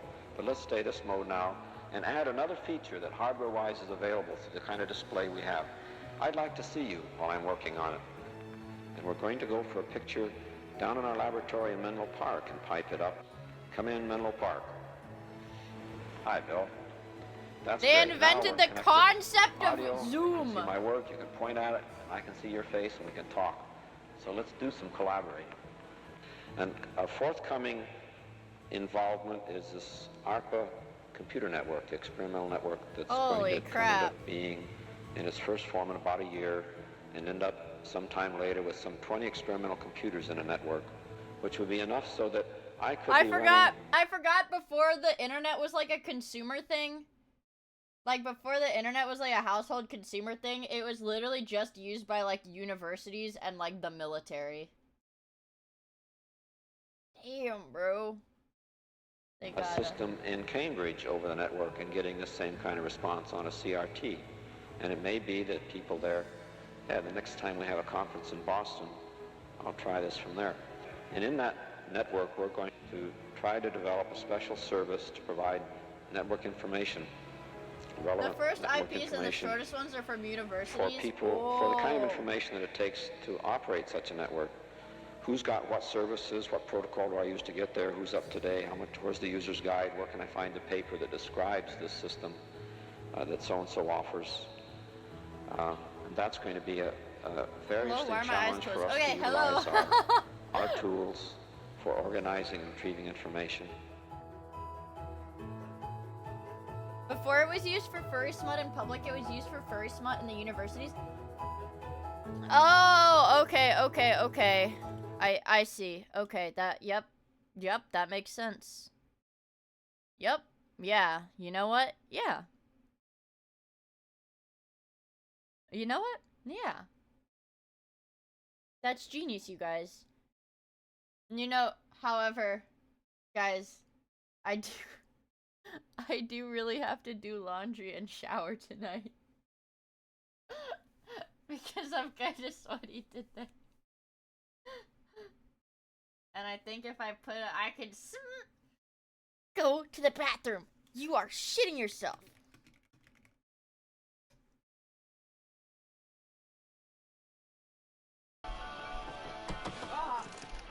Demetrius, get off the game. Demetrius, go to the bathroom, get off the and take a game. shit. Go to the bathroom and Now. take a shit. Hey. Bathroom and Hey. shit now. Go to the bathroom and take a shit. I can smell you. Get off. Hey, go to the bathroom. get out. Go to the bathroom. I can smell you shitting yourself. Get up and go to the bathroom. Now. Get Oh up my and god! go to Display the capture bathroom. privileges revoked. Go to the bathroom. You're shitting yourself. Display capture privileges Go revoked. to There's the like bathroom. You're conservative shitting yourself. furries. Not yet. Or Confederate furries, Everything sorry. apart. I swear to God. Go to the bathroom. Not yet. You're shitting yourself. Not yet. You're shitting yourself. Poop is coming out of your fucking asshole. Go to the bathroom. Not yet. Go. Not yet. No. Go to the goddamn bathroom. Not yet. What the hell? Not yet. What is this? This is the iconic, what is it? Mafia 3. Go to the bathroom, you're shitting yourself. Video. Is this real? Probably not. Probably not. This is a classic in the same sense, like, okay, the recommended videos I get when I watch Go to the Bathroom, You're Shitting Yourself is, like, future gen consoles, Wii 2, PS4, Xbox 720, like, stuff like that. It's like this is a classic. Okay, what I'm trying to say is that's a classic. I mean, it's not like an old video or anything, but it's like, it's a classic. Oh, it's a classic. But I do have to do laundry and shit, you guys. Shit.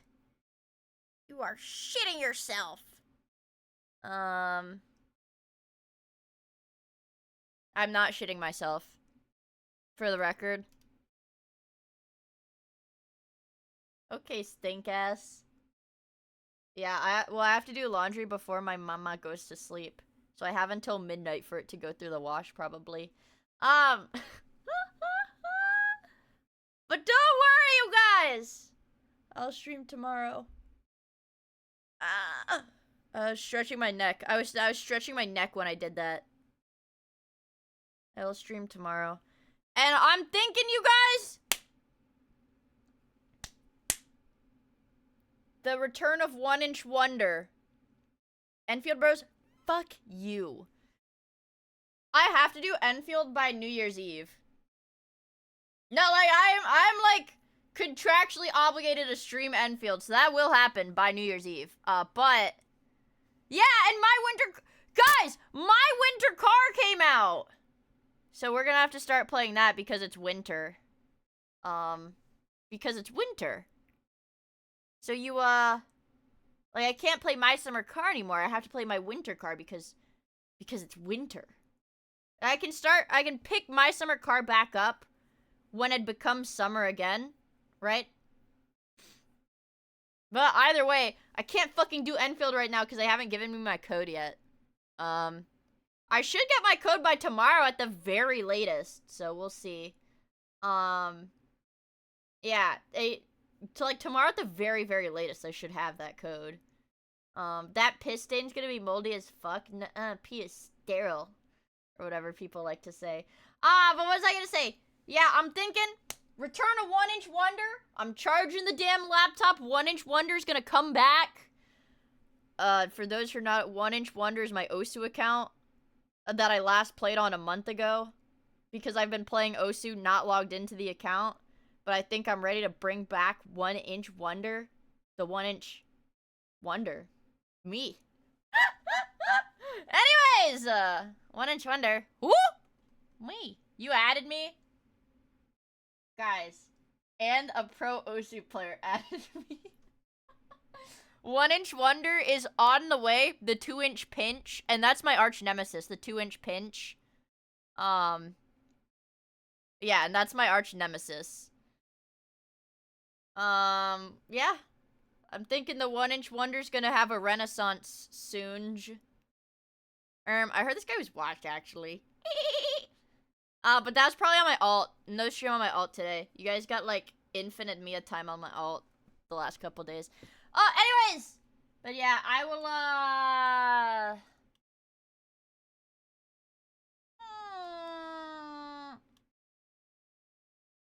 have to find a replacement for my fucking Kirby video! Because I'm gonna say it, guys. I'm gonna say it. That YouTube video I was playing that was Kirby music today, which I'm gonna turn back on. This, it just doesn't compare. This one just doesn't compare, you guys. Fuck you. Miyagaku hates us. I'll ask Miyagaku if she hates you guys. Hold on. Let me go off screen and ask her. Hey, do you really hate chat? Like, what? No, I'm being serious. You actually hate them? Dude, you cannot say that on stream. You cannot tell them that. You're serious?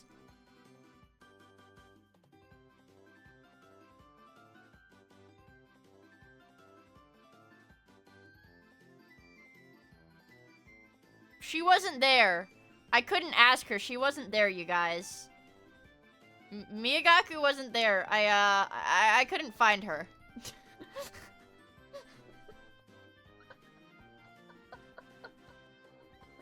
Liar! Oh, okay. We can just ask her later then. Yeah, we can just ask her later then.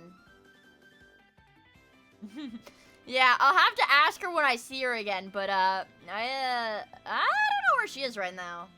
Oh, thanks for checking. But yeah, I had to go do my freaking laundry and shower. I think my brother's... Sounds like the shower's off, so my time is coming soon. I'm gonna start drama between Miia and Miyagaku. Google Daki on Twitter. New streamer drama. Turns out Twitch streamer Miia hates the Twitch streamer Miyagaku because their names are so similar. Did you know that, guys? Twitch streamer Miia hates Twitch streamer Miyagaku because she just does. Because she's a bitch! She's a bitch! Did you know that? Twitch TV streamer, live videographer. Lucky bitch. And Miyagaku ran me over in a... Yeah. Miyagaku fucking ran me over in her Cybertruck.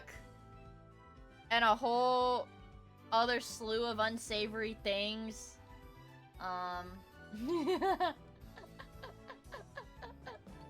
She's so fucking pissed. But yeah. I will stream it tomorrow. We do something silly. We can do silly stuff. And I don't know. We can do a... I can do a canvas. We can do a drawing canvas. for New Year's Eve. Maybe. I still don't know exactly what I want to do, but we'll have to do something, man. We'll have to do something, man. I heard Miyagaku kicked a small dog once, and the small dog was Jack.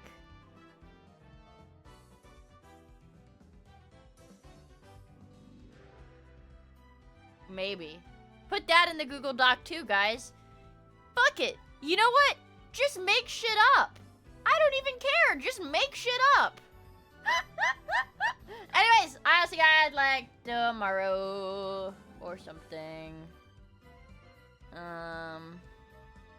Who's live? Oh, I'm gonna do decision paralysis again. Ashen's live. I don't know if Serb or Rocky is live on Kemono Friend Zone. I don't know who streams on what day, but that channel's also live. Lulu's live. May's live. Nah, I'm just gonna like sit here staring. It's actually like very stress-free to not raid every day. I realized it's very stress-free to not do it because I'm like, I'm like, oh okay. Asian Bunny X is live. Guys, I need to go right now. Are you serious? Guys, something important's come up. I need to end the stream right now. I've got business to attend to. Okay, bye.